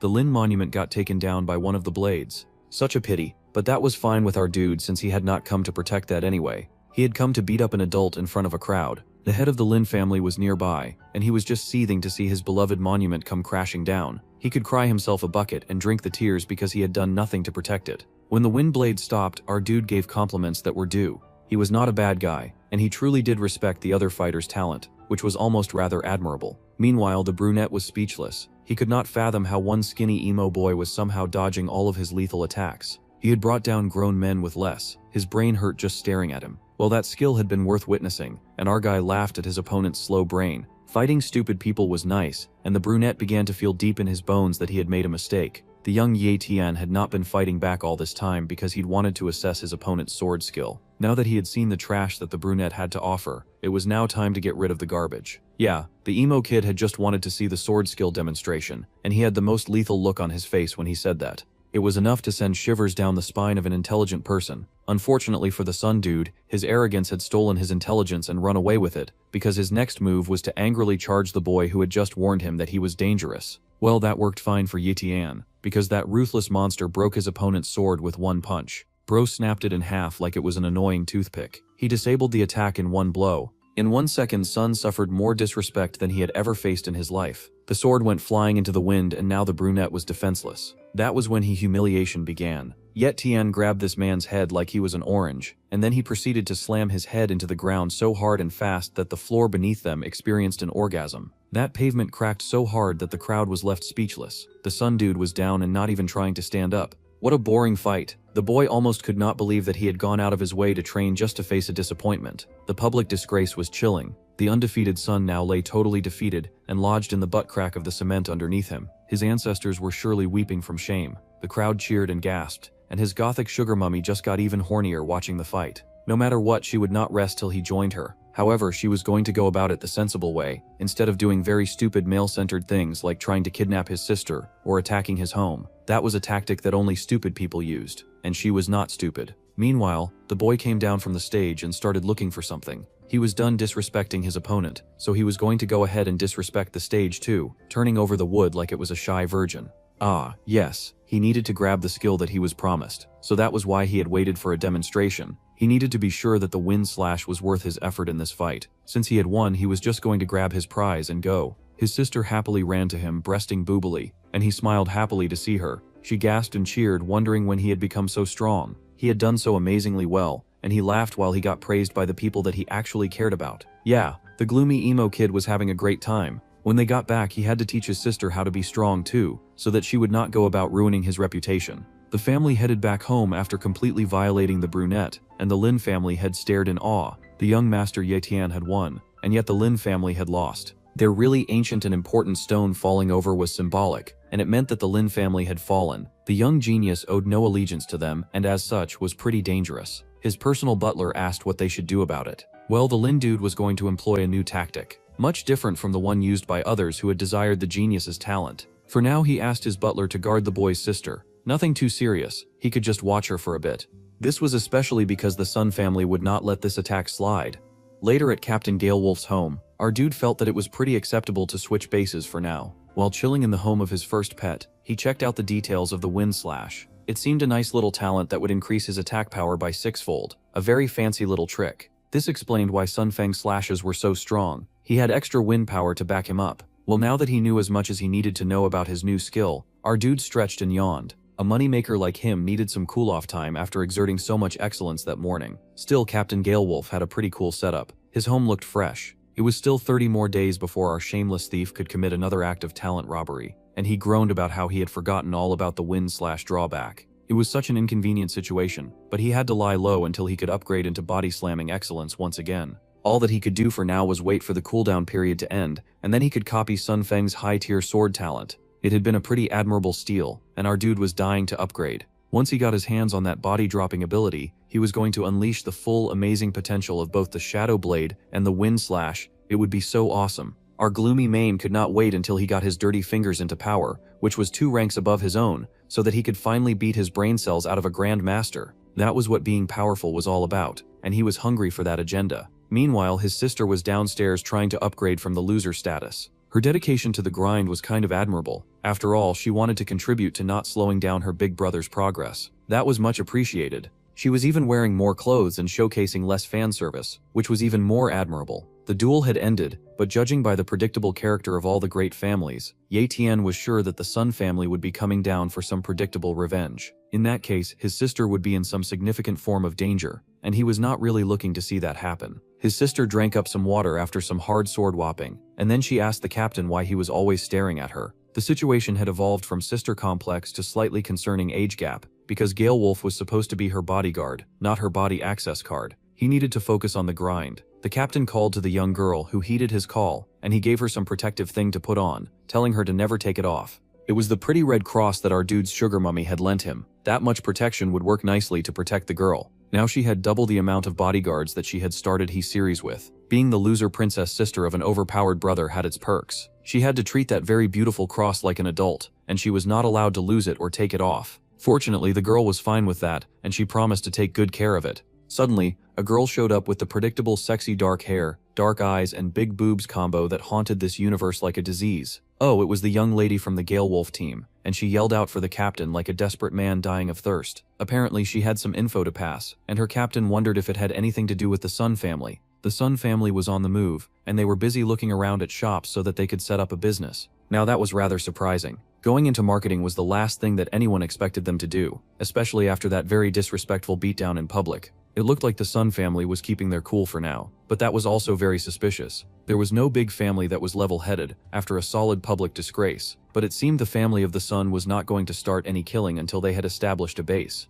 It was kind of embarrassing for the Iron Fang members to break into a base and start setting up shop like they owned the place, but at least they were taking their time to do it. Meanwhile, a seemingly harmless old man was taking out the garbage. He sure was taking a hot minute to take out the garbage, and this is because he was not taking out the garbage at all. He was the garbage. It was the Lin bodyguard, and he had just heard that the Sun family apparently would not be moving in yet. Well, that was great news. A month later, and our dude could finally get his greedy paws on that talent he collected. Finally, he had nearly broken down from impatience just waiting for that skill to unlock. This was worse than when he'd made the call to babysit a bunch of magical panthers. That garbage man was still in the area, and at this point, one had to respect the dedication to the bit. He was faithfully pawing away at that garbage almost every day. Ye Tian had of course noticed this suspiciously frequent garbage man by now, who was doing a really shoddy job of blending in with the trash. The man could instantly tell that he was being investigated by a mental ability, and he could not imagine how a boy that young even had that kind of ability. Well, the old man did not seem hostile, so our gloomy guy kept things pushing. In fact, the gloomy guy found it hilarious that the Lin family would send a great martial warrior to guard his house. That was quite generous of them to do that. So sweet. Well, after skulking around for a bit, our dude went to check out the martial market. In the past month, Captain Galewolf had learned some details about the Sun family background and the purity of the sword talent that they preserved, to the point that they even went as far as intermarrying. Now that was just nasty. If the birthed child had any defects, then it would be secretly dealt with. It was indeed an insane family. It seemed the Sun family had set up a shop at the Central Hunters Market. Now that was interesting. There was Sun Feng, and he looked like that beating had changed his life. He was now a respectable gentleman who was welcoming people to the store and offering a 50% discount. People were of course sucking up to him because he was still the young master of a rather prominent family, and the man laughed, encouraging them all to enter. Suddenly, Sun Feng was the kind of guy who knew how to be polite and say thank you. Our guy was really out here transforming lives. He was still stalking Sun Feng, just to see how much his power had increased. This guy had really come all this way just to steal the other man's sword talent, and he very cruelly wished the poor guy an early death. Yetian had no joy, and he had finally upgraded his sword talent to high. Someone went down to the South Hill Cemetery, wearing a hoodie and aura farming. It was our dude as usual, except that this time he had come to pay some homage to his mother and father. It had been a huge shame that they had died and left him to handle Bill's ops and the future solo, but he had come to at least let them know that he was doing just fine without them. In fact, he was going to take Yeyu somewhere better, and they would soon be leaving the Linhai base. It was very important to stop by just so that they could peep the fit, and because he wanted to see them too, they should see just how much muscle and power that their little boy had grown. Our bro was just out here taking some time off to spend with his family at a cemetery, and yet he could not even catch a break. There was something moving right at him at high speed, and it landed nearby too. It was a person who looked much like a dark crow, the way he was just skulking in the dankness. Since they were going to be so rude that they would not even let him mourn, our guy figured that he might as well get over this possibly exhausting conversation as quickly as possible. The person who stood behind him was surprisingly someone who looked well and proper badass. That was a handsome man with dark hair. He almost looked like he could pass for our dude's daddy. Ye Tian turned, pulling the shadow blade because that new guy might be hot, but he was definitely not his daddy. They both launched at each other without even introducing themselves. It was like the beef was personal, and the handsome attacker grinned, saying that he'd come to scope the skills, especially since the young boy had been the one to defeat Sun Feng, so it was a member of the Iron Fang clan. It was about time that those guys started showing up in his life anyway. Ye Yan growled, saying that he had been expecting the Sun family's dog to show up. The Sun family had hands down the cutest dog of all the other martial families. All the other dogs were old and ugly. It also looked like the Sun dog lived up to his reputation, because he and the main character were clashing without breaks. There was barely time for either of them to slide back as blades danced like lasers, clashing in an epic sword fight. The dog was fast enough that our guy actually had to slide backwards just to keep out of the way of his falling blade.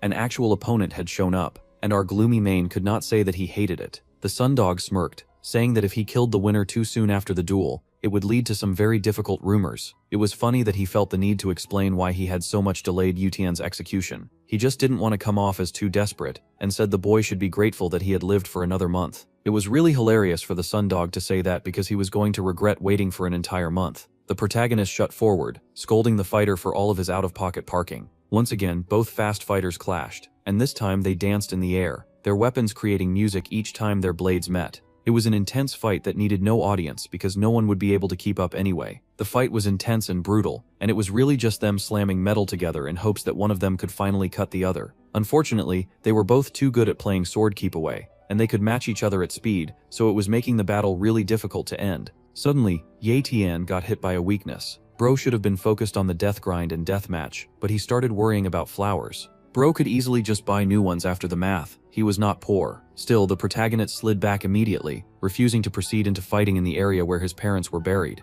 The foolish opponent did not take advantage of the opening, and instead took the time to boast. He barked about how he was Sun Feng's master, and his name was Qi Feng. The young Sun Feng was much like a son to him, and the gloomy boy had injured him, so of course he must die. Kuai Feng apparently had a lot to bark about. He was amazed that our dude had chosen a cemetery, and was laughing about how he'd show mercy if our dude begged. The mercy being that he would dig up his dead parents and drop his body inside the ditch beside them. The dark-haired boy could not care less about that, and he instead quietly fixed the flowers. That was when Handsome made a very grave mistake, and he recalled that the boy had a little sister. Then he dared to threaten her, saying that after killing him he would be killing her too. The absolute stupidest thing that any villain could do when fighting Yetian was to awaken his sister complex. He was halfway to curing it, but then that idiot had opened his mouth and sealed his fate. Now the boy did not care about anything else but killing this loser in front of him. Immediately his apex tier speed talent was activated. It turned out that the dark-haired boy was not going as fast as he could after all. The poor dog of the Suns was toast. Bro burst into speeds that the dog man could not comprehend, and he slammed that dude so bad that the assassin was seeing stars. He gave that stupid dog the Sun Feng beatdown special, except that the dog now was going to get special treatment, because he'd triggered the words that should never be said. Yu Saitan legit ended lives just because someone dared to threaten his sister, and he was not about to change now. He grabbed that poor man like he was no more than a rag doll, and shook him like he was garbage. That guy flung this way and that, hitting max speeds in disrespect, so hard that he crashed to the other side of the cemetery. Smoke rose from the ground where that idiot had landed, and he was still trying to comprehend what had happened to warrant such an intense switch-up. As far as he knew, they had just been playing some games and making banter, so he had no idea what had gotten the boy so upset. However, the main character was not about to give the dog any time to recover. His blurry vision tracked the terrifying figure in front of him, a boy who always grew stronger than the last time they saw him, even when they did not understand how. This young man had already reached Grandmaster status in just a month. It was unbelievable. Yi Tin was also the demonic kind of Grandmaster, and he walked over to that fallen man like he was the devil. Once he was done cleaning that poor man like he was trash, he looked around for some skills to steal. Twilight Blade sounded like a pretty good blade skill, and the man's weapon was also way better than his own, so of course he would happily take it. It had already gotten very late in the day, and he sighed, turning around to get home in time for dinner, so that his little sister wouldn't scold him again. This was the only thing on his mind after he had successfully beaten that poor man silly. It was evening once again, and there was the garbage man sweeping up the rubbish as usual. Of course, it was the spy of the Lin dogs, and he straightened his back when our dude walked past him. They both had a sort of moment between them, and then there was a pause. It had been a month since that old man had been sweeping outside their house. He was so dedicated to his disguise that the young man almost felt sorry for him. The least that they could do is offer him a glass of water. The man laughed, taking off his hat to reveal his very unique purple beard, and happily surrendered to his care. Well, they all headed into Captain Galewolf's home, and our guy's family was waiting inside for him with the table already spread with some rich food. The boy asked his sister to prepare some nice tea because they had a guest and they wanted to make sure that he ate well. The girl hopped to obey that immediately while cuddling her kitten. It seemed little Jin was finally remembered in this story. The captain stepped up, trying to feel out the identity of this stranger. The man introduced himself as Lin Zi of the Lin family, so he was an official member from that crazy association. Even crazier, the man was the esteemed Elder Zi from the legends. They'd really had a legendary hero outside cleaning their garbage. It was insane. The man laughed, saying that they were both speaking a little too highly of him. The tea was finally ready, and Galewolf hurried to serve those guys some quality tea. This whole scenario was really funny to Yu, who hadn't realized that her hardcore master had such a courteous and bendable side. It was adorable. Now the legendary Zun knew that something was up. The young man had known about his presence ages ago, but he was now inviting him inside and serving him tea and biscuits. Something was surely going on. Ye Tian admitted that much was true. There was something that he had wanted to talk to the guy about. Apparently, the young man asked if he could trouble the old man with the task of handing over his young sister to Miss Yu Weiling at the Martial Pavilion. Now that was a surprising request. Our dude actually trusted that girl enough to leave his beloved younger sister with her. His sugar mummy was finally scoring some insane trust points. The Z legend had not expected the man to have such connections to the Martial Pavilion, and he noticed that the girl was in fact wearing a pavilion token on her neck. This seemed to be something more than a simple request. It was also a way to establish dominance and make his connections known. The old man smiled and assured them that he would indeed make sure that the young girl would make it to Miss Yue Ling safe and sound. That was great news. Now before our dude ditched for an unknown period of time, he was also going to score a sweet deal for the captain.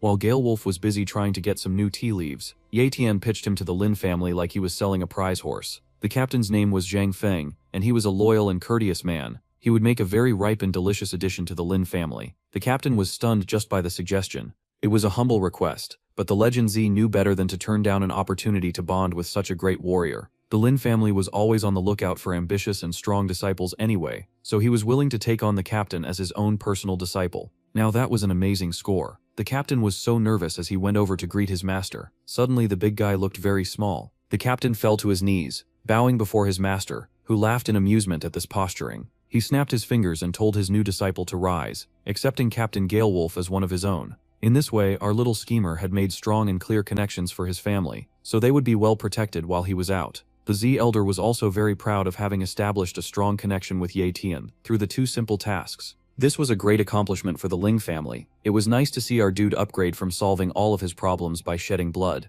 There was a benefit to be had with making connections. However, Yeyu could see right through him. He was giving them out like they were last-minute goods on the market, and she wanted to know what he would be spending his time doing. The boy laughed that he was just going to be taking care of some small matters, but his sister already knew that he was a rotten no-good liar who was probably itching to go keep training in the wilderness. He barely spent time at home, and at this point his true family was the wild bush and his unwashed behind. Yegyu yelled and told her brother not to lie to her. She was not an idiot, and she had endured his nonsense for a long enough time to know that he was going to be gone for a nice long while. Well, there was nothing that anyone could do about that, so he just told her that he would be right back. While he was gone, he was sure that little Jin would be able to protect her, which worked well for him. The girl was surprised that her brother was leaving her protection in the hands of a little kitten, wondering if the creature was really and truly that strong. The girl knew that it was useless to try to persuade him, and he would not listen to her even if she told him not to go. So all his sister could do was remind him to take care of himself. She knew how reckless he could get, and she did not need him getting hurt. He should not push himself too hard. He should always put his safety first. And for goodness sake, he needed to bathe more and carry a new set of clothes.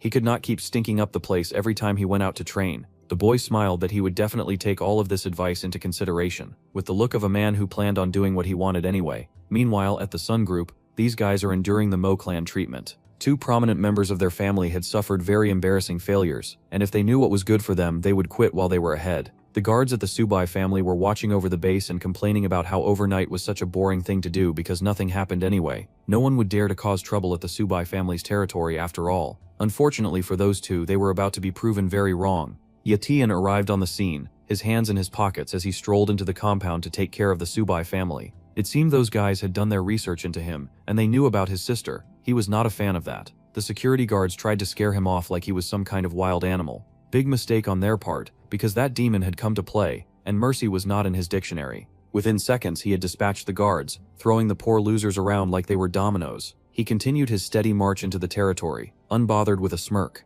The guards recognized him. Everyone knew the monster that had publicly defeated their young master after all, and they had no idea why he would be there. The boy replied simply that he had just come all that way to clean up some trash. Nothing too serious. Alarm bells went off. There was an intruder in their home. An intruder who had no intention of playing nice, and a man ran to report the news. Someone had come in, and he was beating up everyone. The boss looked like he was going through a lot. He had thought that the Lin base only had cowards, so this was surprising news to him. Someone had finally come to die. Our dude had broken into the Sun base, and the orders were out to capture him immediately. The men raced at the singular attacker, feeling sure that taking care of one solo youth could not be so hard. The big boss was strolling down the corridor to investigate exactly what the problem was. Meanwhile, our guy was tossing the goons who had come out like they were cheap toy soldiers. Those guys could barely put up any reasonable form of fight or competition when it came to battling against him. The boy zapped forward, tossing aside those low-class fighters like they were the dirt underneath his feet. He did not have any time to waste on those bottom feeders, since he had come for the top dog. The boss came across the carnage, scoffing that someone had actually trashed his men this badly. His name was Sun Kong, and he was the Sun Patriarch. He was also Sun Feng's father and a great martial warrior at Peak Realm. He asked to know the name of the man who dared to challenge his home, and Ye Tian introduced himself. He was the dark monster of the Lin base, not necessarily fighting for the Lin base, but he did live here, and the Sun family had threatened his sister, so he was not about to let that slide. The Sun Patriarch laughed, saying that the kid sure had some guts. Then he called for the elders to make their move. It seemed that while our dude had been fighting, some lame old people had hidden in the shadows and were prepared to jump him. An ambush was a pretty dirty tactic to use, and our guy found himself surrounded by the elders, pulling out their fancy and sparkling magical weapons. Not only were they going to jump him, but they were going to use magical items to take him down too. It was the first time our dude had fought actually smart opponents who did not rely on arrogance and their power alone. They activated a restraint talent, which pissed off our guy because he had not expected to get hit by something like that. It was starting to look like our guy was about to take his first loss. He crashed to the ground in a rather embarrassing position, and all the elders landed around him. Some of the Sun elders were kind of hot though. They were totally worth getting caught for, if just so that he could meet them. Our guy had never fought dudes that were just as sleazy as he was when it came to sneak attacks, and he was almost quite impressed. The Sun elders grinned down at him, complaining about how they had waited days for a possible attack, but the only one who had shown up had been a child. That was such a bummer to the other, lethal-looking guys too. The oldest-looking person who wore the title of elder walked forward, saying that he rarely made a move, so it was his honor for our guy to die in this inescapable net that they had set up for him. Now that they studied their captive, they could see that he had some treasures on him too, and they were rather hungry to collect. The boss chuckled and told the elders to go on and hold themselves. They could even consider it a gift for bringing down such an annoying nuisance. Our bro had been speechless this entire time, and one of the fighting stars was shocked to see their elder Ching's blade in the boy's hand. In anger, the upgraded emo struck our dude, demanding where their elder had gone. He was supposed to be with the master Sun Feng, so the young man needed to tell them quickly what he had done with them. It was quite funny that the elder should mention that. The man shook our dude like he could make answers fall from his lips the way salt fell from a shaker. Our dude just had to laugh at him. Then the boy smirked and asked the angry guy to take a guess at where their beloved elder Ching could possibly have gone. The boss told one of the servants to go search for the young master at the shop immediately. They needed to find him. Then the elder asked how they should handle this audacious young demon that was still grinning like an evil spirit. His boss commanded that they should destroy the boy's tendons and throw him into the dungeon. Now that was rather convenient for someone who had a healing ability. They were really going to regret not killing him.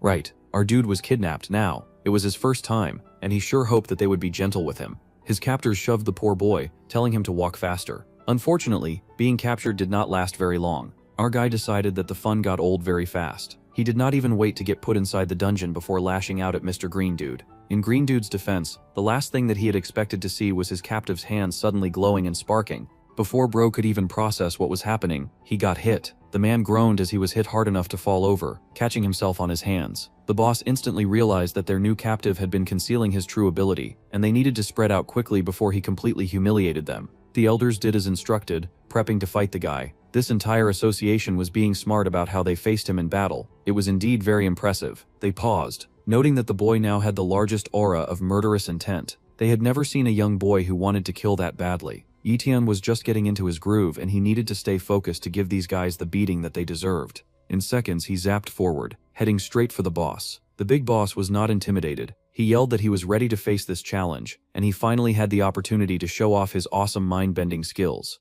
This was going to be the fight for the ages. Our dude zapped to him at top speed, switching from a direct confrontation to his token sneak attacks. After all of that hooting and hollering, the big boss still got smacked by a kid. Well, that was embarrassing. It just went to show that sometimes pure skill would excel over battle smarts. The old man coughed up blood because this kid was way stronger than he had expected for a child. The beatdown was not slowing down either. Now that the emo homewrecker had his hands on him, he started to beat the big boss like he was cake batter, and tossed him all the way to the other side of the room. The man hit with a crash, and he would admit that he was impressed, but he was not done just quite yet. Oh, he was done. He was just tired of getting beaten and told his associates to do it for him. It was really lousy of them to just stand there and watch his butt get kicked with none of them doing anything about it. Well, that launched into it, and Jason the muscular masked creep went next, speeding over to our dude like the wind with the intent to cause maximum harm. Our guy met him and they greeted each other with a bit of holding hands in the form of a really deadly combat option. There was no time for introductions, but the point got across in their battle of strength as the very floor began to fall apart from beneath them. The muscular man roared.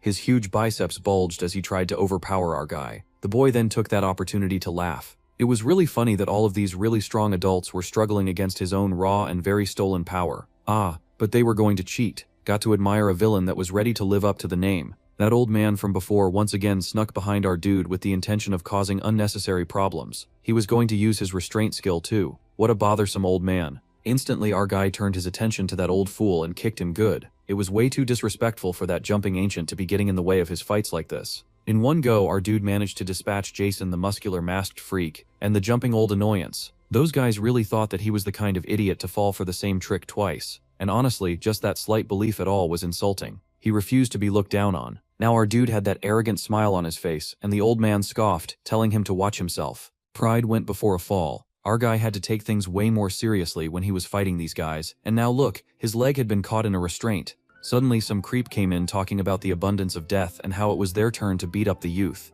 That was the only girl in the room, and she seemed to be some kind of monster summoning freak of sorts. She also seemed to be drawing power from the fallen soldiers around her. Our boy tugged on the restraints, charging it with enough power to dislodge it, and then he finally started thinking with some sense. He did not know these people's powers, and they were working together with mad efficiency. It would be best for him to withdraw because the secret art about to be unleashed seemed really dangerous. With this conclusion, our boy zoomed away, though he ended right before the giant snake heads of the summoned red monster. How unfortunate that something that big was also fast. It really was tiring when big things were fast. Big things should remain slow and stupid for the sake of humanity. It did not look like he would be able to get away in time. There was a huge explosion as they met in combat, and it looked like our bro was finally getting humbled. It was about time. That whole ruckus caused a huge explosion that could be seen from miles away, and the gossip queen knew it because she was always nearby whenever our dude was out doing something stupid. Sometimes she did wonder why he was so unrepentantly suicidal sometimes, but it was not like she was about to argue with his life choices, especially when they made him so hot. She was still busy spying when her handmaid came in to inform her that the warrior Lindsay of the Lin family had come to request an audience. She was not at all in the mood to talk to some old men when her own man was out getting himself blown up. However, the request was from her man, and the old man had come with her technical sister-in-law. Well, that sparked the lady's interest immediately, and she bounced outside. The hospitality red carpet got rolled out almost immediately, and tea was served to the guests. The little sister was worried, and she had every right to be. Sure, it was great that her brother kept maxing out, but he was also leaving her in the dust, and she had valid fears that one day he might not come home, just like her parents. She barely saw him anymore since he was more dedicated to the grind than to his own family. Ironically, her fears were even more valid because this just happened to be the only time that our dude was getting beaten like a sinner, undergoing hardcore deliverance. Our bro was well and proper trashed and falling from a high building. He had never looked this bad. Bro endured an ass whooping so severe that the floor felt bad for him when he landed. It turned out that elder Sun Ling was the real and true deal when it came to talent. What a terrifying power she had. Not even a Grand Master could escape the wicked woman's blast of death. That was indeed something unique to experience. Our guy had forgotten that he could even get beaten that badly. The big boss coughed and cleared his throat as he stumbled down the stairs. That was another smart thing that this guild did. They did not just believe that their opponent was dead and defeated. They also came down to see the body just to make sure that the menace was dead and gone. Well, now their most hated and annoying foe was down, and he looked out for the count too. Any normal person would likely not survive such a beating, and it almost seemed useless to lock him in jail when he looked near death. The boss made the right call and told his people to execute their enemy immediately. Leaving a snake the chance to regrow its head would always be a stupid decision. Suddenly, a sword shot forward, making a beeline for that one very problematic elder with the restraining ability. That dude was an absolute nuisance, so they just had to get rid of him first. With that, the old man tossed back. Our dude activated the healing talent, plus signs dancing over him like the fruit of life. So these guys were worth their reputation. That was good to know. Our guy had hopefully learned his lesson about being arrogant when it came to facing a powerful group. That old man got tossed with maximum efficiency like an old nag of rotten potatoes. The group was shell-shocked. Their confusion was legit because they had been beating this kid all night long. It was not fair that he kept getting up. Unfortunately, most of the world was unfair, and our dude was up once more. That old man got tossed so hard that it did not look like he would regain consciousness. That was when the rest of the group understood that things had gotten real, and that their opponent was standing up again. They had to find him. They had to end him before he ended them. Funny thing was that our guy was thinking the same thing. Once bitten, twice shy, and he was not messing around with this group of well-trained and coordinated professionals. Within a second, he had Jason the masked zombie eating dirt immediately. He smacked that man so hard into the ground that his mask cracked open. He might have even cracked his skull too. Without wasting a beat, he moved on to the next. Boasting could come after he had wiped the floor with these clowns. He moved swiftly, pulling back his newest stolen weapon from the body of that frail old fool. Bro was moving like a death machine. No questions, no pauses, and no hesitation. The next to go down immediately was Little Miss Death. She had caused him way too many problems for him to ignore, and he had to get rid of her immediately. He was ruthless with how he dispatched her too. The girl was stunned and did not even have the time to cry out before she hit the ground. Now the big boss was panicking. The elders were falling. His mistress of death had gone down, and so had his big muscular nuisance. Now it was the boss's turn. The big boss could not believe that someone whom they had beaten so thoroughly had gotten back on his feet. That was a nightmare scary enough to shake the legs of even the strongest of men. Still, the man had some admirable faith in him, and he was not about to give up without even trying. That was the right type of behavior. He yelled at the boy to die, probably suspecting that the boy would do no such thing since they had already tried to kill him before. The man screamed with all of his soul, and our guy focused on his last victim. Blood sprayed the sky, and it almost looked like the big boss had landed a hit. To be trick, it was our dude. Of course it was. Poor Red had put up a good fight, but this was all he could manage, because he was not the GOAT. Our boy lowered his weapon, finally taking a pause now that he had gotten rid of all the annoyances that had sprung out of nowhere. Suddenly there was a cry that took him by surprise. Yet another annoying headache had arrived. It was the Sun Boy who had gone around beating up everyone in the Lin Empire. It was rather unfortunate that he came home to see all of his family slaughtered. The only one standing to greet him was the demon who had come knocking on their door. The big and muscular young man had just returned to his humble abode after a long day at work, just to find his father passed out on the floor with blood dripping from an attacker's blade. Of course, this was a nightmare situation for the young man. The demon with the sword was not making anything better, and our dude mocked the young master's son for coming home. The young master's son now seemed on the verge of a crash out, because he was blinking as hard as he could, but his father was still not standing up. Well, the brunette showing up was perfect timing, and to add insult to injury, our dude stepped on one of the fallen corpses. Yetian did not want to have to go looking for young son anyway, so this was great timing. The young man was actually having a very bad day, and tears came to his eyes. The main character was truly a heartless creature. He had once killed a son before the father, and now he had fallen the father before the son, who respected and loved the man. As expected, the brunette lashed out. He told the boy to get his filthy feet off his dad. He reached out to punch, kick, and destroy because he could not stand the humiliation that his father was being forced to endure. The mocking demon dodged the punch, taking advantage of the boy's emotional state. He activated his strength talent. This was the second time that he decked that poor fool so hard that the poor guy got sent flying so hard and fast. The man screamed out, mouth falling open in pain, and instantly he fell to his knees. It seemed that Sun Young was still not strong enough to take him down. What a pity. The young heir to the Sun clan shook at his knees before the main character, his fingers digging into the concrete with rage and sorrow. The poor guy had been an orphan. Sure, he was a jerk, but he did not usually break into people's homes and make them into orphans. He did not understand why he could not overcome Yechinda's strength, nor did he understand why the big man was much like a devilish monster. The boy was powerless, and he knew it. That was why he had not sought revenge. The poor boy bent forward, his head pressed to the ground, for he knew that he had lost. If his father was dispatched, then he might as well go with him. The dark-haired boy mocked the brunette and grabbed the poor guy by his hair. It must have hurt so badly, and yet our guy did not care. Instead, he violently raised his knife like some kind of mad killer and prepared to send the ginger on his way. There was a sudden slice, and it looked like he had done the deed. Instead, our dude's eyes widened, and he leapt back all of a sudden. Now this was curious. Our dude had definitely been more cautious this time, and he had not jumped to conclusions. He had beaten up all the wicked fighters in front of him, and was about to dispatch the last one. Still, something new had appeared. It looked like lightning striking where the ginger had previously knelt, and our guy jumped away to a much safer spot, just so that he could observe what on earth was happening. That was when the boy noticed something shocking. There was a warrior who was coming down from above. A master so powerful that it looked like he could even control the weather. A Grand Master had appeared, specifically the Grand Master of the Iron Fang base. The old man hovered in the sky, noting Ye Tian's ruthless and wicked behavior. The boy claimed to hate tyrants, but here he was acting just like one. It was pretty shameful. The Sun Heir could not believe it. He had just been saved by the amazing presence of the Grand Elder Yao Ye. The Sun Heir instantly began to beg, falling to his knees to ask for vengeance. That wicked youth had killed his father, and they needed to uphold justice for the Sun family. The dark-haired boy was furious. All the ginger had said was the truth, but our dude was just upset that he was getting caught in his act of wiping out the Sun family. Since that was the case,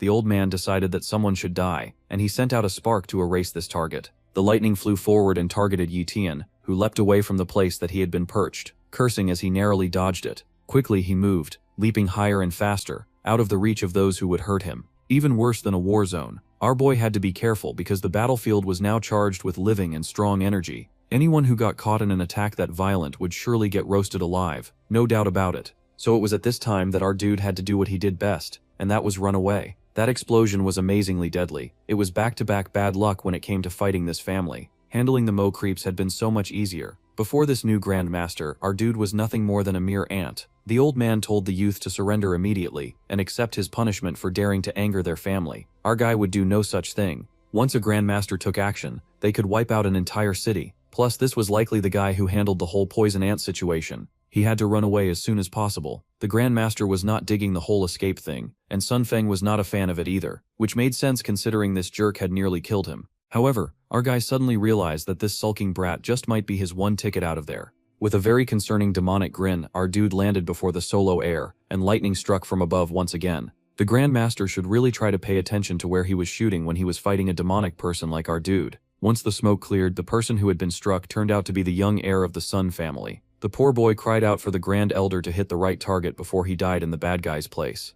The least the old man could do was shoot the right person after all. The elder laughed that he might need some glasses since he was growing older and everything. Our boy had some audacity though. He had used the brief moment of distraction to zip with his speed behind the Grand Elder. One chance he was going to use one moment to take down this man who was clearly a stronger martial warrior, and he was betting way too much on arrogance and audacity. However, his fist could not even pierce through the protective barrier around the solid old man who stood unmoved and unbothered by this aerial attack. The old man had on his very fancy primordial shield.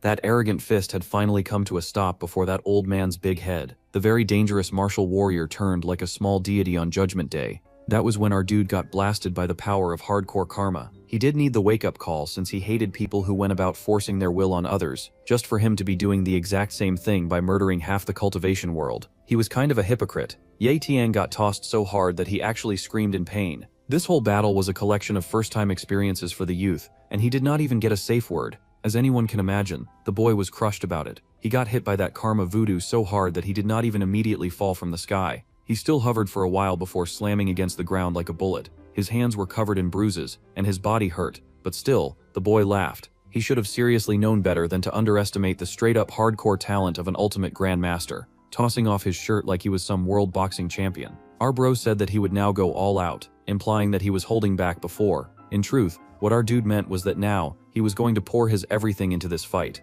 All of his fighting talent would pop out, and his running talent would kick into full gear. His healing talent would be moving at the speed of an immortal, and every other extra talent boost that he owned would be acting like a well-oiled pumping machine, because this was one battle that he did not dare to lose. Failure would mean certain death, and as much as karma was great, our bro had a little sister back home waiting for him. He stood before that elder, letting the old man feel the strength of his hardcore determination, because this was going to be the battle for the ages, as he faced one of only 2 Grand Masters of the Iron Fang base. The old man also happened to represent the hardliners who advocate for the suppression of the Linhai base. Now that he faced this man before him, our dude actually lolled. That was very disrespectful of him, but it was actually unbelievable that this so-called Grand Master somehow only had just one exceptional talent. That felt almost absurd. This old man must have worked very hard to get to that point. The good news was that his opponent was just an ordinary Grand Master. The bad news was that he had said that out loud, and his opponent did not like being mocked. Ye Tian had just endured 3 different types of beatdowns. The master was going to have to forgive him for lacking any form of courtesy whatsoever towards the big bully responsible for the latest one. Of course, the youth recognized that it must have been very hard for the old man to become a Grand Master. Considering his ancient age too, the boy advised the elder not to meddle in things that did not concern him. After all, if the old man were to lose a limb or two during a battle, there would be no care for man in his final days. That sounded so unfortunate to the dark-haired youth. After all, he was such a caring opponent. He was very clearly openly mocking the Grand Master, and the Sun Heir yelled that the boy was treating the Iron Fang base like a disposable stepping stone. That was exactly what Ye Tian was doing, and he had made a great pick because he had learnt a lot of valuable lessons by just engaging these guys in combat. It was so annoying to the dark-haired youth that the brunette was still alive. It would be so much more convenient for him if the guy would just hurry up and die. The brunette was not helping his situation either because he kept yelling for the elder to reduce the wicked youth to ashes. If he had any sense at all, he would be using his brief opportunity to run away. The elder scoffed that it went without saying, and he would surely beat up the boy in front of him. He powered up his next attack and tossed it, but our dude dodged. That was a nice close call because that explosion happened way too close for our guy's liking. Still, the boy was not about to back down or surrender. The old man was impressed as he had not expected the youth to dodge his surprise attack. They were having such a cordial exchange, and the muscular youth thanked the old man for the compliment before sneaking behind him and trying to do him in. Their exchange was fast, hard to follow by the eye, but one thing was clear. Our guy was still finding it difficult to pierce through that elder's very strong shield. This was going to be the biggest nuisance in the entire fight. It was one thing to fight an opponent, and it was another thing to engage in battle with someone that you could not even hit. That was frankly unfair. The old man teased the youth for lacking in strength, acting like the boy needed to take more vitamins or something because his performance was embarrassing. Our guy thought that was great advice and then activated his strength talent with his leg pressed so close to the old man's shield. An explosion happened, and it looked like he had finally managed to make contact. The dust cleared, and it was true. Our dude had landed his first kick of the night, and the old man had fallen to the floor. The ancient was baffled, but most especially, our dude was thrilled. Now he knew what it took to land a hit, and now the old man knew to take him a bit more seriously. It seemed that this opponent was more than just any ordinary cultivator that he had faced before. His eyes widened when he saw our dude taking advantage of his first hit to follow up with even more mind-bending attacks. That boy was so shameless that he had actually thrown a car at his opponent. It had been quite a while since we had seen Ye Tian's shameless tactics in battle. He was the kind of fighter who would do whatever it took to win, and it was the kind of grind that a person could not help but respect. The old man was not scared of a car, and he stood his ground using the Grand Master's mental ability that he possessed. That car got tossed sky high, and our dude got tossed along with it. The ancient was not about to get hit by some kind of cheap object. Fair, our dude might have underestimated his opponent a bit, and the elder was gearing up right for him with his fist raised, meaning to deliver an earth-shattering punch. Unfortunately for our gloomy hero, that fist made contact, and he got blown into next week. That was a lot of damage he was taking on, but it was nothing our dark-haired freak could not handle. He groaned in pain because as much as he was hardcore, the boy was still young and human. The old man grabbed the youth's leg, and then slammed him into the concrete like he was a metal bat. The disrespect was going around in his battle, and it was fun to see it. Then the old man started cheating by summoning something which was so unfair. Our guy was over here fighting him with all of his heart, and the old man pulled out the lightning cascade. Oh, that was going to be a rough one. Hopefully our guy could get out of it by playing dead or something like that. The battle raged on. There were lights, there were no cameras, but there indeed was a lot of action. Our dude was indeed enduring the beating of a lifetime, and he just got zapped with some thunderbolt on Zeus's level. The old man intended to fry him from the inside and the outside. Once the dust had settled, the old man was pretty sure that this battle was over. The dust cleared with our dude on the ground. Now it was up to Ye Tian to either fake death or continue a very difficult battle. He had endured a lot since this fight started, and new opponents kept coming in to beat him to the ground. It would be a good call to rest and recover for a while. The cheap brunette that had basically begged an old man for help was laughing up a disrespectful storm, though. He had not even done anything of value in this fight, but he was happy that his father had been avenged. The youth happily praised his grand elder, calling the old man amazing, and showering him with praise. The old man stroked his beard, loving the love but still being cautious. He had not advanced that far in life thanks to stupidity after all. The man had been wounded. He was shocked. Fighting such a talented young man had really taken a toll on his old man's body. The man was really upset by this and could not bear to be seen as weak for even a second. He would leave the trivial matters to the young heir. Right now he had to return to the home base and receive some treatment for his injuries before the wound affected his cultivation foundation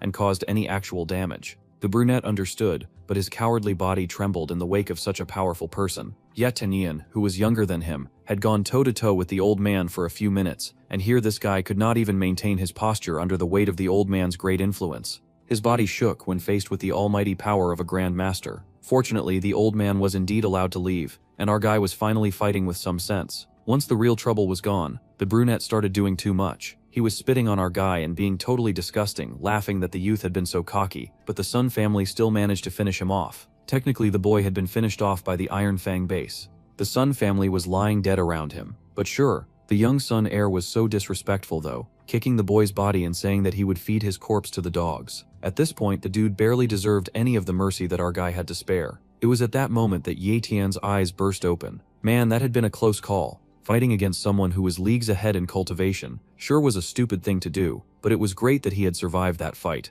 Within seconds, our dude had that pathetic weakling in a chokehold. The poor guy was discombobulated. One minute he had been kicking up some dude's corpse, and the next minute he was hanging in the air and being choked by that corpse. Now that our gloomy thief was lively again, he dared that rat to repeat his statement. He should say it louder now that his audience can properly hear him. It was good for Sun Feng to put his money where his mouth was after all. The poor guy had lost all of his words and all of his confidence, but it was too late to be sorry because our dude had pulled out his sword. That little rat still had some words to spout though, which was so annoying. He used his final breath to scream and pray for the Grand Elder to come and save him. He only got to pull that move once, and he was dispatched immediately. There would be no more saving him and no more annoying interruptions. The Grand Elder had gone to get some medication, so hopefully he would be gone for a while, or so our guy hoped. Unfortunately, that Grand Elder was still within the premises. That was so annoying, but perhaps it was better this way. If the old man was weakened while our dude still had his healing ability on turbo, then he could use his stolen cheat to end that troublesome old man once and for all. The scumbag smirked and activated his healing talent, washing himself clean of all the damage that he had endured. It turned out that diving into the sea to snatch talent from a bunch of sea monsters had been the best decision of his life. The poor Grand Elder could not believe it. A man who he had almost been sure had been beaten to death was still alive. This was impossible. It should not be possible for a human being to possess the kind of talent that could only be found deep underneath the forbidden seas. The old man could cry about it all he wanted, but the unfortunate truth was that our dude did in fact possess those powers, and now he was going to use them to beat up an old man. Our favorite thief grinned and said that he was just an ordinary person who only awakened weak talents, as if that told the man anything worth knowing. That was when our guy decided to go for a nice and juicy disrespectful move. He used Wind Slash, Sun Feng's talent, and the old man could not believe that a complete stranger was using the Sun family's secret art. Not even that. The boy had perfected the skill by summoning an overwhelming number of blades. There was no way for the old man to dodge them all. The man tried his best, but he was sliced and diced unrepentant, and there was even more where that came from. Our guy bestowed shower upon shower of wickedness on the old man, who got slammed in the worst ways possible. He got hit so bad that his clothes popped right off. Oh, the old man was angry now, so angry that his neck disappeared, and all his hidden muscles got revealed. It was ridiculous for a man that old to even have that many muscles. It had to be bad for his body system. However, that was the energy that he was going for, considering that he was going to risk his life just to drag the kid to hell with him. Our dude did not have time to stand around and listen to empty threats. He hit sneak attack mode and tried to sucker the dude while he was distracted. He actually succeeded. It was quite embarrassing for the old man to get hit so quickly after making that threat. It was very humiliating to engage in any kind of combat with Yu Tian, honestly. And this time the kid had beef, because he was not letting this old man go after how badly he had gotten thrashed. The old man cursed. That seemed to be all he could do these days, but our gloomy dude was sick of it. Yu Tian bashed his head in with his foot, legit using the man's face like a plush rug for him to step on. He did not give his opponent the permission to move. Suddenly, the old man yelled that another old man was busy spectating after all of this time. Now Yitian paused because it sounded like another very troublesome loser had shown up on the battlefield. This agonizing night just refused to end. The person replied that the Sun family had been warned that they, from the Iron Fang base, were mere guests in this new land. Guests should abide by the host's wishes, and the group should have been a bit more polite when they moved into the Lin home. Unfortunately, status had gone to their head, and they just did not listen, which was why they were now suffering all of this disgrace. Yatin had to pause because he had not sensed this new guy at all. He needed to study this new and possible opponent because the man was speaking sense, but he had escorted the old jerk that he was currently beating to the ground. Our boy needed to make sure that this newcomer was not planning on jumping into the fight. This new old man landed some distance away, and our guy watched, paying every attention to this newcomer. He was apparently Li Mu, a Grand Master from the Iron Fang base, and he had noticed that the young Ye Tian seemed to possess an overwhelming and extraordinary talent. It was truly impressive. The new old man did indeed look like an old man, and he was not dressed particularly fancy either. In fact, he seemed to be pretty respectful. That was great. Of course, the main character had just had a very horrible night, so he was not judging any books by their cover, and he immediately asked this new old man if he was also looking for a fight. This new old man kept his cool and remained polite despite our guy's attempt to goad him into action. Ye Tian looked like a demon ready to murder anyone who stepped in his path. However, the old man laughed because he believed in the philosophy of helping those who were right and not those who were close. Sure, the old man getting beaten was his friend, but his friend had been wrong, so the old man Li was going to stay out of the confrontation. Both he and the elder Yao walked very different paths, so the man did not mind if the youth did whatever he liked to the other elder. Now that was cold. The other elder was so enraged that he actually managed to power up like a last-minute magical girl, except that it was the demonic kind because he swore to take them all down with him. He looked like he was summoning the gates of hell themselves when he pulled out the secret art, Explosive Flame. His body was burning and heated. The old man Li was way too calm for the situation, pointing out how the elder was now going to self-destruct. What a pity. Yutian jumped away immediately, laughing that this was indeed a ruthless move. However, the youth was still a demon dressed in human skin, and he refused to let the old man choose how he died. Man, the dark-haired bully was just a certified hater whenever it came to privileged families, and he zoomed over, activating his shadow blade. Within seconds, that poor old man had gotten cut up. The old man Yao held his ground though. He really wanted to blow up along with the youth that had shamed and humiliated him so much. Our guy smiled though because he had won this fight. That old man who had just come in to assist fell down to the floor, wasted. It had been a total takedown. As our guy stared down at the old man's fallen body, he felt a familiar sensation washing through him, something that activated his danger senses. Barely a second later, a giant beam fell right down from the sky. Wait, that was wrong. The beam did not come from up, but it rose there. Our dude had just hit the breakthrough of a lifetime, and the other old man stared in wonder. It turned out that slaying a Grand Master was a nice and secure way to lead to a breakthrough to becoming a Grand Master. This young boy had now reached the great martial warrior realm. Getting beat like a highway criminal was totally worth it if it meant that he got to score some pretty amazing points like this. This situation was absolutely remarkable to the old man who had witnessed everything go down. He congratulated the young man, saying that he had not expected the boy to slay a Grand Master while just being an elite martial warrior. That was some hardcore talent, and he could really respect the grind. The boy's combat abilities really put the old man to shame. Alright, all of that empty praise from a complete stranger was mad suspicious. The youth told the old guy to quit the meat riding and just say what he wanted to say. The old man laughed about being caught before he then revealed that he and the dude that Yutian had just killed always had a dissenting force within the Iron Fang base. Basically, the base was split into two gangs, and one gang wanted to completely take over the Linhai base. However, the old man much preferred the current coexistence that they had, and he saw no reason why that system should crumble. The old man seemed weak, but our dude knew by now that appearances were not everything. The old man moved faster than any old man should. Now that our dude had gone through with murdering through the entire Sun clan, the old man expressed his wish for our guy's vicious behavior against the Iron Fang base to end here. Any more unnecessary violence, and he would start to look like a hypocrite. The old man's vision was for the Linhai and Iron Fang bases to come together in a marriage of peace and prosperity. In other words, he did not think that our dude was a good enemy to make, and he was not looking forward to losing anyone he loved to that senseless violence either. He asked what the demonic young man thought, and he laughed. That was never a good sign. However, it looked like Yu Tian was actually quite tired of getting his body beaten for one night. If the old man wanted an alliance, then he could talk to the Lin family about it. They were the leaders of the Lin Hev base. Now this surprised the old man, because with our dude's bloodthirsty attitude, he had almost been sure that the boy would want to rule over an entire base. The boy laughed because he really hated troublesome things, and being responsible for the well-being of other people was way harder work than just pummeling other people to death. Our guy was in it for the fun game and not the long game. The old man was surprised and wanted to go into deeper details, but that was all that our dude wanted to hear. It had been a long night and he had stuff to do anyway, so he would now be heading out. Without any hesitation, our dude zoomed away. He just could not be bothered to continue listening to that guy. Still, the old man smiled in amusement like a soft grandfather. He could already tell that the boy's future was boundless and full of many beautiful stars. Later at the Lin mansion, there were some lovely flowers blooming all pretty in the room of the old man. The dude sure had impeccable taste, and he took a few seconds to ponder the situation at hand. This was Lin Wanli, the peak great martial warrior of the Lin family.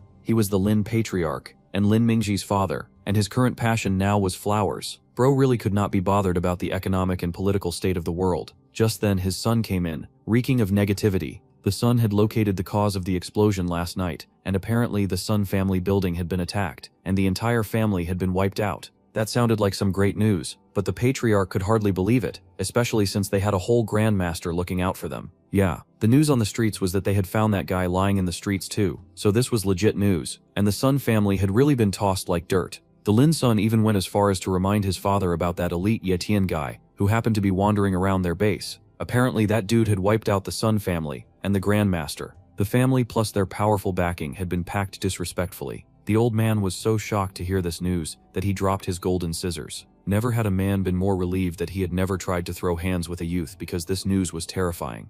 It was absolutely amazing that the conflict between the hardline faction and the moderate faction of the Iron Fang base came to a close in the hands of a youth named Ye Tian. Thanks to this situation, the Lin patriarch could finally ditch his newfound hobby because his family and his base were safe. Yeah, his son was not smiling just yet though. There was one more thing that the man had to mention, and that was the fact that the Iron Fang base's Grandmaster Li had arranged to have a discussion with them that morning. This discussion was going to go down the way Civil talked, with watermelons served and some tea to go with it. The elder had in fact already shown up, and he was in their house at that very minute. That old man sure had not wasted any time, and even the Lin patriarch could not believe the speed at which the elder used to get to their house. Since that was the case, they would go out to properly meet the Grandmaster as polite members of their clan. The on-ground orders were for all factions in the Lin Pate base to ensure that Ye Tian and his family were safe at all costs. The boy was too dangerous for them to disrespect, and if he wanted to establish his own base and power, then all parties should immediately provide full assistance. In any case, they had to always remember and not offend the boy under any circumstances.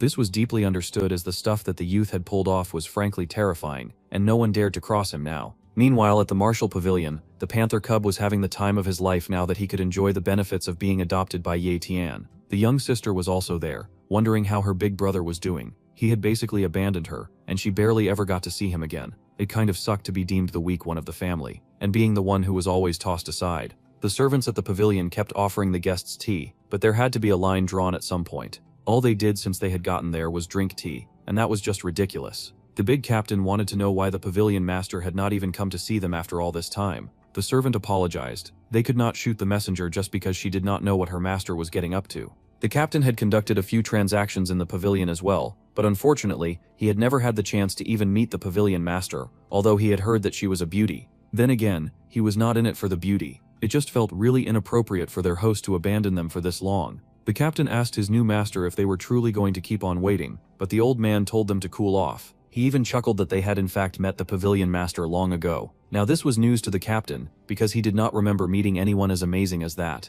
Yu Yu had also met the pavilion master, and now this was shocking to the sister since she had barely interacted with the martial world until now. Suddenly there was a huge announcement. After airing them for such a long time, the master chose that moment to show up. Come to think of it, she had managed to spy on a lot of our guys' major battles. She just might have witnessed the latest one, but it was highly unlikely. Anyway, the badass goth queen walked into her building like she owned the place, because she did own the place. She walked in with her high-heeled shoes, like a totally complete baddie. It was weird, but now that they were in the same room, she really did look a lot like Ye Yu. The two girls could have been sisters. This was an absolutely shocking development for the two girls who had never once met each other before. At least the beautiful young lady could at least now understand why her man kept dodging her advances. It was indeed very weird to get with someone who looked too much like your sister. Even the captain was stunned because the girl might as well have been cloned. Just to clear his eyes, the captain looked back at the stunned sister, and then he looked again at the even more stunned pavilion master. It was a very unfortunate coincidence because these two people looked way too much alike,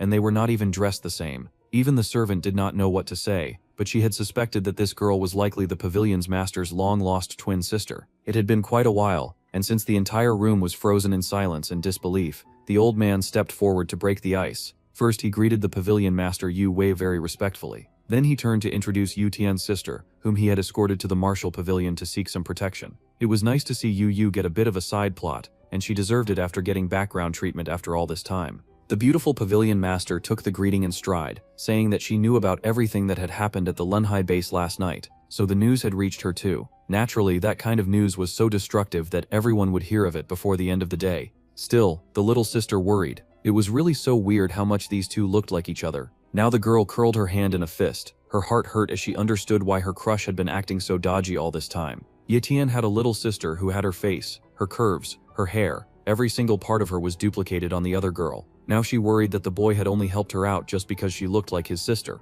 That had been a huge contributing factor, but also, he just did not want to see her die. Now the poor pavilion master was suffering from humiliation just from remembering all of the tender moments that they had shared, and she had held them in her heart. Still, the pavilion master would not give up. She sure matched her crush in shamelessness and tenacity, because within seconds, she was asking the girl to call her big sister. This was shocking to Yu, who was still trying to wrap her head around this whole situation. Meanwhile, at the martial artist market, people were buzzing about and buying stuff as usual. Lots of people were invited to take advantage of a nice new sale of monster blood, and it really was bizarre that they made a market of selling that disgusting thing. Now a new group had arrived at the martial pavilion, and someone's eyes widened in surprise. It was our dude's sugar mummy. She knew that he was going to sneak around the market like some kind of wandering dog, so she had come out to intercept him. He was the big shot of Linhai base now, so she did not dare to be neglectful of such an important figure. She was totally teasing him now, greeting the Lord Yetian, who was dressed much differently today. It was quite surprising that he had ditched his usual doom and gloom attire for a more colorful appearance. Our dude now took a proper look at his sugar mummy that morning. Yue Ling had an apex tier cultivation talent. Now it was good to see that she had grown. Her other talents were still kind of mid though. The boy had not expected her cultivation talent to have increased so fast. Without a doubt, he was sure that it had something to do with the treasure that she had found at the Lake of Death. Good for her. Now our guy thought that she was incredible and was checking her out. That was a score for the sugar mummy, because she had been working her butt off just to get noticed by him. The lady then called his attention, her face flushed with embarrassment. She could not believe her crush was staring at her so intensely. It made her so flustered that she protested, saying that it was rude to be staring at a girl like that. The boy quickly apologized, actually acting like a normal person and not an actual demon for once. Since he had been quick to say sorry, the goth chick did not want to drag on the argument, and she asked if her man was open to going on a little cutesy walk with her. He actually smiled and agreed. It was win after win today, and our girl was living for it. As they walked, they talked about politics and how the Lin family intended to help build the main character's influence now that he had become such a big shot. Naturally, Ye Tian was not interested in that kind of thing. He had seen the downfall of powerful warriors that went about huffing and puffing until they got taken out, and he was not really crazy about living that kind of life. The lady was surprised and asked him if he intended to cultivate alone. The boy explained that he was planning on leaving and going to the Demon Sea base. Leaving was a very suspicious language. The girl did not want to hear all that. Just when she finally started making progress with this possibly romantic relationship, he was finally looking her way just to say that he was leaving. The poor thing was visibly sad, but she tried to shrug it off. She was a good woman, and she was not about to come between him and his dreams. Still, the sweet girl had worked so hard to get his attention. They kept walking together. Though the martial pavilion master walked a little further away now, she could see her perfect man fading into the distance, and it gave her chest pain. He was going to leave. He was giving her a little bit of happiness, and then she would never see him again. That bum walked a little and then turned around, asking why she was not happily walking anymore. Perhaps it was because someone had just broken her heart like a wicked man. The girl just sighed and accepted her loss. If this was the only walk that she would get from that bum, then she would take it. She hurried to his side, and then evening came around. The gang headed back to the pavilion, and the brother and sister were finally able to reunite. The sister was of course delighted to see her brother. He scolded her and told her to act more ladylike and grown up. She was not interested in that kind of thing. After all, she had missed her sweet brother very much. The boy sighed and thanked everyone for taking care of his sister. He had gathered a nice array of babysitters for her. Even better was that they all came cheaply. Bro was living the high life. The gothic chick watched her man, acting like he was not going to abandon them. Eventually, then she told her Zhao Yu to call in Elder Yue Zhang. She needed to talk to the dude immediately. The Elder Zhang came as requested, asking if this was really what the young miss wanted. The girl explained that this was indeed what she wanted. She was now leaving the rest to that man. It was all very secretive and coded. Then the next morning came, and our dude was already setting out. They tried to convince him to stay, saying that he would establish himself in the Ye family and would gain lots of power. However, our thief was not satisfied with that. He thanked the people for getting him this car for him. With this, things would be a lot more convenient. The Liu elder could not help but respect the young man and his lofty ambitions. If the man were a few decades younger, he would have loved to join him. Well, our dude was the kind who preferred to work solo anyway, so likely he would not have taken any extras. They also noticed that the pavilion master had not come to say her farewell. Well, that was to be expected. She was not about to cry in public. The boy understood. He had to understand, after all. He had only spent a little time with her before telling her that he was beating it out of there and breaking her heart. He was not going to wait for her to say his goodbye. It was better for them to part this way. It made it easier for everybody. So the brother was going to depart with his sister, and that was very kind of him since she was quite tired of being left out of the plot. Her trainer told her to work hard and build up her cultivation, and she promised to do just that. They were all about to take off when the pavilion master suddenly showed up in a tank top of all things. Alright, she was hoping that the belly might be tempting enough to change his mind. The boy turned to see her, and her little assistant was with her, dressed almost the same. That was funny. They looked like they were all dressed and ready to go out somewhere, and they both had bags with them too. They walked purposefully forward, did not make any explanation whatsoever, and just got in the car. Got to love a headstrong girl. She was getting that man one way or another. So if he was not staying, then she would be going with him. He would never escape her or all the money that she had poured into his life. Our dude could not believe her audacity. He was asking like he was the only shameless person in this universe. She was definitely coming with them, and he would have to drag her out of the car to stop her. The boy laughed. He loved a fierce woman, and she was kind of his type, ignoring the sister complex situation. Since his girl had gone ahead to colonize the front seat, his sister and her helper would be sitting in the back. Our bro got in the car then and decided to ask the most stupid question, asking why they were coming with him anyway. She was not about to explain herself, or her feelings to the idiot that she had fallen in love with. She just wanted that bozo to drive. That jerk then had the audacity to smirk and say that if she wanted to go on an adventure with him, then all she had to do was ask. Our girl was not accepting defeat, especially after she had already stormed her way into the car. The whole situation was embarrassing enough as it was, so she yelled that she was coming because she wanted to. It had nothing to do with him, and she was taking his car for convenience. Our bro knew better than to push the conversation, so he just happily waved goodbye to the elder Lin and Captain Galewolf. The elder laughed, saying that the boy definitely had a future that was worth looking forward to. So our guy continued his journey with a happy smile on his face, while he wished farewell to the life that he was leaving behind. It was time for him to forge his own path, so he said goodbye to the Lin High base, and he hoped that they would do fine without him. He really purged the place of corruption, and then dipped. Hopefully no new bullies would rise in their place. So the car keeps zooming down the road in a very casual way. The girls in the back were fussing because Little Jin would not let Zhao Yu touch it. Little Jin, now called Goldie, was apparently scared of strangers. As they traveled along, the girl finally wanted to talk about their destination. The Demon Sea base would be conducting a secret realm trial in 3 months, and she asked if her man would be participating. Apparently, he did not even know what that trial was. He hitched a whole car to go to a place that he knew little about. Fortunately, she was here, though the blonde lady did wonder how he had even become a great martial warrior if he did not know all that. Well, he was not about to tell her that he'd just snatched talent until his meridians blossomed, so Yetian did not say anything about it. Simply put, a secret realm was a kind of alternate dimension that existed apart from the Earth. It was said that they had something to do with the disaster that had happened 100 years ago. Now that was interesting. Martial warriors would enter the secret realms via dimensional rifts to adventure and search for rare and valuable treasures. So all of this had exploded from the greed of capitalism. Going to those worlds was one of the very super important ways for a person to advance their cultivation. So naturally those portals were still running, and lots of people showed up often to explore the world beyond.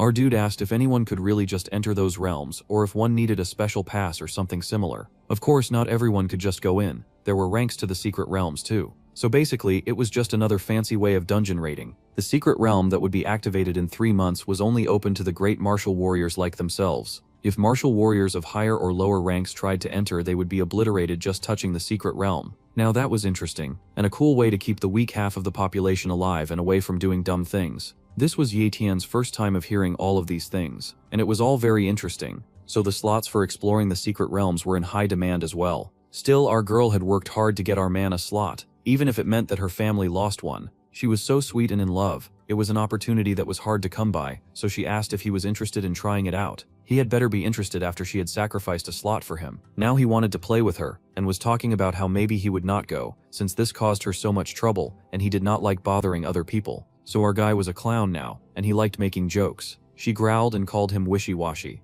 Real men would immediately grab at the chance, and she had worked so hard to get it for him. Yue was upset, so upset that she grabbed the steering wheel, and he had to remind her that it could cause a serious accident for their car. They traveled for quite a distance before finally coming to an abandoned campsite. The sun was setting soon anyway, so they might as well park and rest, spending the night in a base that they could defend. It felt good to finally stop for a rest and wash his face. Driving for hours was really exhausting. Now that he had washed up, he was going to check out how Yeyu and the others were doing with the dinner preparations. He popped out just in time to run into his sugar mummy, and she was still seething about his little joke where he said that he would not be going to the secret realm. She wanted to know if he was serious about that, complaining that he could not miss out on this rare opportunity, and she had worked so hard to get it, and it was so unfair of him not to take it. It was important for martial warriors to seize great opportunities like this. Yeyu laughed and finally decided to explain himself. It was not like he did not want to participate, but it was also the first time that he and his sister would exist in an unknown area. Power was great and everything, but living a chill life was even better. If he was not by her side, he could not be sure that she would be protected.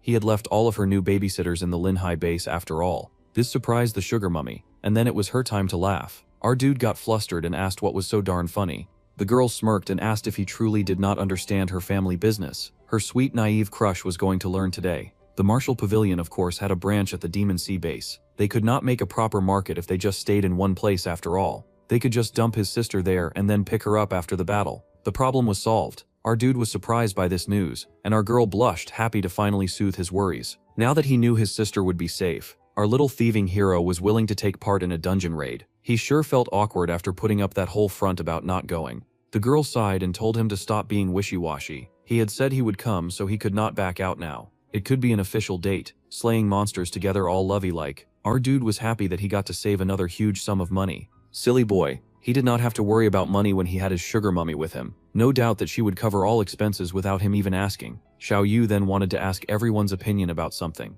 They were still about 3,000 kilometers away from their chosen destination, so she asked if they wanted to take their time driving there, or if they wanted to get there as soon as possible. The two were fine with either. Now that the goth chick had secured her dungeon date, nothing else really mattered to her. Blondie was amazed that they were now speaking in sync, and even the new shy couple were amazed that they were now speaking in sync, and they blushed about it. It was adorable, since they were going to be awkward about it. Yo-Yu showed up and said that she would love to take the slow and easy path. It was her first time away from their home base, so she was really enjoying the sights and wanted to have more fun just watching them. This was great, and no one had any objections about that, so they would just stick with Yo-Yu's ideas. With that all decided, they would then set off on the road again, after a night's rest. That was supposed to be the idea. Suddenly the scene switched to a giant ogre attack. Attacks like these were just a given, when one considered that very few people traveled from base to base, especially because monster realms kept expanding. An abandoned campsite like this was sure to be abandoned, because it was very likely to get raided by monsters trying to pick a fight. Unfortunately for that giant beast,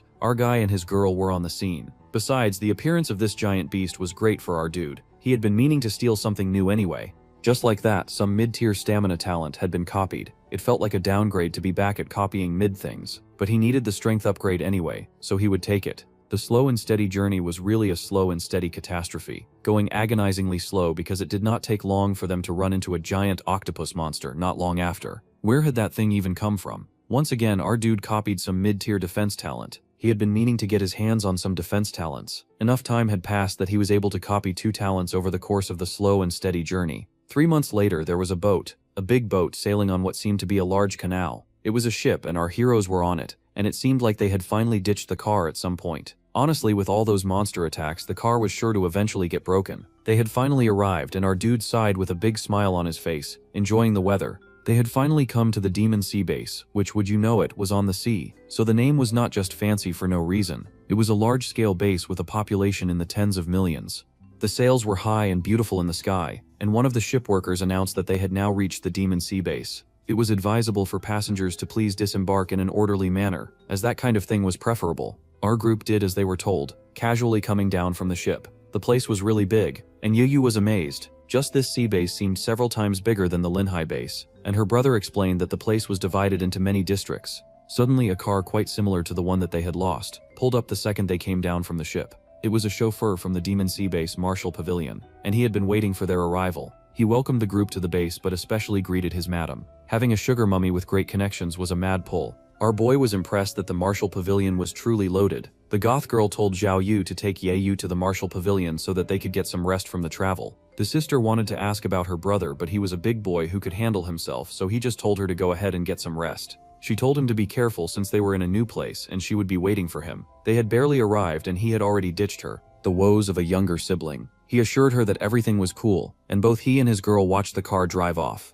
Now that they were gone, it was time for them to get down to business. They headed over to a certain district in the Demon Sea base, using the fancy helicopter transportation. Our dude sure was trying out a lot of new things. They soon got to their destination, and the first thing our dude noticed was that there were a lot of ordinary martial warriors around, as if he was annoyed to see the peasants. Likely those martial warriors were the audience. After all, they rarely got to see great martial warriors, and they now got to witness those great warriors in combat. One random person in the crowd looked up and then yelled for everyone to know that the spatial rift had now appeared. They could see the rift dancing and sparking in the sky as it appeared. Now that was an interesting spot to appear in. Now that it had appeared, most people were taking note of that sparkling pink hole too. It was so small that the boy wondered if people could really enter that hole. With the way it was now, even the girl smiled and doubted it. They needed that rift to grow a little bit bigger, and that would happen because they would break it by force. Sometimes it was like they wanted monsters to infiltrate their world because it was crazy that they were going about tearing small holes into large pocket dimensions. Our dude was shocked to hear this information too. It was like they were trying to snatch the sky's virginity.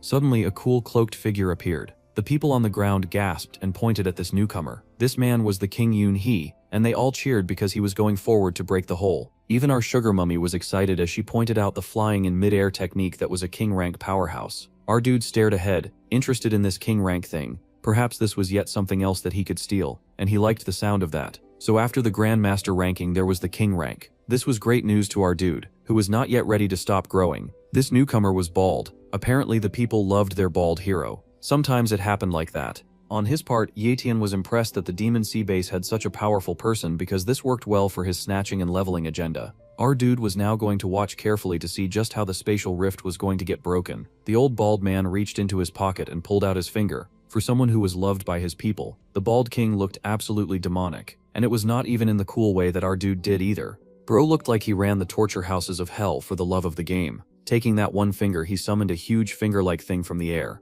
Long, smooth, and round at the head, this guy had not come to play at all. The other martial warriors were concerned, wondering what sort of secret technique that was. With no explanation whatsoever, Baldy then used his finger technique to pierce forward. Bro really did that, thrusting with all of his strength into that tiny hole. One could immediately tell that this guy was bad news in all of the worst ways, and a whole pervert. Power sparked from his mighty finger, churning off it in waves, and that hole shook, maintaining its composure as it resisted the fingering. That digit was so thick that the sky started to break. That was what our sugar mummy meant by breaking the hole, because the cracks in the sky quickly expanded, and the world shook as that small innocent hole became a gaping door of death. That had really come in with his one finger finishing technique, and had then fingered that poor hole into submission. The hole had broken apart, and the warriors on the floor happily cheered for their bald king, praising the man and calling him amazing and incredible. Our dude started feeling rather skeptical though. That was the most bizarre talent that he had ever seen. What sort of talent made rough love to the sky? Well, our dude was going to find out, and the blurry talent level began to come up. Still, our dude should be careful since they were dealing with an unhinged king-level warrior. Fortunately, this king did not seem to notice him looking, so our dude checked out his skills, and it nearly blew his mind away. This king guy had hit a transcendent level of cultivation talent with a novice spatial talent. That was insane. So beyond the talent ranks of apex tier, there was also transcendent. Our dude digested this information immediately. If he wanted to continue to protect his sister, then he needed to level up right away against these scary looking people. Well, now that he had learnt of this talent and a whole month had passed, a shiver of hunger passed through our dude. It had been quite a while since Ye Tian had felt this way, and his grin was both satisfactory and predatory. He was definitely stealing that talent, and that is exactly what he did. He snatched the transcendent cultivation immediately. Ye Tian was still the kind of menace who greatly enjoyed reaping where he did not sow. So the poor portal had just gotten fingered to oblivion, and was now gaping wide enough for a grown man to charge an army through. Since the passage to the secret realm is open, now everyone can get inside, and all of that would go down in 5 minutes. The crowd was still happily praising the bald interdimensional fingering player. Our dude watched that guy get all the praise and adoration, but he couldn't care less about that. Instead, he was focused on the fact that Yoon-hee apparently had some spatial talent, and he wondered what kind of secret that talent would hold. This was definitely not the last time that Yoon-hee would be stealing from him, but our boy would just wait for another opportunity to snatch his golden goose. Now he had properly leveled up a considerable amount and even quickly grabbed the transcendent tier power. It almost seemed like he had already fused with it too. Now it was time to focus on the interdimensional hole.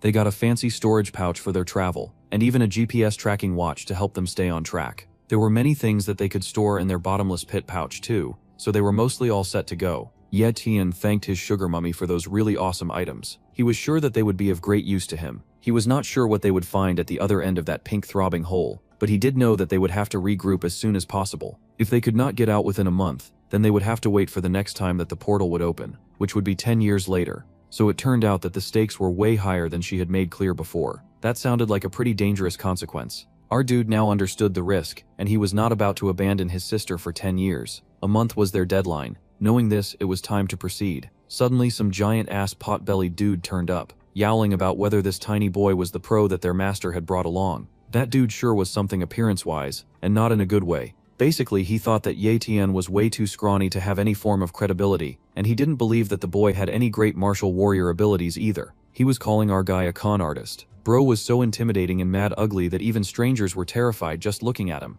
Of course, his behavior was not only an insult to our dark-haired hero, but an insult to his madam that had brought the boy here in the first place. So the sugar mummy shut down that nonsense almost immediately. She told the man to be more respectful, but the old man was so pissy just because the youth had taken his partner's place. Yeah, the queen bee had given up a spot for the boy to enter with them, so the big guy was sulking about that. Big Piggy was really that upset. His big partner got replaced by a kid who was the size of a kid. Worse still was that our dude was not saying anything, so the big piggy really thought that our guy was a softie. He was so painfully wrong about that. Our guy had taken enough insult that his eyes started to gleam red. That was a warning that a smart man would take seriously. But there was no way that Piggy was smart. That idiot was still going, telling the kid to go drink his milk and go home. Once that idiot was gone, our dude turned to his sugar mummy to ask if her dogs were always this untamed. It was quite embarrassing, so embarrassing that she could not speak from the shame. Well, now enough time had passed, and the secret realm was officially open. The announcer wished everyone a safe and fruitful journey. With that, loads of cultivators leapt into the gaping pink hole, ready to discover a whole new world.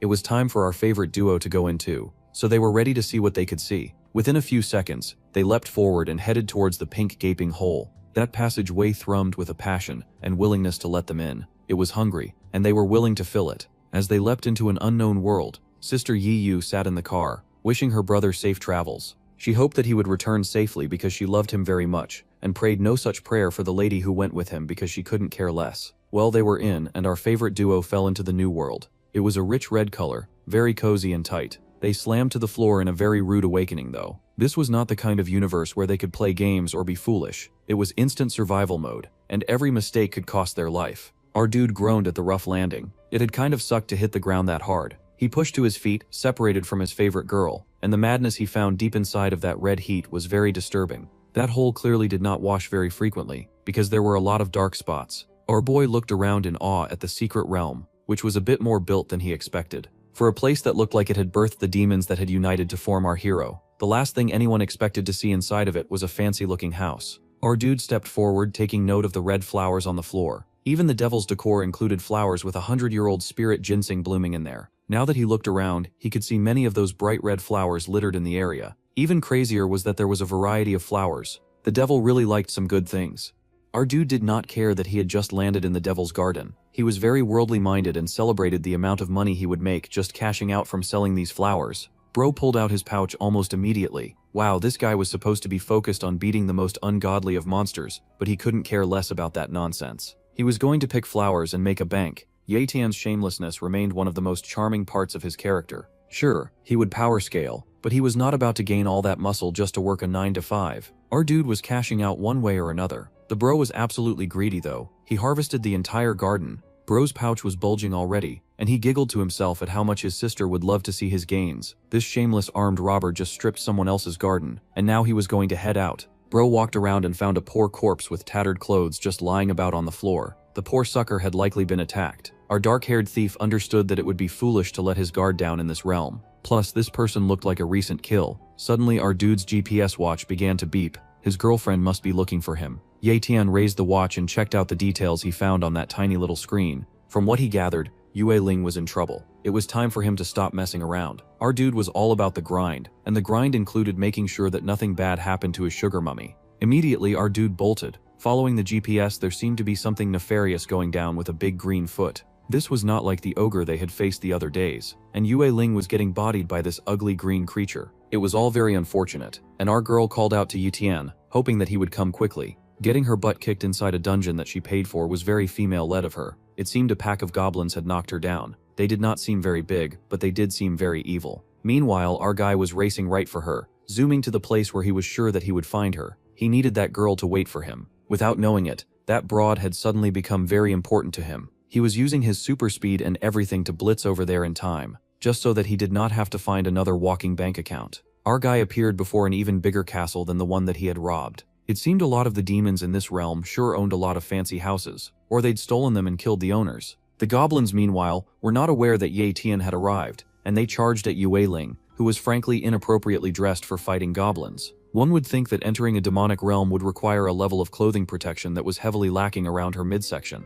Still, the girl was no pushover. She put up a pretty decent fight too. Suddenly one of the goblins leapt from above. Their build was really ugly, very hideous. The sneak attack was effective because she was fighting about 5 of those little guys at once, and she got knocked to the ground again. The pain from getting hit by that stupid mallet was phenomenal. Worse, that goblin's ugly superior face was enough to make any sane person throw up. The girl stared in horror, realizing that her time was up. How humiliating it was to get done in by a pack of ugly goblins. It could not even be an orc or something actually cool. The green monster swung its weapon, and our girl cried for help, but only in her mind, so that she could keep some pride. Fortunately for her, her sugar baby was like a mind reader, because he found her right away and instantly dispatched that ugly beast with a single kick. One would think that she had been fighting for hours. They had only just got here, and she was getting beaten by goblins. Pathetic. The goblin was even more shocked than the girl. It had no idea that she had an overpowered sugar baby, and it regretted its life choices at that moment. Meanwhile, Yue Ling was absolutely overjoyed to see her man had come. Giving him that tracker had been the best decision she had made in life. Our guy huffed as his cultivation thrummed through his body. It was a badass time, and he did not need her weak ass messing with his flow. So he told her to stay out of the battle for now, because it was his time to begin. The boy zoomed forward, yanking out his amazing silver blade and using it to slice up every goblin. The creatures screamed and raged, barking and howling as their ugly forms ran at him. They looked like they carried a serious infection, and our dude would rather kiss the dead moair than let those losers touch him with their cooties. He smacked the balls right out of those filthy vermin. The goblins came from all sides. They were weak individually, which was why those weak bums loved to jump people. However, they were now facing the wrong foe, and our dude had every intention of beating their audacity right out of their body. He gave them a whack and a pow, and a slam. Yue Ling watched the battle from a rather safe part of the castle, and she firmly believed that now that her sugar baby was with her, the unfulfilled wish of her father could be accomplished.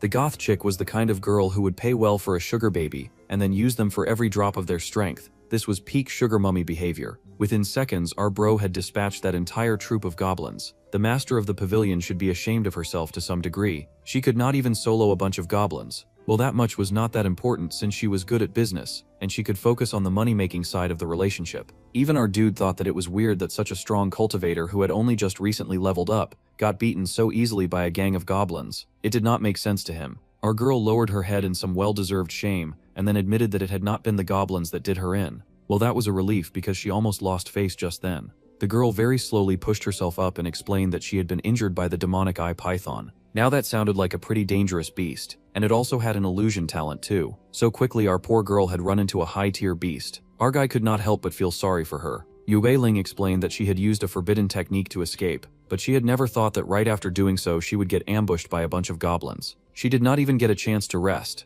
In the secret realm there were a lot of precious treasures hanging around, but they were not ordinary. There was also the possibility of dying in there, of course. The true trials had only just begun. It had been a rough first day. They should rest and prepare for tomorrow.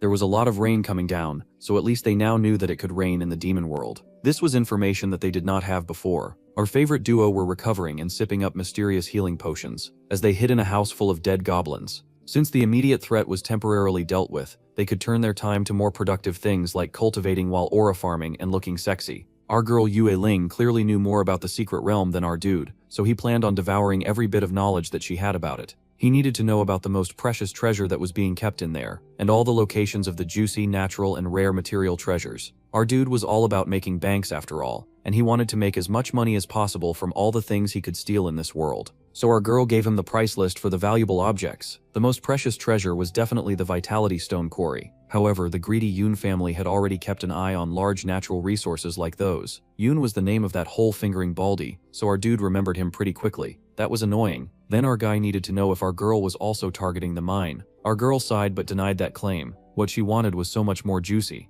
The thing that our girl desired so much was the treasure that her father had left behind for her. Now that sounded delicious, and the kind of thing our dude could inherit as a groom price. So the story was that 20 years ago her father had come to the area and he had peeped a pretty extremely rare treasure. Now that sounded like something delicious. Unfortunately, that treasure was being guarded by an ugly calamity beast with teleportation skills. That sounded like way more power than a monster guardian should have. A beast should never be that problematic or overpowered. That was why, this time, Yue Ling had entered the hole to restore her father's honor and grab that treasure till death did them part. Well, that story was juicy, but what was even juicier was finding out that there was a calamity beast with a teleportation power in the area. It was also likely that the rotten beast had a mid-tier spatial talent. Mid-tier was crazy. That was definitely higher than novice. What an incredibly dangerous sounding beast. Our guy was getting hard already just thinking about it. Even that bald fingering devil was just a novice. If he could get his hands on a mid-tier spatial talent, he could be a real and proper menace to the sea base. Now our dude was shaking so much just thinking about stealing that juicy talent.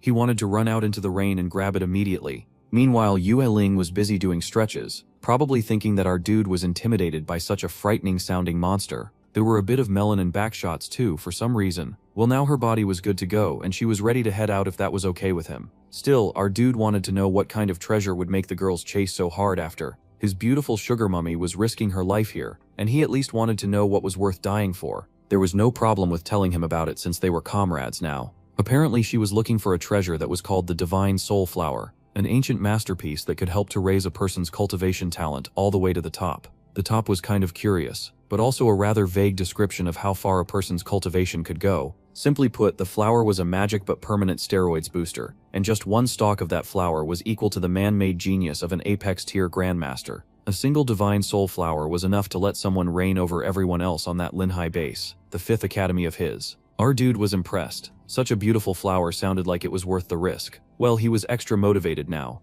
Yue Ling beamed, happy that he was interested.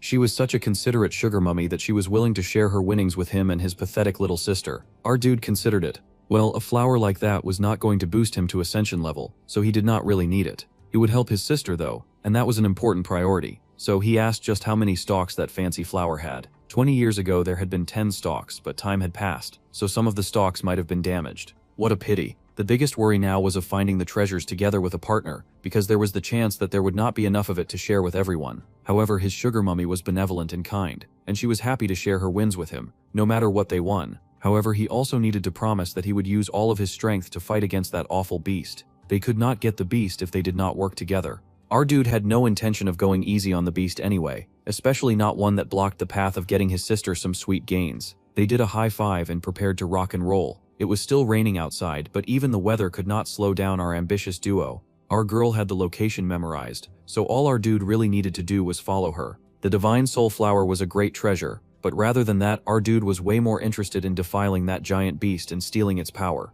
Our guy was well and properly locked in when it came to doing that. As they traveled, he of course asked his girl if she had a plan. There needed to be a plan if they had been aiming for this for 20 years after all. The good news was that there was a plan, and the plan was an odd-looking painted disc. It was apparently called the Formation Array Plate, and her dad had spent a lot of money to get a magician to make it for him. The pattern on it was the Forbidden Spatial Array, and it could reduce the effectiveness of a teleportation skill immensely. So there were tools like that which could get in his way if he did get spatial powers. At least our guy knew that now. Plus, they now had a possible edge over the dancing monster that would likely do everything but stay still and let them kill it. The discs even had the power to reinforce and counteract each other. Even if there was an invincible existence, it was only because its natural enemy was yet to be found. Our dude was learning plenty today, and he wondered about the natural enemy of his own ability. It would be best to find that we fast before his enemies did, and used it to trash him. The good news was that most people did not understand how his powers worked anyway, so he was good. However, all of their hope was on this plate. Our dude respected his girl, but it felt like a rather lousy plan.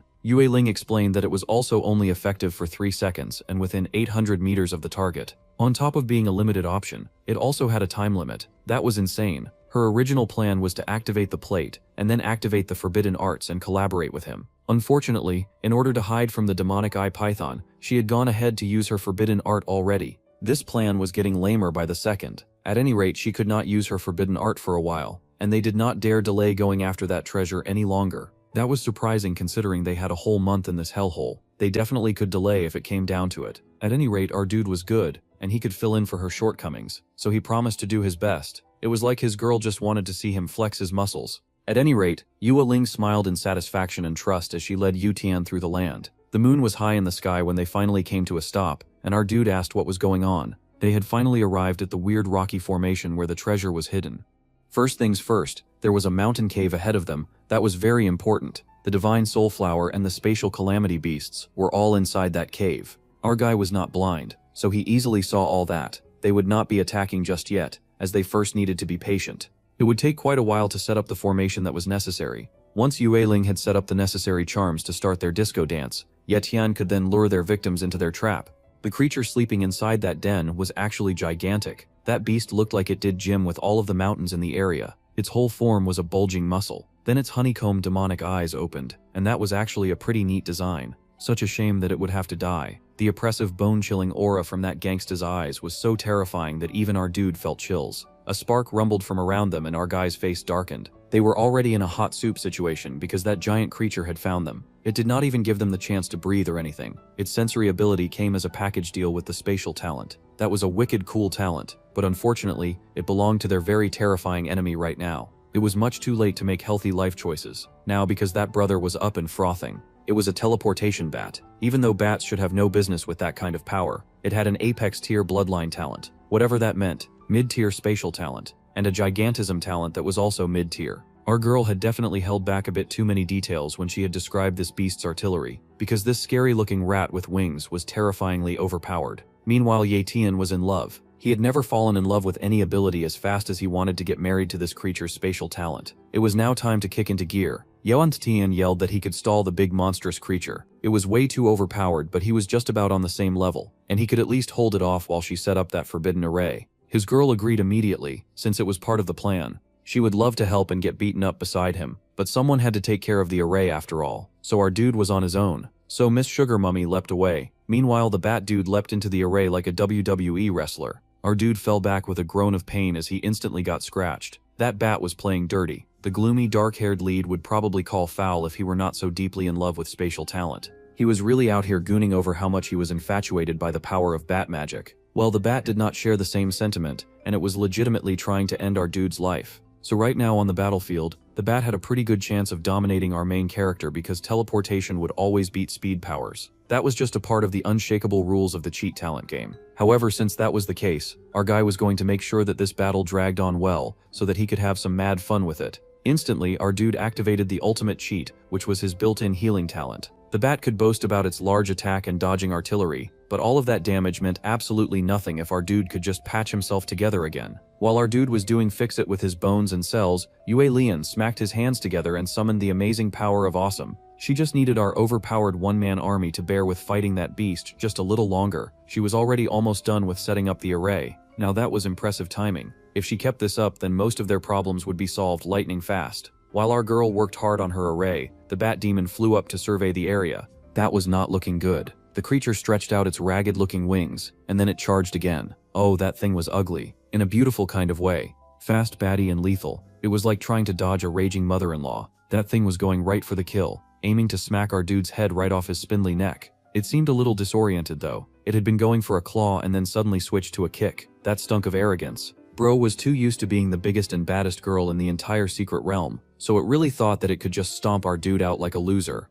Newsflash, that did not work. Our dude also did not appreciate the attempt. It was time for Batty to realize that he was not the only fine fish in the sea. Yi Tian might not have teleportation, but he was fast, and he was not a pushover either. It was now speed versus spatial magic in a fight to the death, and only one of them would be allowed to walk out of this alive. The bat grinned, accepting this wicked challenge, and leapt again. He was not about to get beaten by a human rat with 2 legs. Now our dude had taken his fair share of beatdowns from human opponents, but he had to admit that Battison here was the real deal when it came to terrifying moves. That bat was moving almost too fast to detect. Almost. That ratty little nail nearly sliced our dude's face, but like a spinning ballerina, he scoffed in the face of that stupid attack and dodged. This was more than a battle. This was an epic dance to show the other that they were the baddest bitch in town. Our guy drew his weapon, and the bat stretched his claws. The dance started with the beat of their weapons slamming against each other, demonic energy against demonic energy. This battle was so heated that Yu Tian had to check on his backup. He needed to know how long he had to keep this demon at bay. Yue Ling said that she just needed 3 seconds. Now that was interesting. He could hold out for 3 seconds after all. Our guy was more than just a 1-minute man, or so he thought.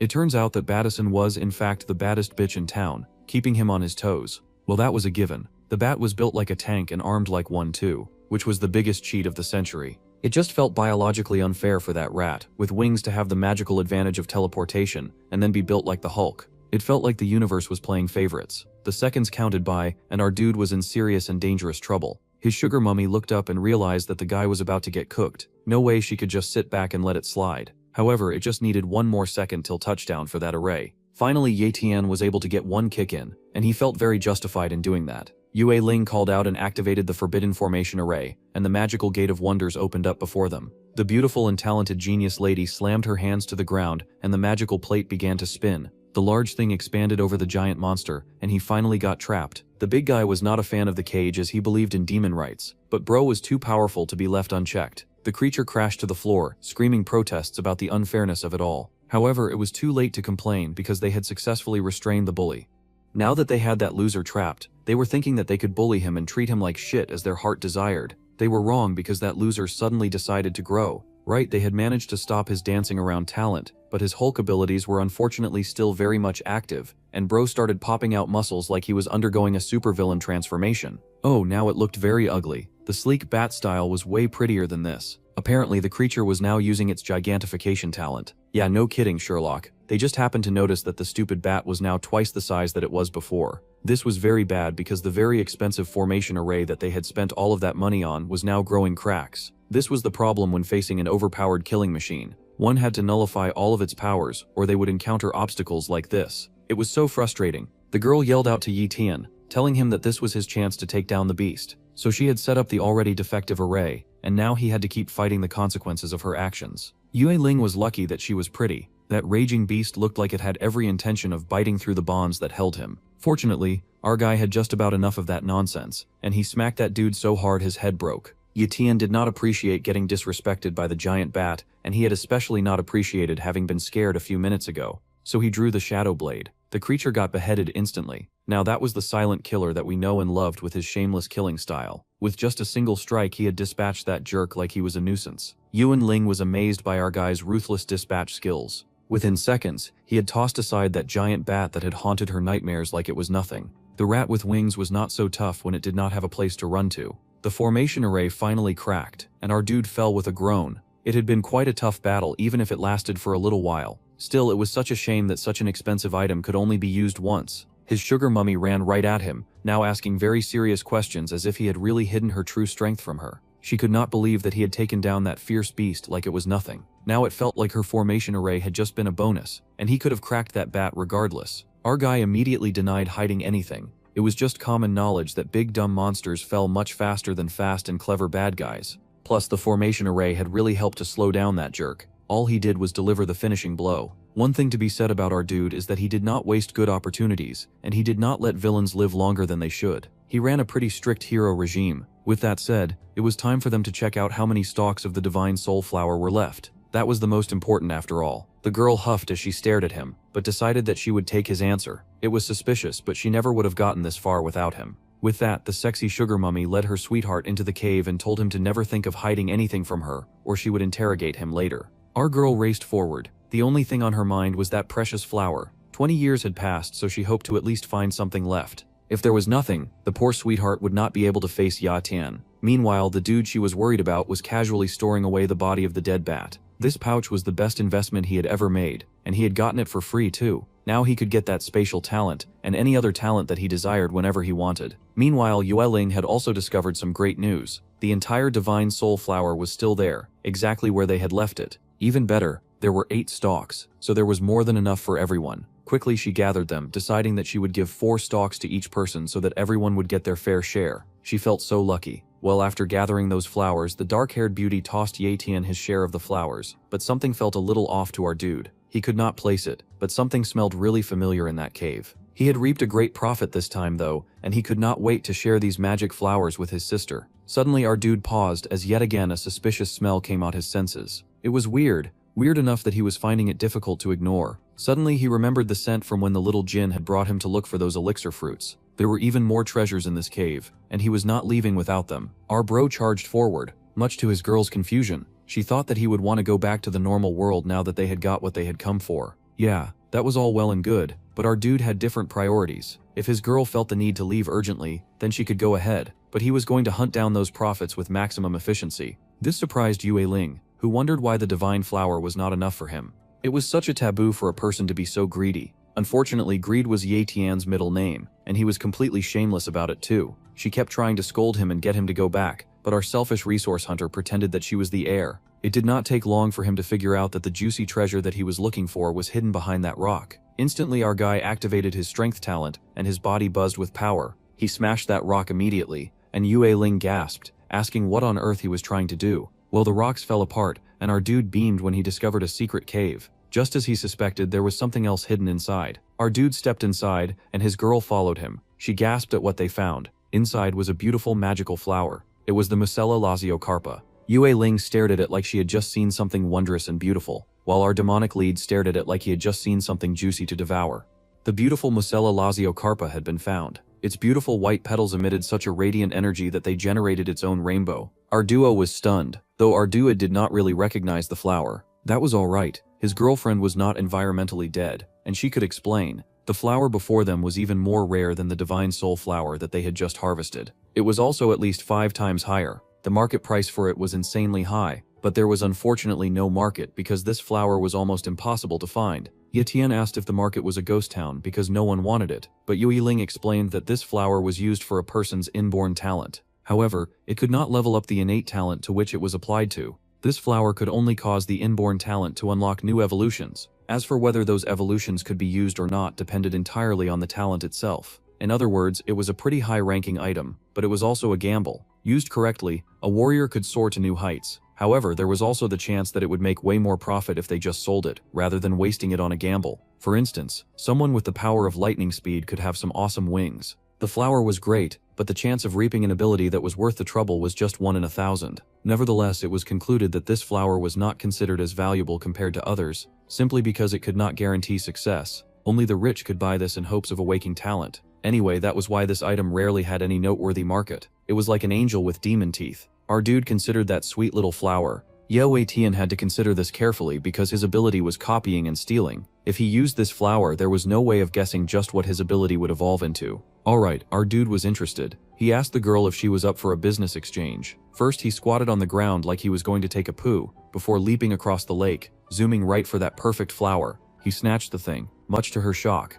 Yue Ling was really struggling with all of the crazy risks that her sugar baby was fond of taking, but he was just doing all that for the love of the game. She sort of had a share in the fancy flower that they had found, so she huffed and told him not to keep it to himself. Sure, she could have it if she promised to actually level up this time and stopped letting him do all the work. At any rate, the price of the lotus was 5 times more than the divine soul flower. Since he had a cut of both flowers, then he was going to give the girl 3 of the stalks of the divine flower, just so that he could keep her half of the lotus flower. This greedy goat had completely forgotten about giving his sister the divine flowers to level up. He was really going to give her the leftovers while he continued his journey to excellence. Yue Ling was shocked. The price of the 3 stalks of divine soul flower was even higher than the combined cost of a Musella and a calamity beast's corpse. She was shocked and wondered if his brain had rusted over completely at some point. Her man had really fallen in love with that random flower. The girl smirked, thinking that she would teach him a lesson in business. That idiot was in fact about to give our dude exactly what he wanted. Since it was his idea, and he had worked so hard, she agreed to his deal, and he happily tossed over the flowers. She had managed to make so many magic flowers, and the only thing she had really sacrificed in this journey was just the expensive array disc. Now she had 7 stalks of divine soul flower through this secret mission. This should be more than enough for her to negotiate with a particular person. How interesting. It seemed our sugar mummy had secrets. While she was lost in her own world, our dude had gained the prize that he'd been drooling over for a while. Now it was time for him to cultivate. Carefully, he used the beautiful flower in his hand, its aura strong and pure. He was going to milk that thing for all the talent that he could get from it. Our dude's eyes widened as power filled him, and the environment crashed and danced with the golden aura of his cultivation. This power was the sweetest deal, and it looked like he had hit a certain jackpot this time. His aura mixed with the flower's power like milk making love to honey. Suddenly, our dude jumped when the screen popped up, and his eyes widened in amazement. It was the moment that he had been waiting for, and he would finally find out the fruits of his labor. His second talent, copying skill, had been unlocked. It was the exact type of win that our dude had been going up, and his stealing efficiency had just maximized in the best way possible. Now he could steal 2 whole powers in a month. Our dude was seconds away from leaping to his feet and breakdancing. This was the exact type of upgrade from a professional master thief and an opportunist. Without even wasting time, he was going to test out this ability right away. He first checked out his scoping talent in search of fresh new meat to prey on. How lovely. His predator range had expanded to 200 meters, then 400 meters, and then 500. What delicious numbers. Ye Tian's delight could not be described in words. Our copy warrior was going to be a full-blown menace now. society was not ready for the carnage that he could wreak with this power. Apart from being able to copy talents for a second time, he could now also extend the scouting of his distance to 500 meters. This was the best deal that he had ever made. He would even sell 10 stalks of the flower if that was what it took to gain this extra boost. Now there was one more thing that our guy had to do next. First things first, he evicted that annoying bat demon. It had caused him a lot of trouble, but now was his time to reap where he had sown. Immediately our dude copied that delicious spatial talent that he had been thirsting for. Without wasting any time, he immediately said yes to fusing. It did not take long for Ye Tian to achieve success. His spatial talent had now been combined with all the other gains that he had stolen from many other victims. That predatory demon had to rest for a bit because nothing exhausted the soul more than a hard day of stealing. Now his specs had gone so high that anyone who looked through them would surely tremble. He had teleportation, spatial perception, spatial mark, and a pocket inventory. Of all the gifts he had stolen, the spatial talent was the biggest addition to his artillery. Immediately, he tested it out, because our guy was not the kind to confidently steal rubbish. He had to make sure that the skills had transferred properly. He tried out his pocket inventory, and a small box popped up in his hands. That spatial storage was only about 30 cubic meters, only for it to be snatched away by others. With the pocket inventory, he would be sure to secure all of his items. So he just tossed everything that he had in there, and now it was time to begin the new harvest. The dark-haired boy was hungry for a new victim. Meanwhile, Yue Ling was waiting outside. She had better have spent all of that time cultivating, because there could be no way that lazy bum had just sat outside waiting for our dude to improve and fight all of her battles. She was still snoozing when Yatian stepped outside, and our dude was back on his sister complex. After all they had been through, he still thought that his sugar mummy looked like his sister. She had gone through a lot. Ye Tian was just wondering what that pretty princess was doing when she opened her eyes. He was all done cultivating now, so she smiled in acknowledgement. He thanked her for looking out for him while he had been busy grinding and plotting. Alright, well, Ye Ling had gotten what he came for, so she asked, now if he was ready to go home. Our guy was still surprised that she wanted to leave. Unfortunately for him, most people were normal, and they did not enjoy the thought of suddenly getting flattened by a monster. Ye Tian laughed about how he actually wanted to train a little more in the secret realm, just in case he found some more treasures. Ye Tian was just about done with this exhausting date, and she wanted to go home. Her sugar baby was not familiar with the place. It was dangerous if he stayed by himself. The dark-haired beauty did not want her favorite greedy talent tycoon to get hurt, but he just laughed and said that he could manage just fine by himself. He was even going to be so kind as to walk her to the teleportation waypoint. If they started going now, they would surely arrive before daybreak. The girl sighed, still trying to come up with a secret way to make the boy go home with her. Sure, they'd done great battle, but now was the time to go home, wash up and cuddle in sexy underwear. She had gone and fallen in love with a sexy hermit, so the cuddling part was now very difficult. They headed towards the exit gate together, and they had walked for long enough that they were almost there. They were running together towards the exit gate when they heard a large explosion coming from that area. It seemed some haters were clashing up ahead. How very childish of them. It was quite possible that they were fighting over a treasure, and they could not sense who was in combat since the fighters were some distance away. However, this was the perfect opportunity for our thief to test out his new expanse. Instantly, he put on his newly stolen distance glasses, just to see who was causing all of that ruckus up ahead. It was so cool that he could see it, thanks to the sub-skill of the spatial talent. There were indeed people clashing up ahead, and they did not seem to be anyone of importance. Definitely no one that they knew. The calamity beast was dead, and yet the two humans were still fighting each other. It was just as the sugar mummy had suspected. They were likely squabbling over treasure. The majestic redhead insisted that all of the treasure would belong to him, and that the other should give up now or he would cut his stupid behind. Yeah. Well, the other guy thought that the redhead was a total loser, and he was not backing down. They were not interested in splitting anymore. It was going to be winner takes all. Apparently our girl did know those two losers. They apparently worked with the Lijian Zhang families, who were supposed to be on good terms with each other. Clearly those niceties ended once they got to the battlefield. Still, our dude was curious about the gossip as well, so he used his spatial perception to see if he could find any clues.